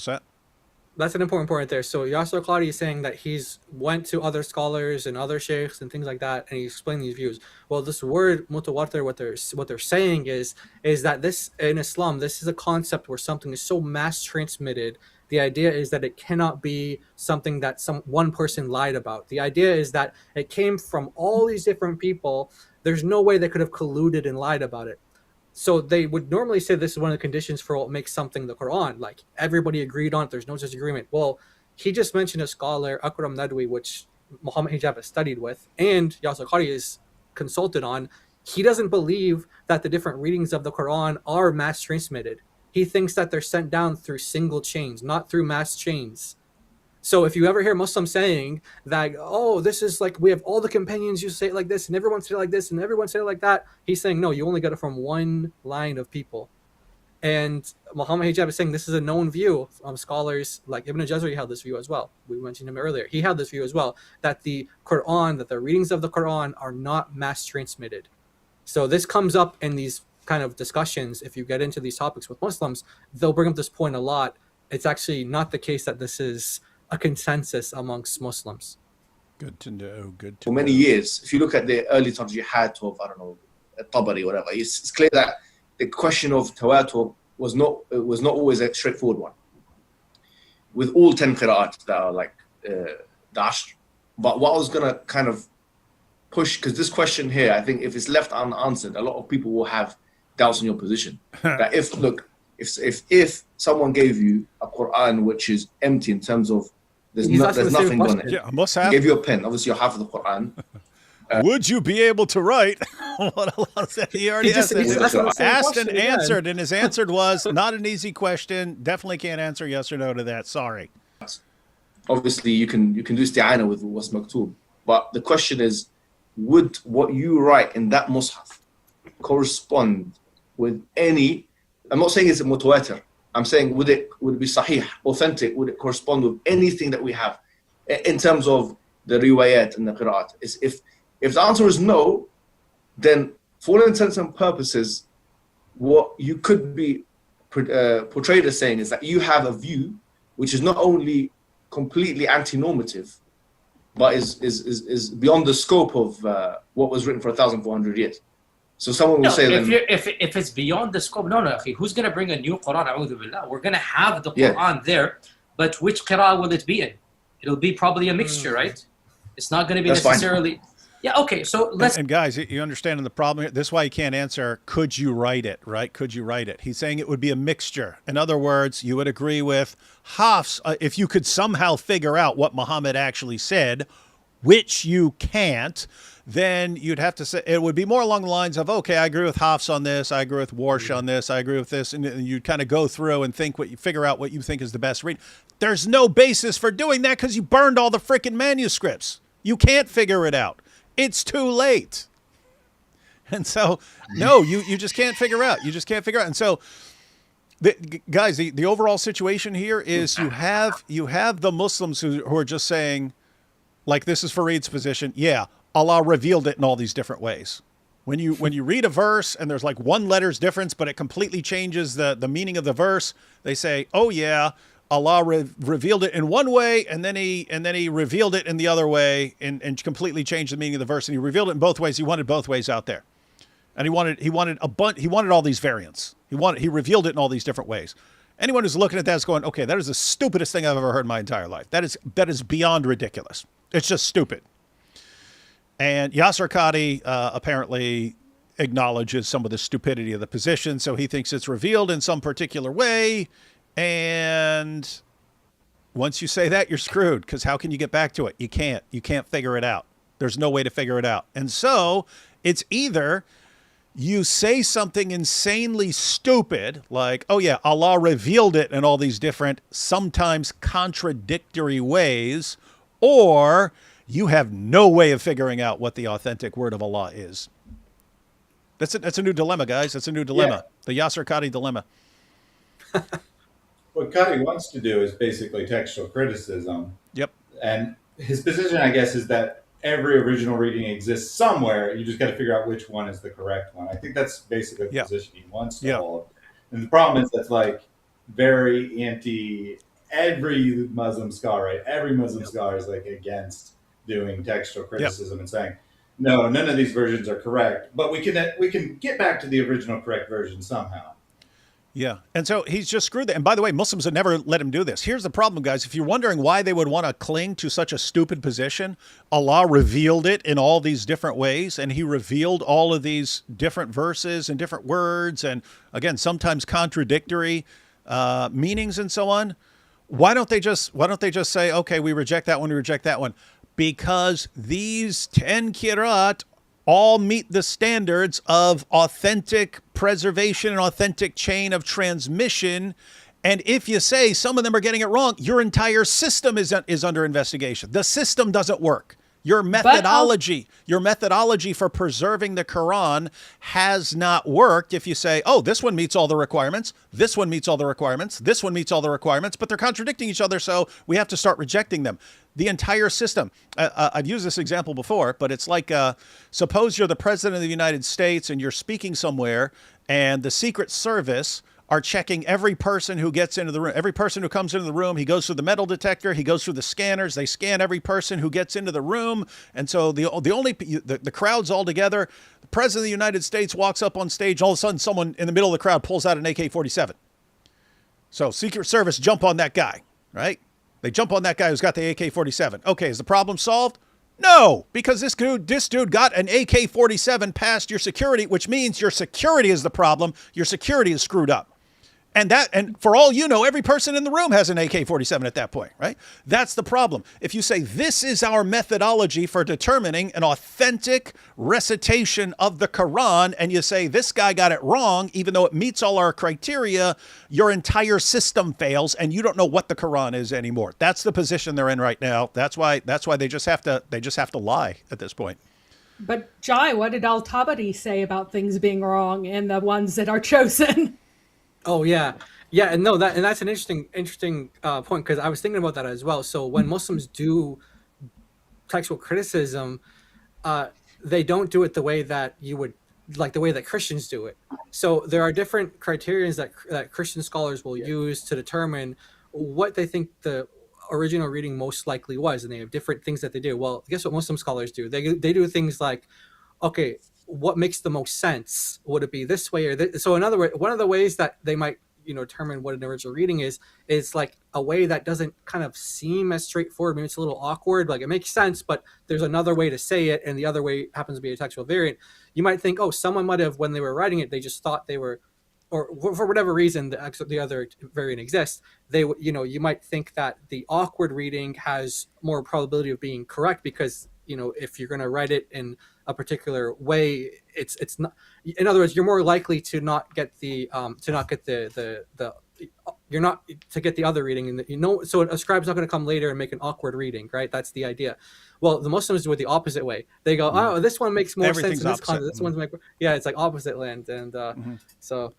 Yeah, their methods are always the opposite of what actual scholars use, and it's pretty crazy. Doesn't that also apply to Hadith science too? Like a lot of scholars actually their methods are the opposite. Yeah, that's wild. In other words, and I pointed this, and Joshua Little points this out as far as in his dissertation, and he reviews basically scholarly ideas on the Hadith from an Orthodox Sunni perspective. You look at a story, and if the story has to line up perfectly with Orthodox Islam, and the chain of transmitters has to be this chain of wonderful, awesome guys. And so he's pointing out, wait a minute, this is a later methodology that people invented. So when a non-Muslim scholar, or someone who's not just going with the party line and so on, when they examine this, they actually look at it and say, okay, if the reading kind of goes against orthodoxy, that makes it more reliable because it's not lining up, and this isn't something that someone would have invented. And when they look at like a broken chain or a chain of transmitters that contains weak transmitters, they say that's more likely to be authentic because it's less likely to be made up, right? It's less, if you're making up a chain, you're not going to put weak guys or have a broken chain. And so when they look at these perfect chains of completely reliable individuals, they say, how are you getting that chain of individuals? The methodology had not been invented yet. Why were they keeping this chain of transmitters when the methodology wasn't invented until later? It makes no sense. So when they see perfect Orthodox Islamic, keep in mind, Islamic orthodoxy is evolving over time as well. And so by the time you get to the stories, okay, yeah, if they line up with Islamic orthodoxy, which was just defined 50 years earlier, then they're looking at that more suspiciously. So what a Sunni Muslim scholar would look at and say, that's a good hadith, they would say that is, the non-Muslim scholars say that is obviously fabricated. Obviously. Do not bring that crap around here. They look at stuff that seems more unorthodox or has broken chains as more likely to be authentic. So yeah, complete reversal of methodology. Yeah, and that's kind of the principle of one of the principles of textual criticism. But we got an early morning, so we are all going to jump off now, make it a little bit less crowded at least. Thank you for having us on.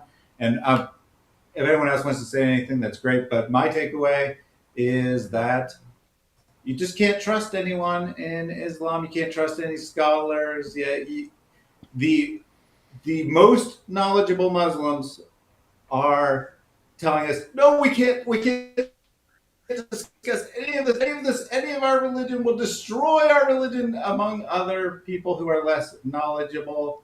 The only possible way to maintain your Islam and actually be educated is to learn everything, spend 15 years talking to every scholar, and then invent a new theory that no one has ever said in the history of Islam. That is where Yasir Qadhi's position is, apparently. Not a good place to be in. In Christianity, you have all kinds of scholarship done on the Bible, and yes, there are people who come away and say, yeah, I doubt this about Christianity or whatever. But there are plenty of people who do all of the in-depth research, right? Put it Bible to every test you could imagine, and come out and say, yeah, I have a lot of confidence in the truth of Christianity now because everything checks out. And that's the difference between our religions. Anything else you guys want to add? John, you want to say anything? No. Yeah, gonna be here. I would. Everybody. Yeah, I'd say that we are seeing the death of Islam, and I'd say this was kind of one of the major points that we're reviewing and celebrating here. I mean, so far, we're not even halfway through this year completely, and it has been the worst year for Dawah ever. And I'm shocked to say that because we thought at the end of last year that there was no way this year was going to be worse than the year before. It's definitely worse. And I'm here for the ride. E-I-E-I-O. Yeah, this definitely did not help with the avalanche of apostasy. Ever since this happened, we've continued to see that avalanche continue to come crashing down. But I may be borrowing a thought from Hatun here, but I think either way it reigns true. Do not accept the religion and the book that has so many holes in it that you cannot trust it, except our Lord God, Jesus Christ, who took on humanity and took on holes through crucifixion because he is trustworthy and true, and we are not, and we need his sacrifice for us, and resurrected and continues to be trustworthy and true. Unlike the standard Islamic narrative. But thank you very much for having us to continue to expose these things. And John, when we ask you if you want to say anything and you got nothing to say, then you're supposed to say, what do you mean? Yeah. What do you mean? All right. Catch you guys later, man. Good All right. Peace. I just want to point out something. What was that, guys? Mohammed Hijab pointed out. He expressed that Tabari is all okay with all this all different Arabic Qurans to be mutawatir stuff. If I remember correctly, 10 qira'ats entered the Islamic tradition around 14th century to 15th century, right? Tabari was long and very long dead by then. Mm-hmm. So he cannot be okay with something that wasn't even exist at that time. Mm-hmm. And also there is this Islam lover professor, Dr. Putin is out there. He is kind of actively very supportive of Islam and doesn't do that much critical thinking when it comes to Islam. Even he points out that current Quran, like the majority of Muslims are reading Hafs Quran, is not mutawatir. So all that mutawatir thing is just like in the minds of Muslims for Muslims, the ones who don't even bother to think about things. So in that sense, it is very, very sad that, like he says, like, you are pushing me to lie, but I'm not going to lie. I want to be honest. Even in that, they are not able to be honest. Pretty rough life. Let's see where this goes. Leave it at that. It's not gonna be the exact Hafs and Asim bi riwayati fulan or Shu'ba. This is something that is coming at a later stage. Okay. Oh. The codification of the qira'at is coming in the 2nd, 3rd century of the Hijab. But you would have something which you could say is sahih. Fully recognizable by the average Muslim, obviously. We're not Did you hear that? He's saying, yeah, I could put a Quran that would be fully recognizable by the average Muslim. Just take something that's. I'm sorry to push on it, but the reason he was just saying though that Hafs is like that's what we were pointing out earlier, that this is like 200 years after Muhammad. He said this is something that comes at a later time. So he's like, Hafs definitely wouldn't be it. Yeah, that came at a later time. Yeah, but then he says, but it would still be recognizable. So if I were reciting it on a bus, a Muslim would be able to recognize that as the Quran. That's all that matters. That's good enough for us, guys. Why? It's because I know how. Yeah, a Muslim who knows every single recitation in the world might recognize. Oh, you got one from here. You got one from here. Or a Muslim would just, oh, okay, he's reciting Surah Al-Fatiha, so I guess that's good as gold. Will take your kalam. Okay. Of course it will be fully recognizable. obviously, akhi, you would recognize yes, it, if guys. that's what you're asking, then a'udhu billah. Okay, so you got my mind thinking in a much more advanced level. No. Obviously, if we were to present, yani, empty mushaf. You could. So the issue comes. There's a problem. The problem is very simple. Yani, are you certain that that's the way that it was in early Medina? Because just like the codification occurred. But what you would have, let me put it this way, would definitely be something the average Muslim recognizes and understands and will not. And all of it is verbatim. You hear this, guys? he's saying, okay, if I got Hafs and Warsh and Black, how do I know what was actually revealed in early Medina? How do I know? How can I be certain? But so I can't say which one. But you'd recognize it as the Quran when you hear it recited. You'd recognize. You'd be like, oh, what's that book? Oh, it's the Quran. Yeah, he's reciting the Quran. So Muslims also recognize random things that are recited in a Quranic style as long as it's Arabic and you recite in that style. They fooled Arabs in multiple places. They fooled Arabs with Bible. They fooled Arabs with like atheist passages. So what is this? You'll recognize it like they recognize anything. They're very, very poor at pattern recognition. Yeah. Matter of fact, when Mohammed Hijab recites the Quran and other Muslims and then Jai and Dios make fun of him for getting things wrong, you could still recognize that he's reciting the Quran. And so that's kind of that situation. Yeah, you may be getting all kinds of things wrong, but it's still recognizable as the Quran. So that's where Yasir Qadhi's setting the bar now. If I were to write out what I think the Quran is, you'd kind of recognize it as the Quran. So from Allah. This is in the hadith, ya akhi. It's exactly hakada unzil. It's literally what the Prophet said. Hakada unzil. It's literally what he said. And again, I encourage anybody who is really interested to go deep to take the class. I do this class. It'll be 1 year later. I had 100 students, by the way. Alhamdulillah, none of them. I was worried one of them I problematized. But you see, when you take a group of students and you develop with them, right? It's not a 10-second clip that they're just going to have su'al dhan. I had 100 students take that Ulum al-Quran class, and I went over every one of these issues with time and with reading and by developing their minds. No problem. Some of them were not experts in qira'at. No problem. We gave them the background information and we took it with them. But in this 20-minute interview or half-an-hour interview, akhi, it is wiser to not do a deep dive. That's what I'm saying. But to answer your question, is clear. It's wiser. What did you not hear? And look, Hijab just keeps pressing the question. Look, is your answer? He doesn't get it. He doesn't get it. Is your answer yes or no? He was so happy that not one student, problematized, that not one student had an issue at the end of his class. Well, guess how many thousands of Muslims after this interview? Thank you, Mohammed Hijab. Thank you, buddy. He was happy that not one out of 100. Now he's got thousands on his back, on his head. No doubt. The average Muslim would recognize this if he knows some qira'at, because you're going to say, what is Maliki? But if he understands qira'at, what he's going to see is going to be something that is very, very, he knows that this is exactly what it is. He's not going to find anything bizarre or strange. So when you write, so just to be clear, if you write down, it might not be a standard Hafs and Asim. Exactly. Yes. There you get it. You got exactly what we understood like 3 hours ago, Mohammed Hijab. Good boy. What you write down is recognizable, and you believe that everything within that is munazzal min Allah subhanahu wa ta'ala. 100%, as Allah is my witness. 100%. That is the belief. Yes. That's very clear. So your position in that case wouldn't be any different from the mutaqaddimin.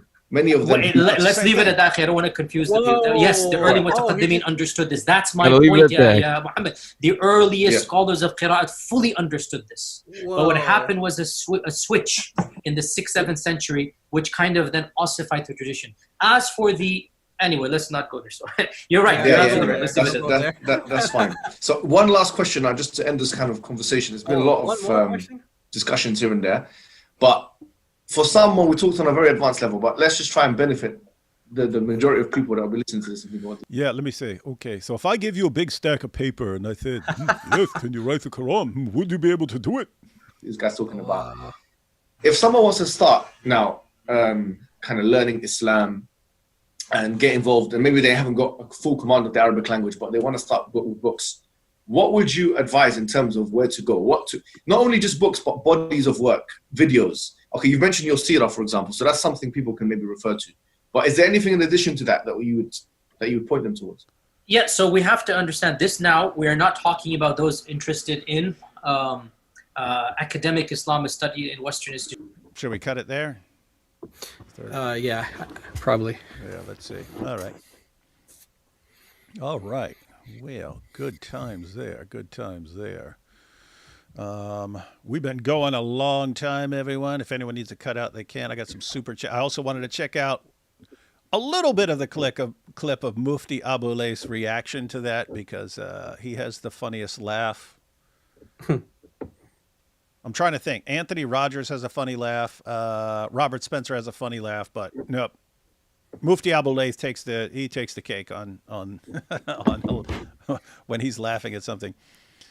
Let's see. Somali Leering Center and Comedy House. That was about cartoon earlier on. Is Islam more gay or PDF debate? Oh, be ready by the Zut of Pride, June 30th. If not, how will you celebrate the day? A Diha special? Holy moly. Yeah, we have to figure that one out. Yeah, we'll figure that out. We'll discuss that. Issa, the hair flow is majestic. God bless, bro. He finally let it all out. Uncovered by the beanie. Can one buy a shirt like the one Hatun is wearing? No, she already said it's one of a kind.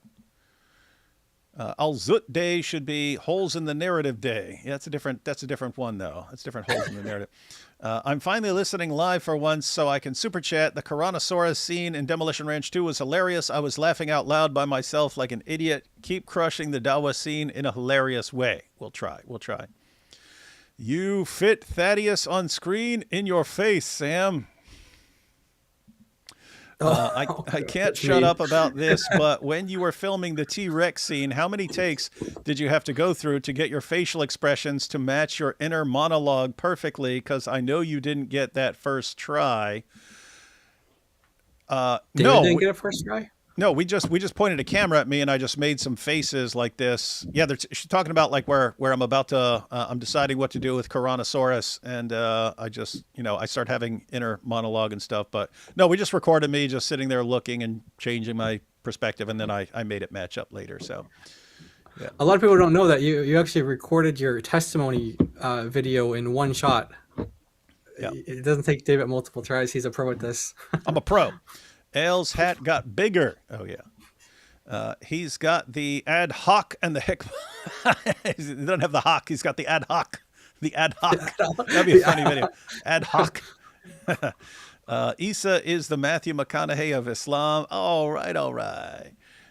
What are Issa's thoughts on John 1:1 and John 1:14 if the Christian scriptures are authoritative according to Issa's prophet?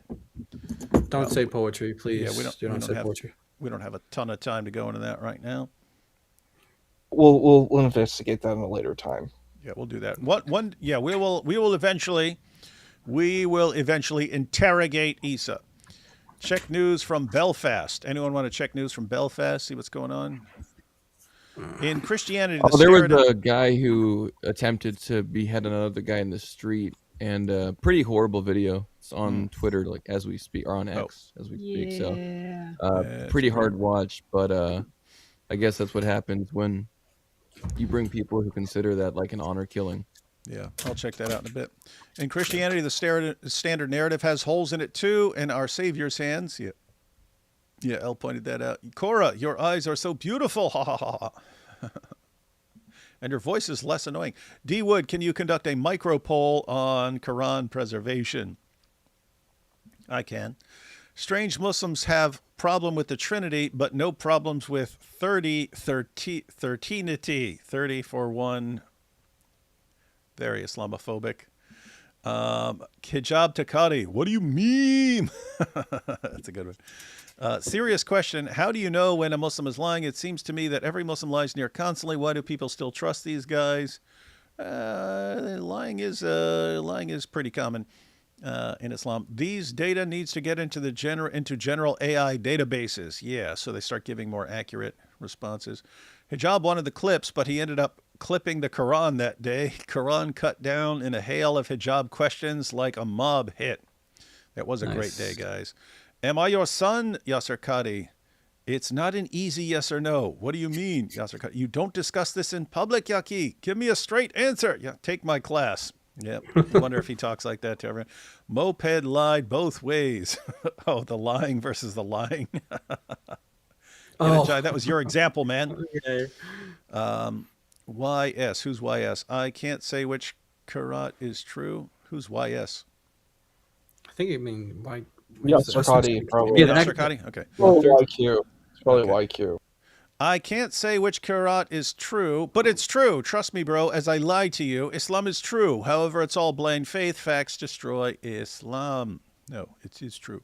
They should make a sequel to the Jim Carrey movie Liar Liar, where a Dawa guy in the main role is supernaturally compelled to lie all the time. Or no, to tell the truth for 5 seconds. It would have to be tell the truth. That's what Liar Liar is about. So. Oh, we should do that. We should do that, guys. Guys, someone take mental note of that. That'd be a funny skit. We'll have a Dawa booth, but someone comes by and puts a magical spell on them, and they have to tell the truth. And then people come up and ask questions, but they get the true answers for once. That'd be a funny idea. Well, they set up the table on opposite day, and so they can't help but be honest all day. Issa, I respect you, seek truth, and agree, value to question all. Please forgive putting on the spot. Resurrection is history or not. All else aside, if true, then Christianity is. If not, then not. What would convince you if true? Yeah, I think we should do a stream where we'll answer these questions. We will, guys. We will have an Ask Issa Anything live stream. Hatun, Chris didn't know his first song has already been released until I met him on last Thursday. He's a very good singer. I don't know what is they're talking about. I don't know. Issa, not my intent to put pressure. My apologies, just to understand for all people who feel the same way I care for. Yeah, we're just focusing on something else, guys. Hatun Ministries, the watchtower of Islam. Good to know. All right, guys. Again, we've been going a long time. Let's just check out the beginning of this Mufti Abu Layth. I just remember, I haven't seen it in years, but I just remember how hilarious this guy is when he starts making fun of Yasir Qadhi. Those of you that know, this was this is what it was all about. That you know are true because they're in your own books. They're not inventing anything. Masala They'll moment. bring you riwayat and they'll bring you athar, and then you add to that very well-known issues of, I don't even want to be explicit. Then you bring on top of that makhtutat, and then. And it's very clear to you and to every single very advanced student and specialist that the standard narrative has holes in it. That's what I'm going to say. The standard narrative does not answer some very pressing questions. That's some good stuff. Now let's see what he thinks. Okay. So, many of you may be familiar what Sheikh Huzur Qadhi Sahib did. Is he went on an interview with Mohammed Hijab, and what he decided to do in that interview is no, he never decided. To be fair to him, Mohammed Hijab sprung on him this question, this controversy to do with the Quran not being preserved. What is this about? Because how do we have these different manuscripts? Hatun, are you laughing at Mufti Abu Layth, or are you looking at something else? No, I just remember this video. This is so funny. So it just sorry, I'll mute myself. Sorry. No, and I can kind of like read him, like his eyes light up when he's about to say something like hilarious, and you can kind of tell he gets this amused look on his face when he's about to say something. These different variants and what's going on. And Yasir Qadhi Sahib, what he does is he decides to just be very open.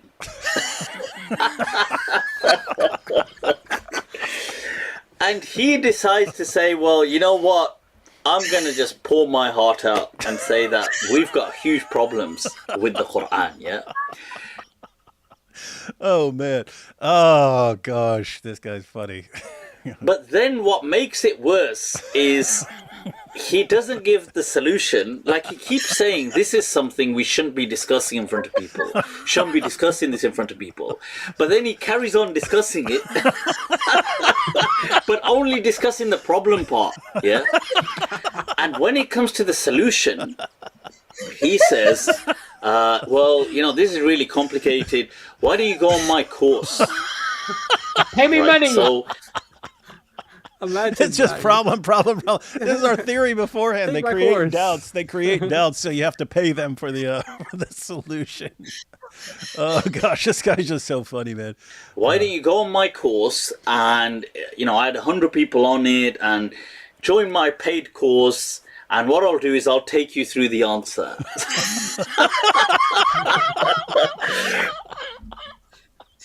Oh, in fact, I've already done this with 100 people. I have generated these doubts in 100 people, and totally take my course. It's worth it because I cured all their doubts that I made. Yep, he definitely did it. But there was a point in there where Muhammad Hijab says to him that, look, if I gave you a blank mushaf, a blank Quran, and you can use any mushaf you want, but you have to rewrite the Quran, would you rewrite it with pretty much what we have today? And for some reason,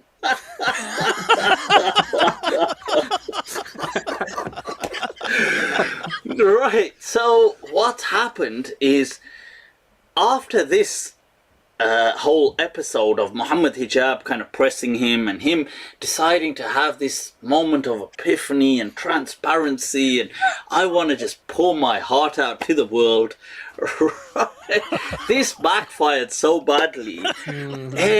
People flipped. The mob flipped. Worse than that, Muhammad Hijab realized that, oh my God, this is backfired on him as well, right? So people turned on Muhammad Hijab. What does Muhammad Hijab do? He turns on Yasir al-Qadhi. He has a, if I can, let me.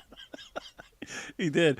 Oh man! And by the way, no, I recall at the very end, we didn't play it because I started talking about something else. But at the very end, they're like, "Oh, we should do this again. Yeah, we should do this again. Yeah, this is so great." These guys never do anything again together. Oh Just boy! see, where was the? I had it here somewhere. Right, here it is. So this is a part of Muhammad Hijab's Facebook post. He decides to make a Facebook post saying that Yasir Qadhi against him after the interview, he will be refuted. He will be refuted. Boy. He did it. He did it. And he never did anything about this, ever. Oh, look at him. You're finished. Even Muslims laugh at Muhammad Hijab, man. I know. Even they Muslims do. laugh at Muhammad Hijab. They think he's funny. Will be refuted. This is what. So Muhammad Hijab decides to, you know what? Let's just turn on him. This bichara had come on there, and you know something? This. Oh man, this dude's funny. Look at him. Yasir Qadhi had come on there and thought, you know what? I'm gonna have a heart to heart.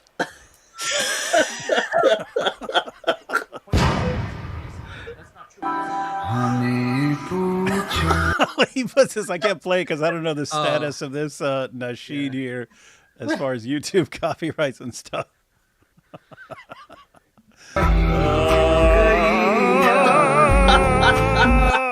What did the English say underneath it though? What did the English say? There was like some sort of like, what is it? And they'll bring issues that I'm not going to mention explicitly that you know are true because they're in your own books. Love it. That's what he did. He said, you know they'll bring issues and you get it. Oh man. And you know they're right because they're in your books, but I'm not going to mention them because I don't want to create doubts. Look at this. Come on, quit playing the music, man. Hey, I don't know if this is... Man. Hey, quit playing your music. He decided to come on there and do a heart-to-heart. Little does he know that Muhammad Hijab turns it on him and says, I think he's being a deviant, and if he's going to be a deviant, we're going to refute him. we're gonna turn on him. And this is who he, by the way, Yasir Qadhi would never agree to come and have a dialogue with me. Nope. I had asked him, let's have a dialogue. No. Too controversial. I would never backstab any of my guests. I wouldn't do that. Not my style, you know. I mean, I may ask them questions. I may do that, but I wouldn't backstab them. You know, I wouldn't kind of call them on, press these questions, and then say, oh, you know what? He needs to be refuted. So this is where you've got this statement by, obviously, Mohammed Hijab to gain his own popularity. Finished. Wallahi, you're finished. Wallahi, you're finished.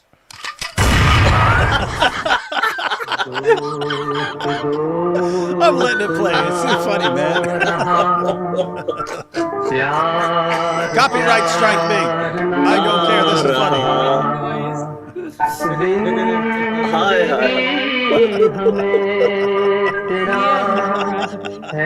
Allah, Allah, एतबार ना rहा।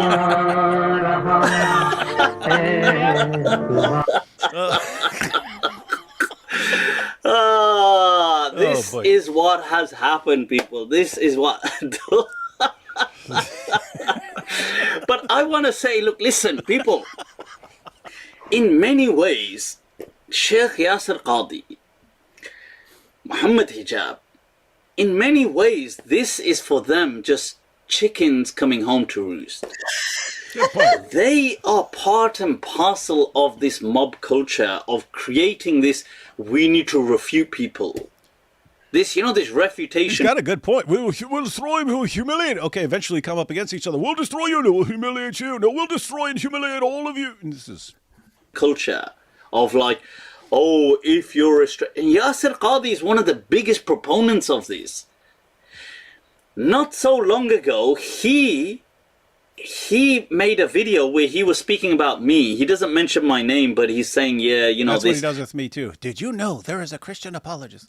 And he's speaking about these so-called muftis, and he says that this scholar, we wish he would, rather than claiming to be Sunni Maliki, just claim to be of another sect, non-Sunni, Mu'tazili or something, so we don't have to refute you. Acha. And now he does all these funny things, man. Good. You know, check this out, people. Check this out. Sheikh Yasir Qadhi, Qazi Sahab. When, you know, look, this is my nasiha to Americans. You know, Americans really don't know how to handle this stuff.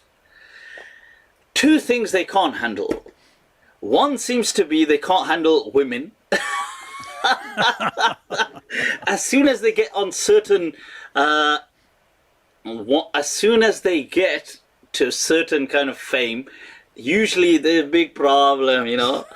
And two, they what problems with Muhammad? This is before Muhammad Hijab was exposed for all this stuff. Can't handle controversy. People, I king of controversy, you know. Come ask me how, and I'll help you out. I'll give you some tips. Qazi Sahab, Yasir Qadhi. This is awesome. Look, when he. This is awesome, guys. He's being asked. Halloween. No. Too controversial. Won't say Halloween is permissible. He doesn't want to answer controversial questions. No. Merry Christmas. No. Too controversial. Music. Is it? Can you clearly say music is not haram? No. Too controversial to be clear. You know, too controversial. You know, this one not nice. You know. Not nice. Men's jewelry. Controversial. No. And what's crazy is that some of these things will like send you to hell if you aren't careful. But too controversial. Too controversial. Like, but warn people. There's one thing that Yasir Qadhi was willing to get controversial about. Let's see. Hijab, too controversial. Beard, too controversial. Bukhari Gate. Can we speak about Bukhari Gate? No, too controversial. Acha. The first controversy he wants to begin with is the Quran isn't preserved.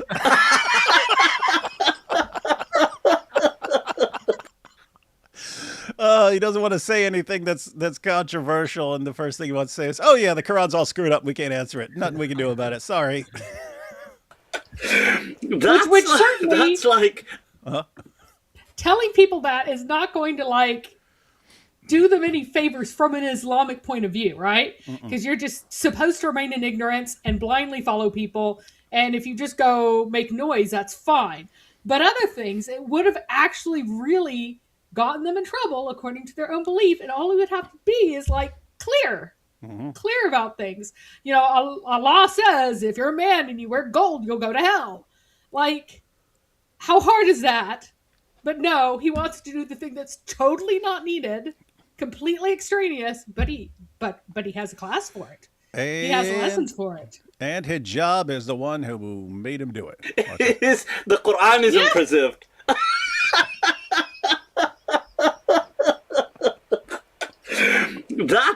That's like no foreplay, just anal. Whoa. Oh man, what?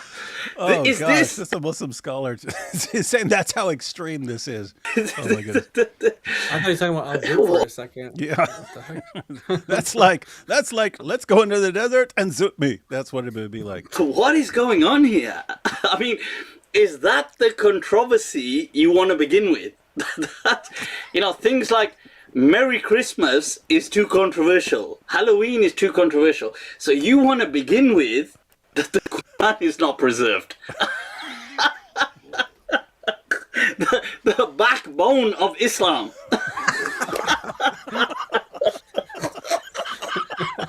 The backbone of Islam, just rip it out. You know, this is the thing, you know. And people might say that, oh, but Mufti, you know, you're being harsh on him, but am I? Because in all honesty, but am I?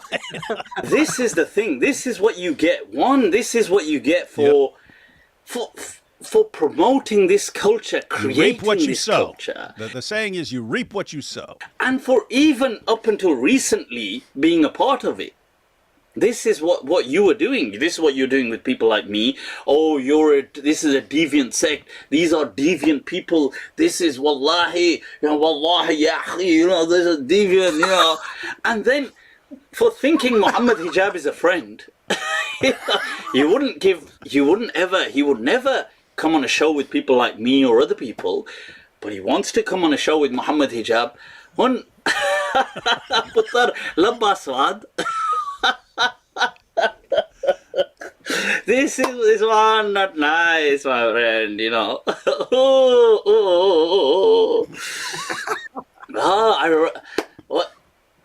واحذر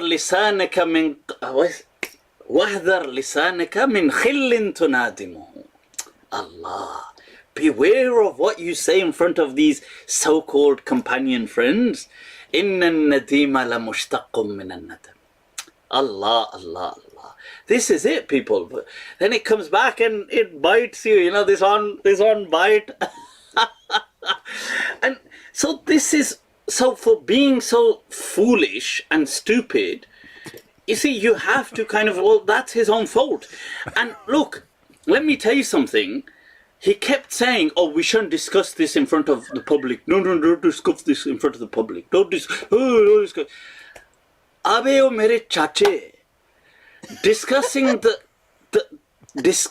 question was the problem, not discussing the answer.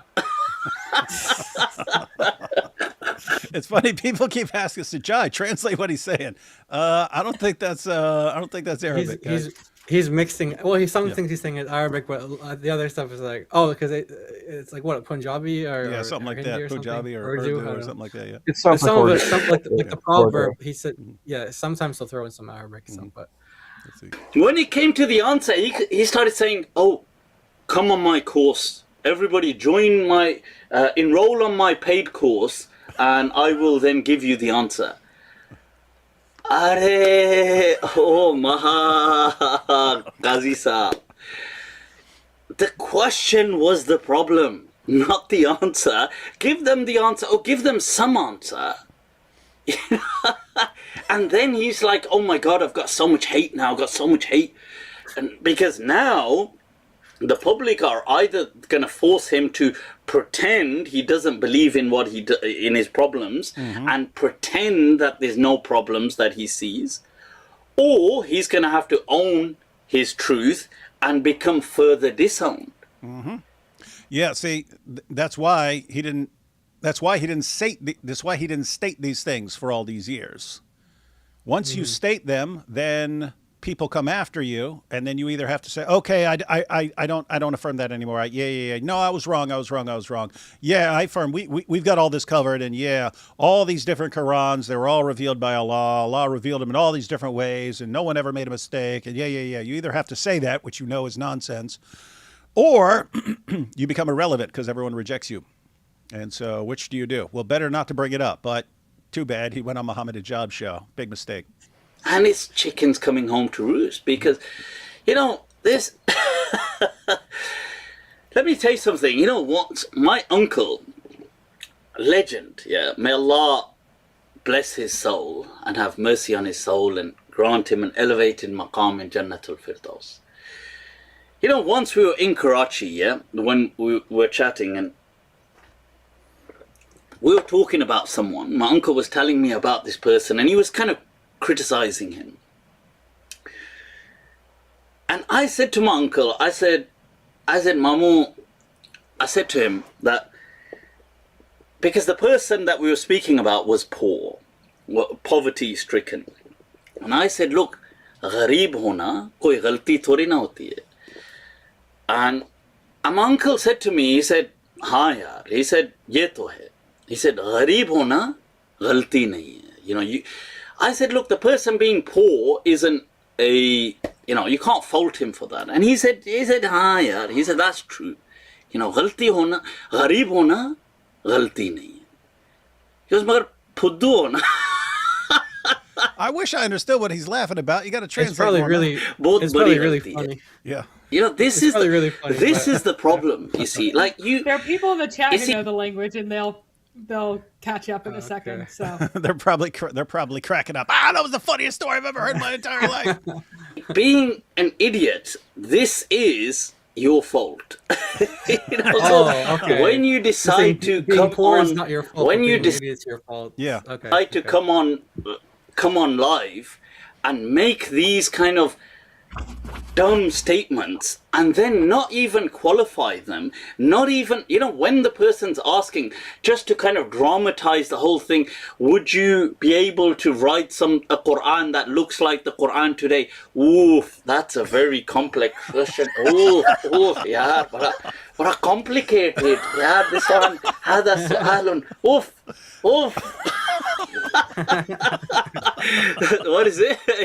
سوف نلقي عليك قولا ثقيلا. What on earth is this guy on about? Just look, say what you have to say, and then just give some clarity. Say that, look, of course the Quran is going to be the same Quran here. What other Quran am I going to write? Oh, this is complicated. This one. It's weird how he goes into this Indian accent, Indian or Pakistani accent, when you're hardcore. It sounds nothing like doesn't that. sound like that. It sounds more like Zakir Naik. Yeah. And then people are obviously having a field day. Ex-Muslims are having a field day. We're still having a field day. Jay Smith is going on about it. He's made a whole video. All these Islamophobes are loving it. So this was the story of our beloved Qadhi Saab, who is right now heartbroken.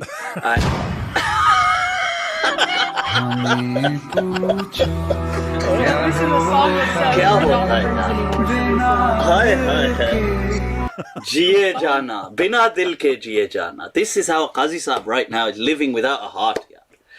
But so that's what happens, people. That's what happens.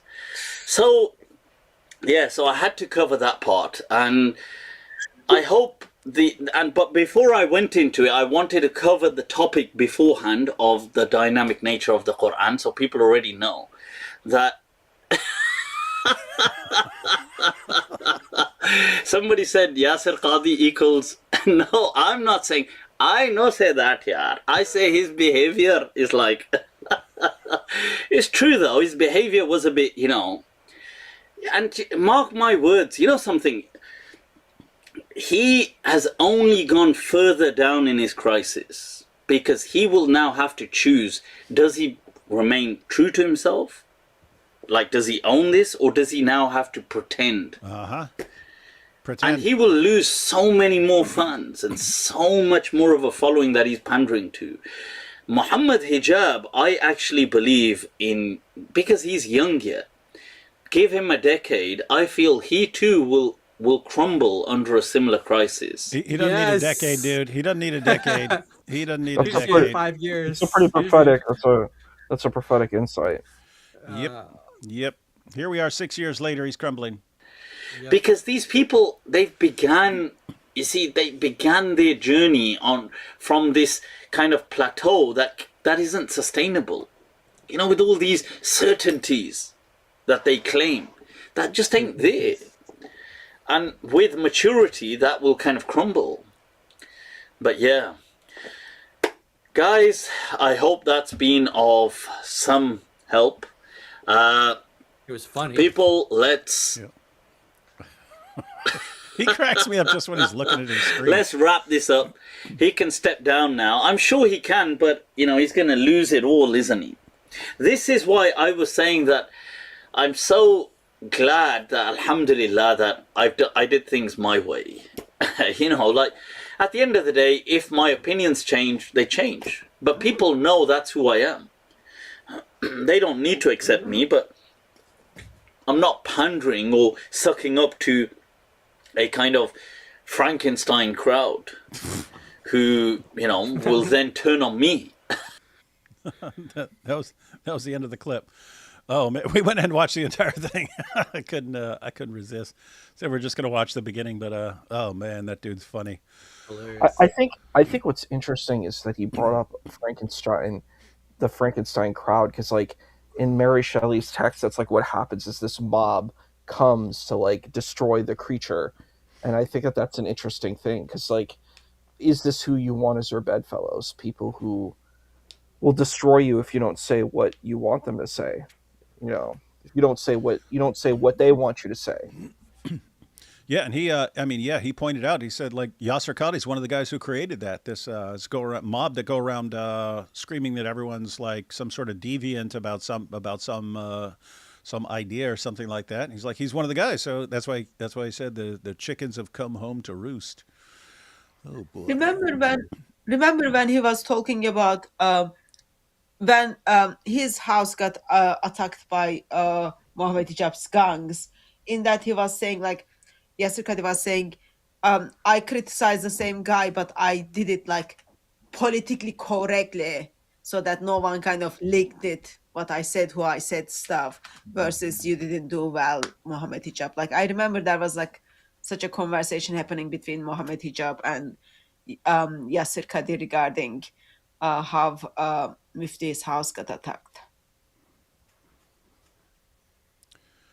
We have Hatun, the song in your intro, Surah 9. I guess that's not the song they were talking about earlier. It seems that subcontinental da'is have more academic knowledge and the Arab ones are more vocal. Thoughts? I could be wrong. I don't know. I mean, it depends on what side of the... I mean, you're talking about in English. Like, obviously in Arabic, they're going to be scholars in Arabic, but most of the people that are in English, I've noticed that as well. They tend to be like Pakistani or Indian or something like that for like their scholars. Like you have Mufti Mink, you have Yasir Qadhi, Mufti Abu Layth. She's not really a scholar, but a lot of big Pakistani community, Indian community for the Muslims in English at least. Well, I think there's also the social mobility of the South Asian.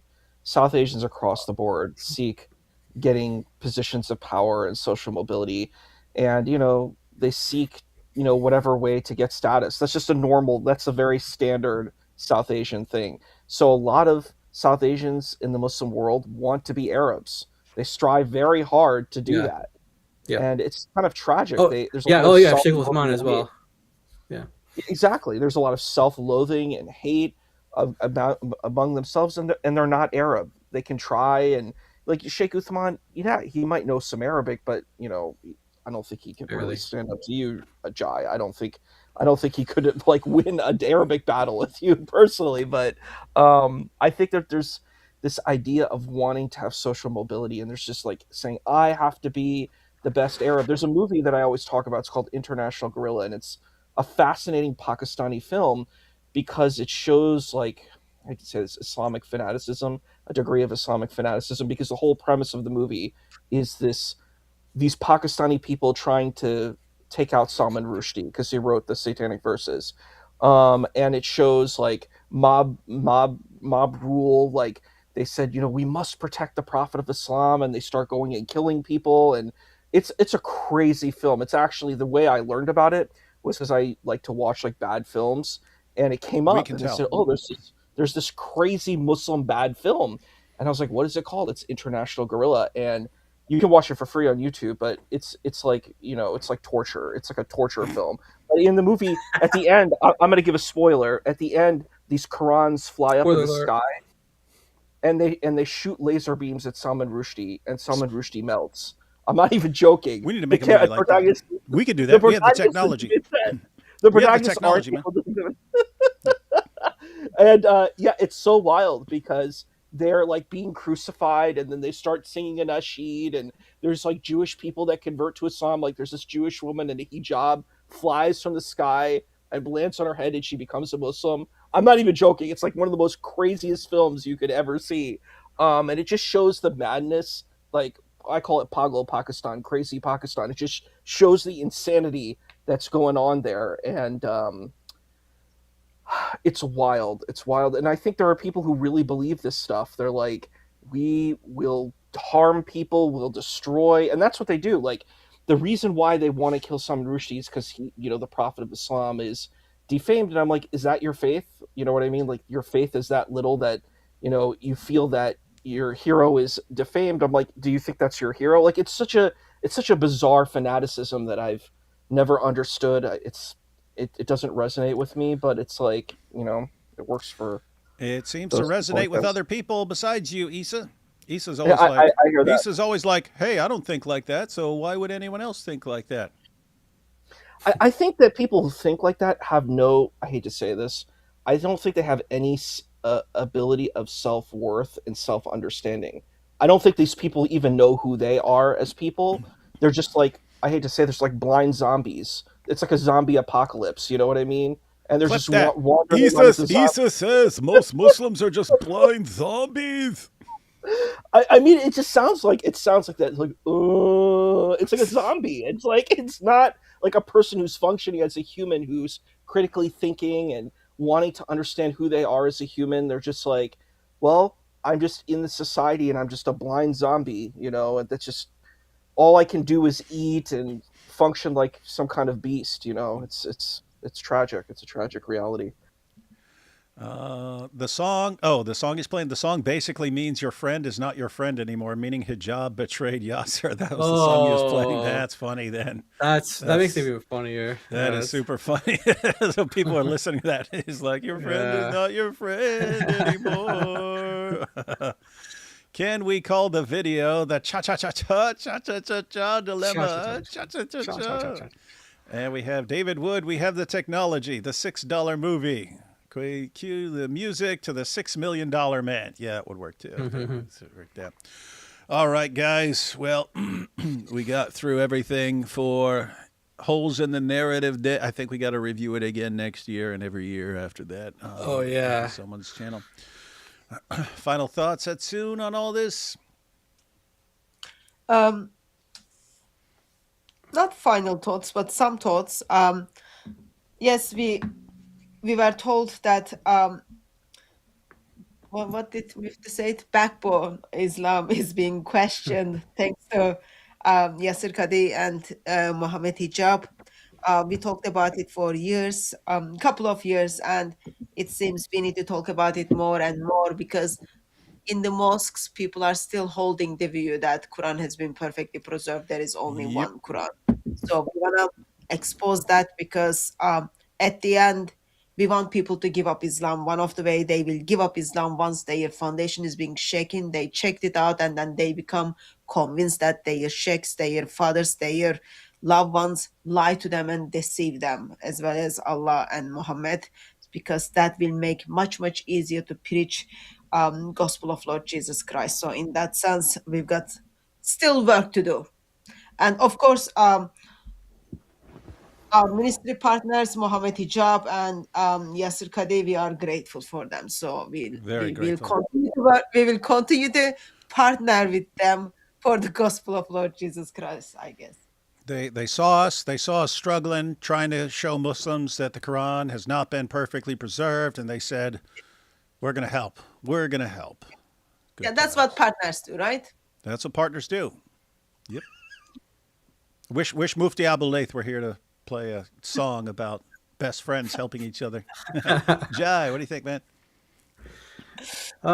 It was really fun. Really enjoyed the stream. Love the mega streams. How long have we been going for? It feels like 4, 5, almost 5 hours, and then we were That's on pretty your channel cool. before that, so almost 6. Oh yeah. Yeah, that's right. So that was awesome. I really enjoyed it. Final thoughts are, Islam is false and Jesus is Lord. That sounds about right. Sounds like a message for Issa there. Hey, Issa. You can't say, oh, I don't know, I cannot comment on this. One day you will have to just sit down and then reflect all these kind of things and make decision. Don't use those. Hatun is tough.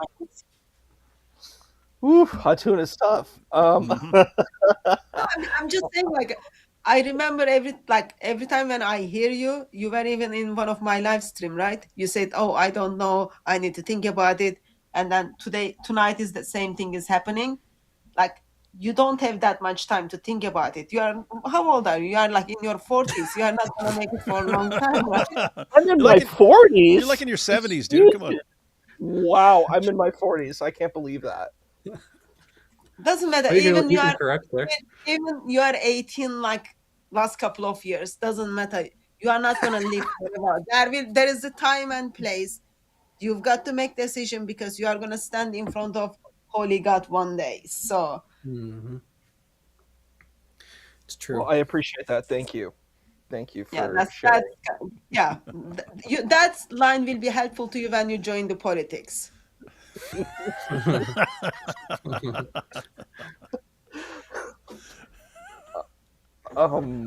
Wow, that's a hard act to follow.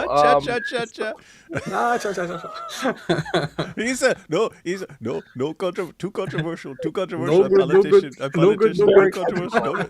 Very controversial. Oh God. So my final thoughts are, I think it's fascinating to think about.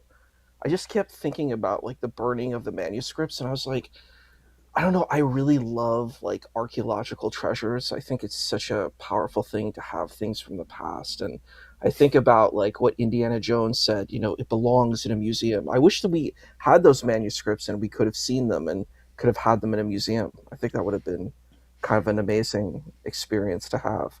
But I mean, like, this conversation with Yasir Qadhi and Mohammed Hijab. Qadhi sub. Yasir Qadhi. Gotta make that D into a Z, right?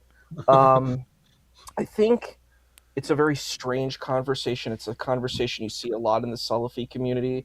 I don't know, because they kind of take the Athari manhaj. They take this very like literalistic creed. I think it's a very difficult thing to deal with, especially because Yasir Qadhi went to Yale. I don't know. It's difficult. It's a very difficult conversation. I think he's right to take that sort of nuanced approach at it. But I think that Mohammed Hijab is the wrong person to have this. I think he's what's his name? The Mufti Abu Layth. He's correct. This is the wrong person to have this kind of conversation with. You can't have this kind of and like especially the kind of da'wah that you see online that's very Salafi oriented. It's like there is no room for gray area. It's black and white. And that's why you have like the Islamic dilemma, why it's very successful. It's successful because you have people who are like, well, it has to be literally aligned. So if it's not literally aligned, these texts are corrupted. But then the problem is that if you're a Sunni, which these people are claiming they are, it violates the Sunni creed, because the Sunni creed means you have to believe in the books. That's one of the parts of the Arkan al-Iman, the pillars of faith. You have to believe that if you're taking a very strict Sunni approach. And then how do you deal with that? And it's like, yeah, I think that it's kind of a nightmare to deal with. It's very difficult. So, yeah. All right. Well, good times. Always fun to revisit the holes in the narrative. And then, of course, we have International Zut Day to remember other holes. We have, why didn't Yasir, Qadhi, and Hijab do Mubahala? Yeah, I don't even know if these guys Mubahala, bro. I don't even know if they Mubahala. He should have. As a matter of fact, that should have been Hijab's. If I find he's a deviant in any way about any of this, I'll not challenge him to Mubahala. We have D Wood play Iedosti Hum Nahin Todenj as outro. I don't know what that is or what the copyright's on, but I actually pulled it up. It says something about friendship special on there, so I will check it out. I will check it out after this. All right, everyone. Thanks for watching.